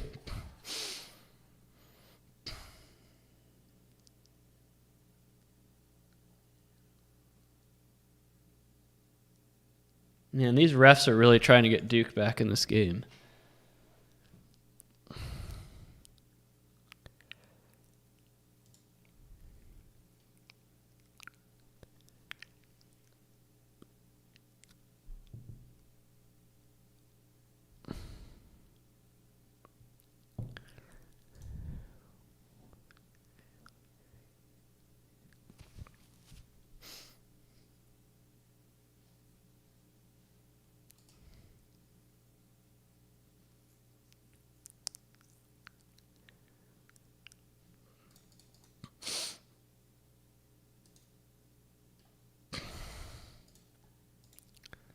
Man, they haven't scored any points in this Illinois State game in the last minute and a half. It might not go over now.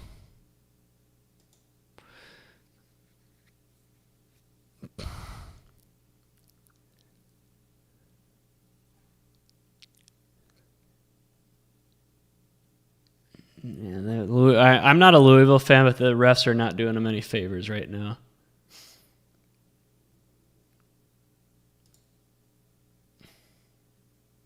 Oh, yeah, it's really bad. Luton Delusion knows what he's talking about. This is really bad. Like, they're not calling it the same on both ends.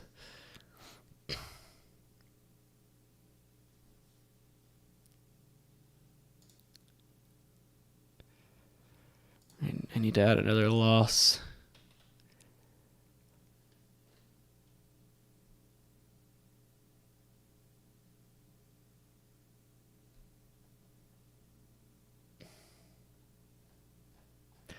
Python log 5, you should average around 75% straight up.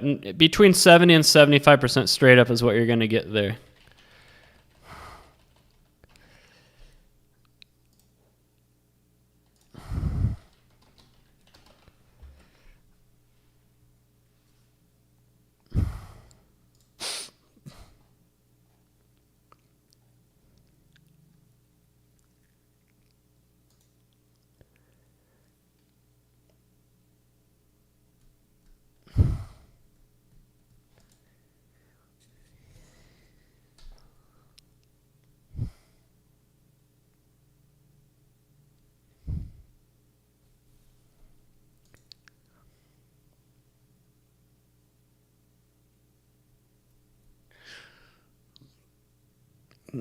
I think the problem with Excel, I'm not hating on Excel right now, but you're limited. By limited, I mean there's only so much you can do with it before you're going to need more power under the hood and everything.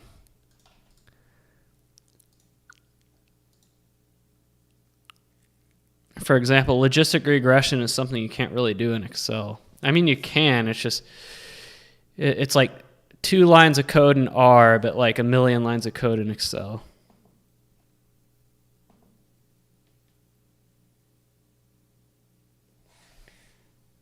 Yes, Talos, that's called back testing.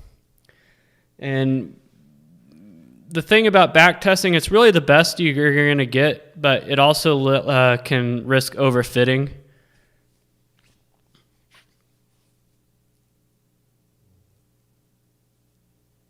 Yep. Overfitting is going to be your big risk when it comes to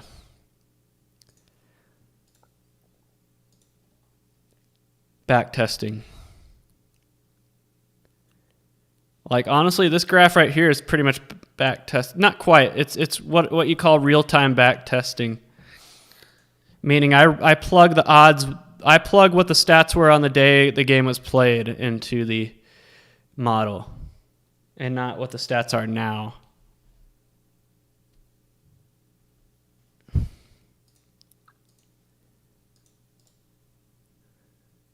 Like, Excel is really good to learn basics and everything, but ultimately you're going to want to graduate to Python or R.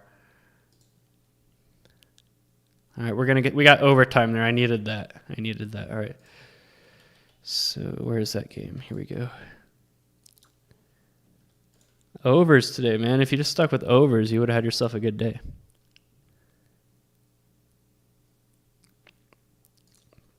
I don't think TCU covered the -4, did they?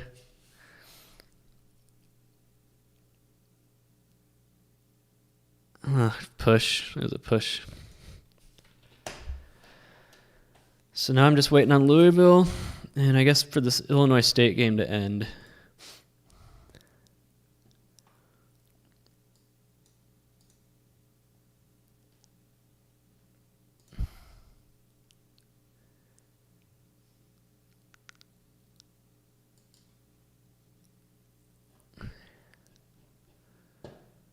I'm currently down about 6.21 units on the day. Did I have 3.5 or 4 at halftime? I'm guessing it's 4 because that's what I wrote down. If I had 3.5, I would have won.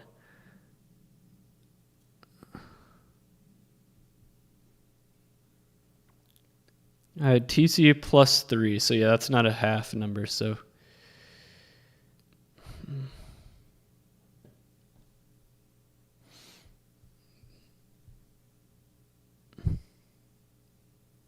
Nice.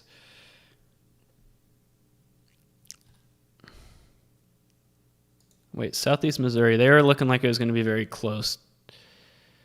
I have a -7? Man, that sucks.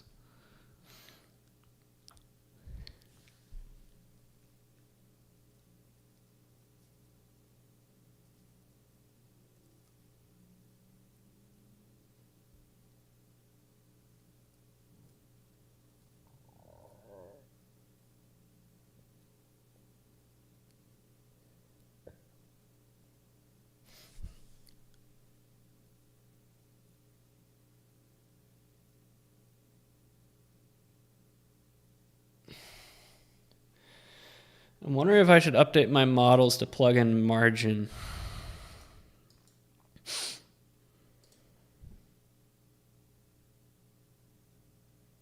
Yeah, MGM doesn't have as many lines available.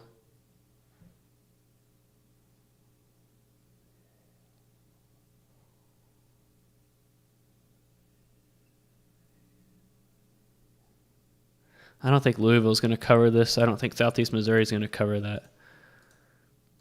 So I'll probably end the stream on a skid.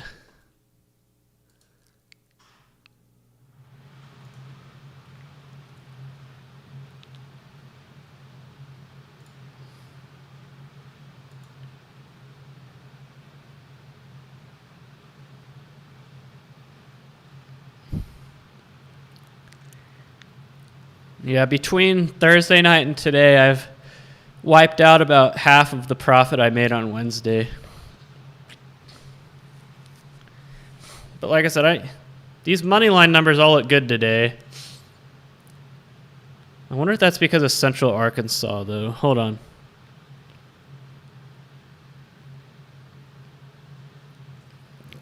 I wonder if there's like one game propping those numbers up. No. Yeah, here it is. It's UT Martin. And here's another one that was unanimous. Vanderbilt. Another unanimous. Auburn. And here's one. South Carolina. So yeah, the moneyline dogs are barking today, and that's what's plagued my moneyline approach all season. Is I haven't been able to hit those dogs. Maybe I can reconfigure.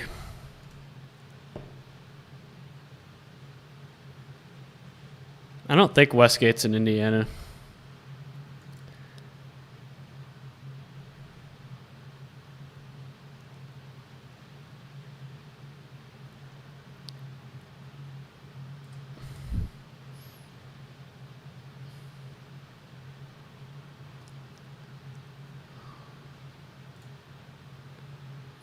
All right, so since I hit my high water mark of 4.91 units after North Alabama came through, it's been all downhill since there. I've lost 11 units since then.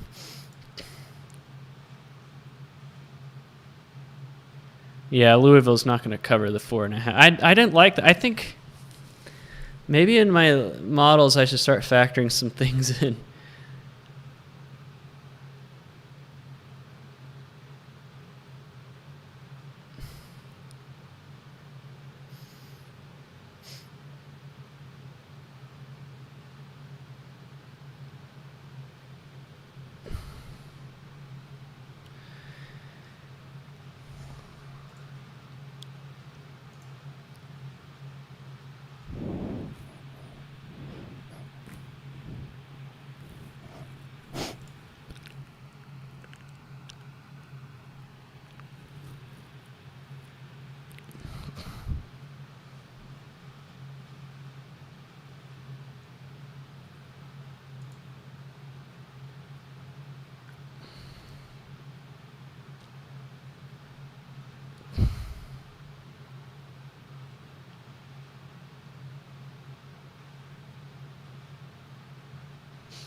No, I don't back Wong teasers.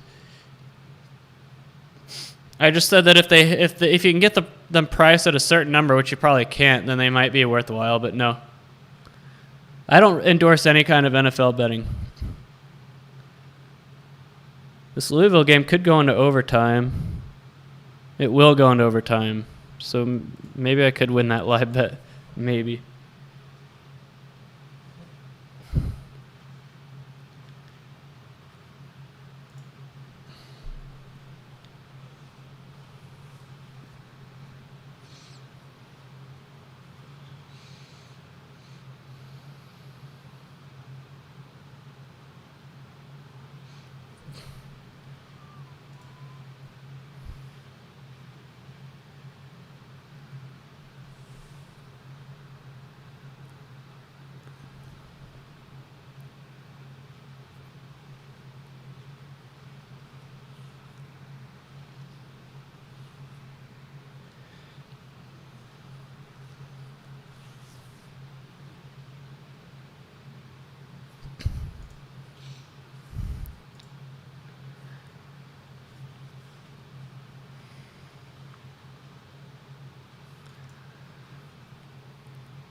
I don't get scared when my model picks a dog. I get scared when my model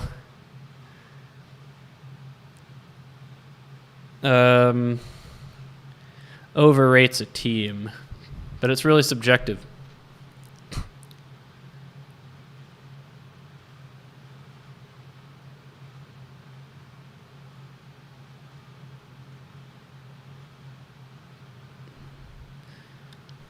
All right, Louisville made a 3 to start overtime with.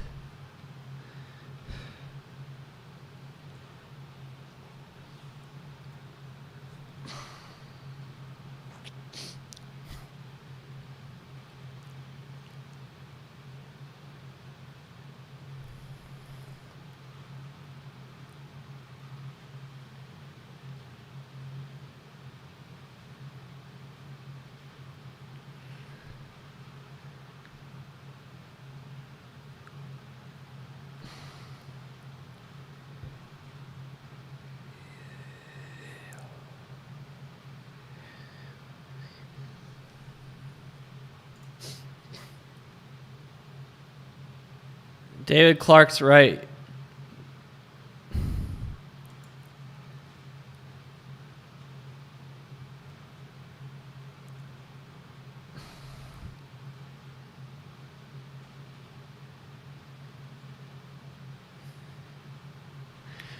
Then if your model's picking money line dogs, then yeah, I would be scared.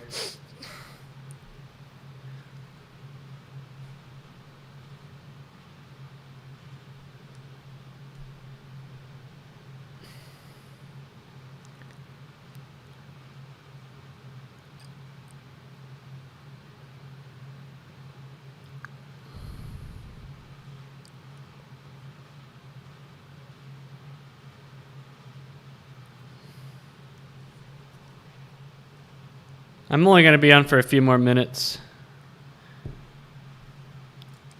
I'm pretty sure I can put this Southeast Missouri to bed. So here's the deal. Southeast Missouri is up by 6 at the free throw line. They missed the front end. They missed 2 free throws.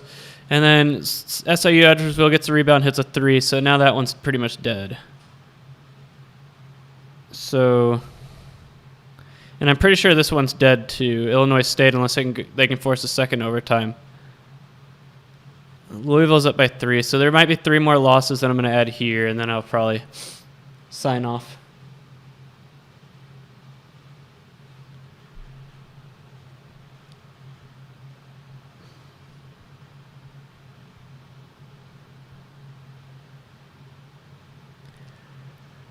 Man, what a disappointing end to the stream today. It was looking like it was going to be a big day.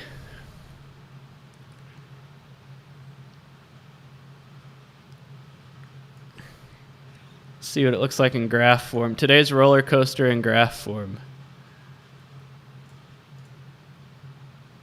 It's been all downhill since about, right here.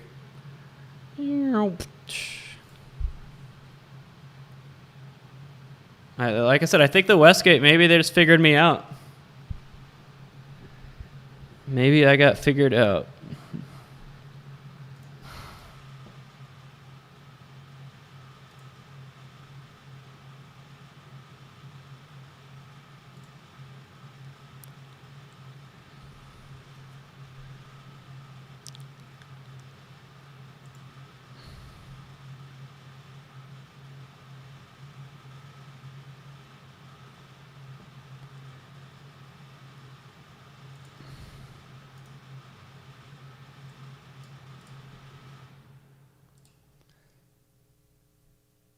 I would say, well, when I sign off on the live stream, right now I'm 46 and 45, but I'll probably be 46 and 48 when I sign off. So there you go, 46, 48, losing.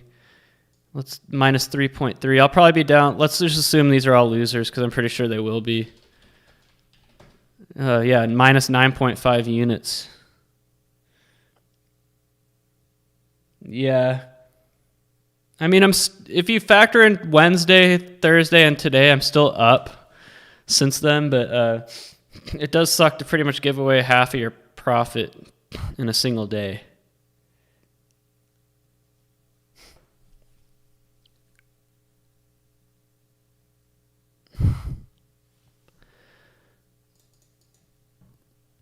But like I said, I have some things I want to fix.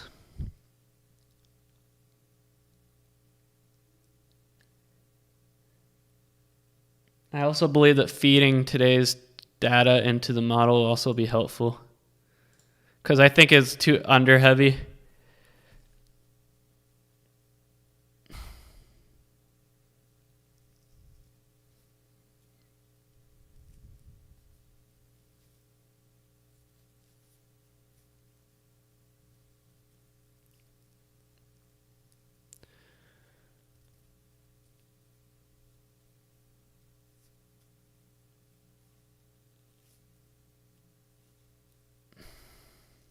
All right, Louisville could go up by 6, so maybe I won't go 0-3.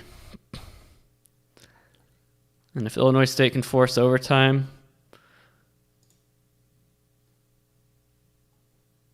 then maybe I have a prayer there too.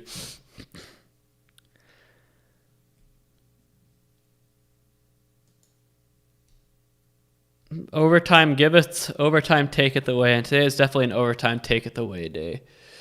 Same thing with half point. Oh, that was 7 point. They missed another free throw. So Southeast Missouri just hits their free throws there at the end. That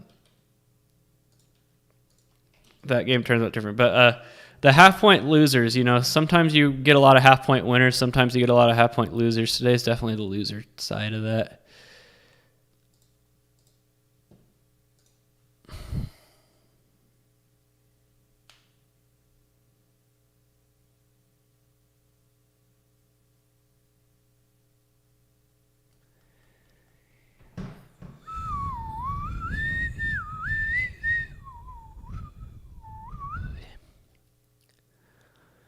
Louisville's up by 6.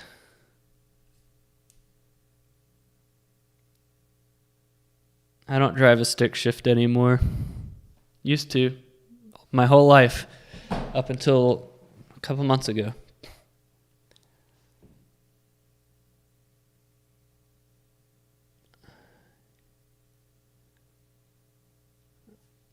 Here come the Duke refs.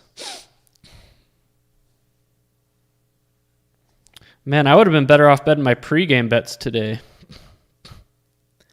I told you totals, they really come back. They were looking bad earlier, but I think my method for totals.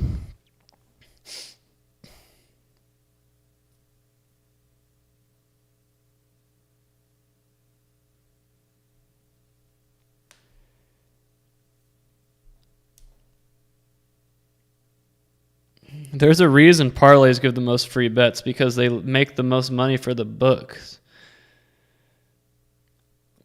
Parlays are like the worst thing you can do.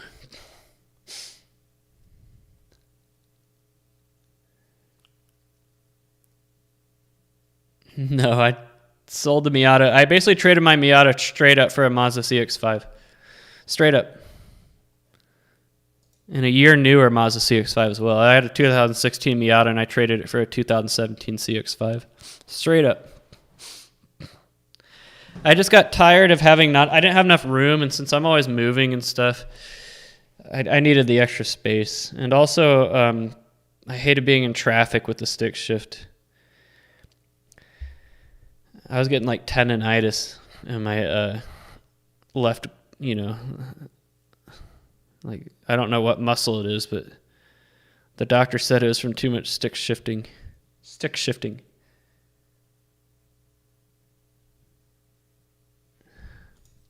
I can't remember the last time I bet a parlay. It's been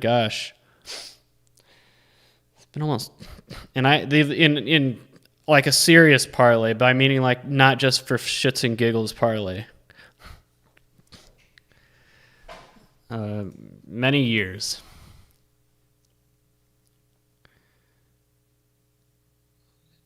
There's 1 week per year I let myself do stuff like parlays and stuff just for shits and giggles.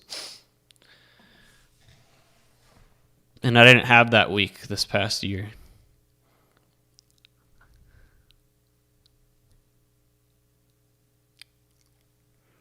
It's always the first weekend of college football is when I let myself. So we got a second overtime there, by the way. But yeah, the second weekend of college football is my where I kind of like ditch the rules and just do whatever.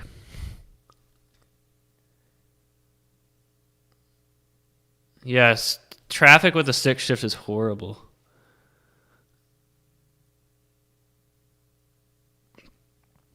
And when I was living in Texas, I was in traffic a lot because I would drive to like my mom's and my sister's and my dad's and everything. And where I lived in the DFW area back in the fall was in North Fort Worth. Remember that big traffic jam in Fort Worth a couple weeks ago that killed like 6 people? I lived very close to that, and it was off I-35, and it was under construction, so there's always traffic and everything, and I just got sick of it. That, and I needed more room, You have no room in a Miata at all.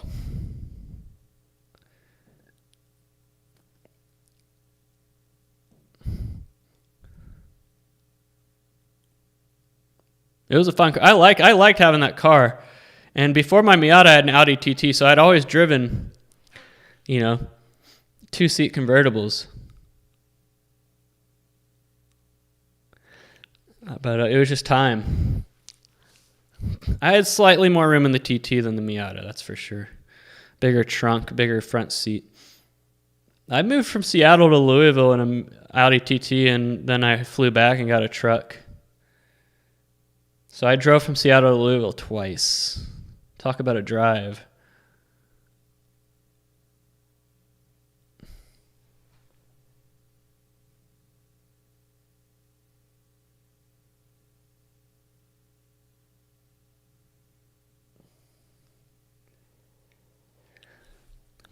Yeah, there's a really bad traffic wreck in North Fort Worth a couple weeks ago that killed like 6 or 7 people.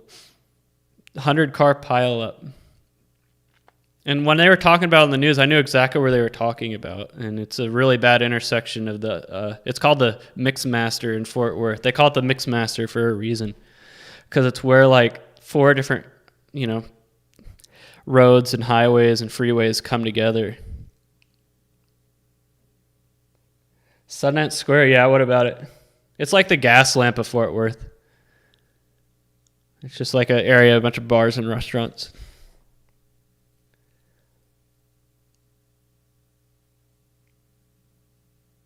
All right, Louisville's up by 6.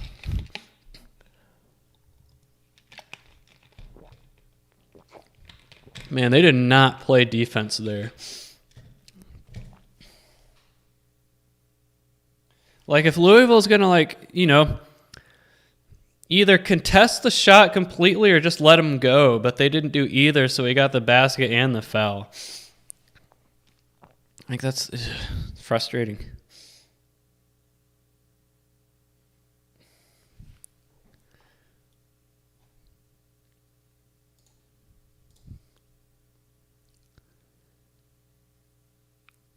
Ooh, I can add a win. This game ended up ending before some of these overtime games did.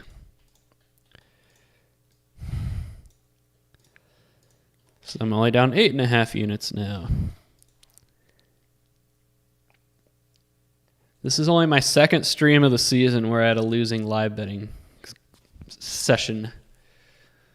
And I consider live betting and second half betting to be the same thing.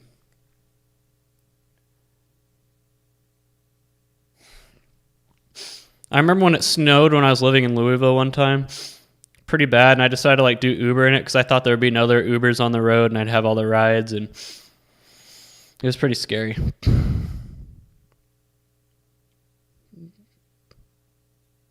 Man, Louisville is just not playing defense right now. They're just basically letting Duke score, which is fine. I get it if you're up by 5 points, but it's like, if you're just going to let them get a free pass, why not just foul them and make them earn it at the free throw line instead of...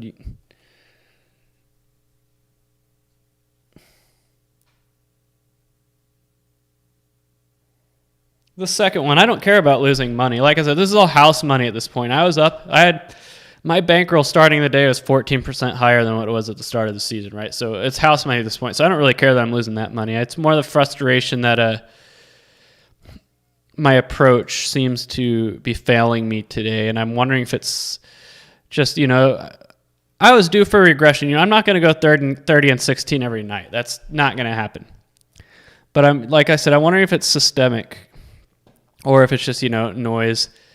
Like I said, I'm frustrated that I have not been able to solve pregame bets all year. Like my games that you place in the morning, right? I haven't been able to solve that this year. And so, but the second half bets have been my saving grace. And, I do all the work. Like, see, I produced this graph right here, which shows that pretty much everything 52% and higher on unders is, when my edge is 52%, or no, when the logistic regression is 52% or higher, that's what you get. You get this straight shot up, right? But that hasn't been the case today. Oh yeah, like I said, I don't let an individual game bother me, but I'm just watching Louisville here. I'm like, okay, if you're just gonna let them score, then why not make them earn at the foul line, right?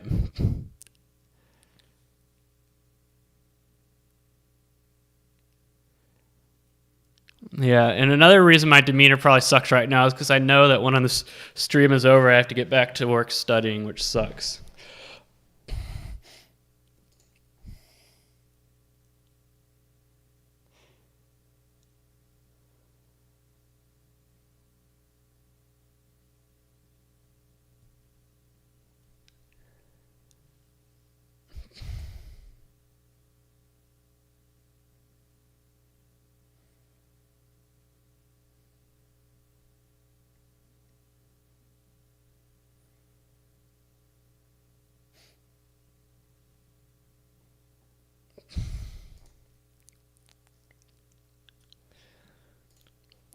Like this line could be overfit maybe, but you're not going to get a line this consistent unless you have a good approach. And I'm guessing today,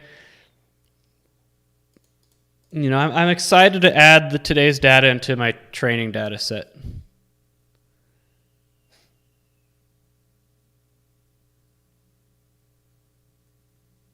There's a three-pointer from Duke, and no good. Get a rebound. All right, I might actually hit this Louisville bet. I might actually hit it. They finally defended. Oh yeah, Louisville's gonna win. It's just that will they cover that 4.5? Duke can still hit a 3 here at the end and ruin it for me.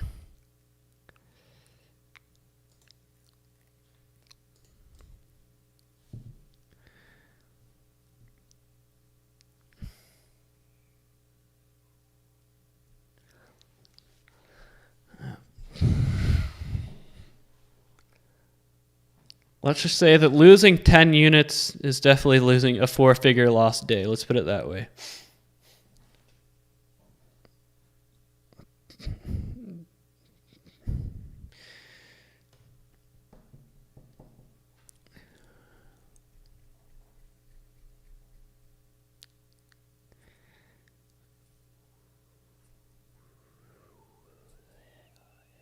All right, Louisville's up by 7. So the only thing that can sink me is if Duke hits a 3 here. Here comes the 3 from about 30 feet. No good. Okay, I'm going to win it. It wasn't even close. All right, so I can flip this. So looks like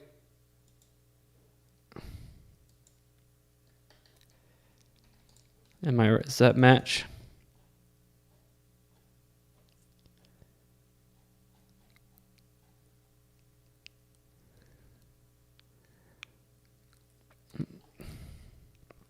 Yep, so I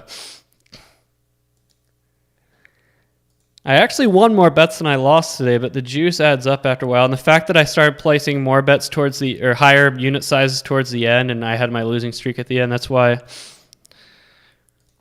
Like right here, if I had bet flat, I'd be down 2.6 units. But since I didn't, I'm down 6.4 units on the day. And that translates to a decent 3-figure loss for me.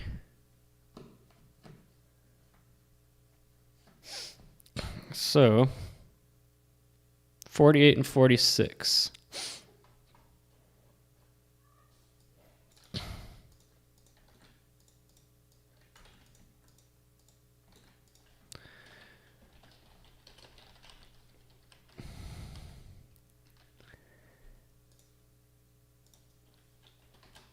That brings my live betting record to 54.4% on stream.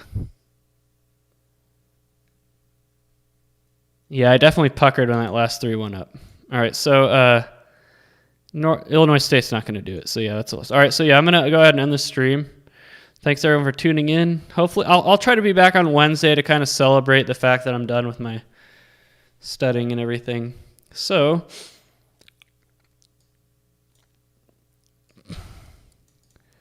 that should do it. Maybe I'll be able to turn things around with these games that I haven't even looked at, by the way. I don't know how these games are going at all right now. So there's 16 of them. So if I went 12-4, I was able to get back to where I was. All right, guys. I really appreciate it again.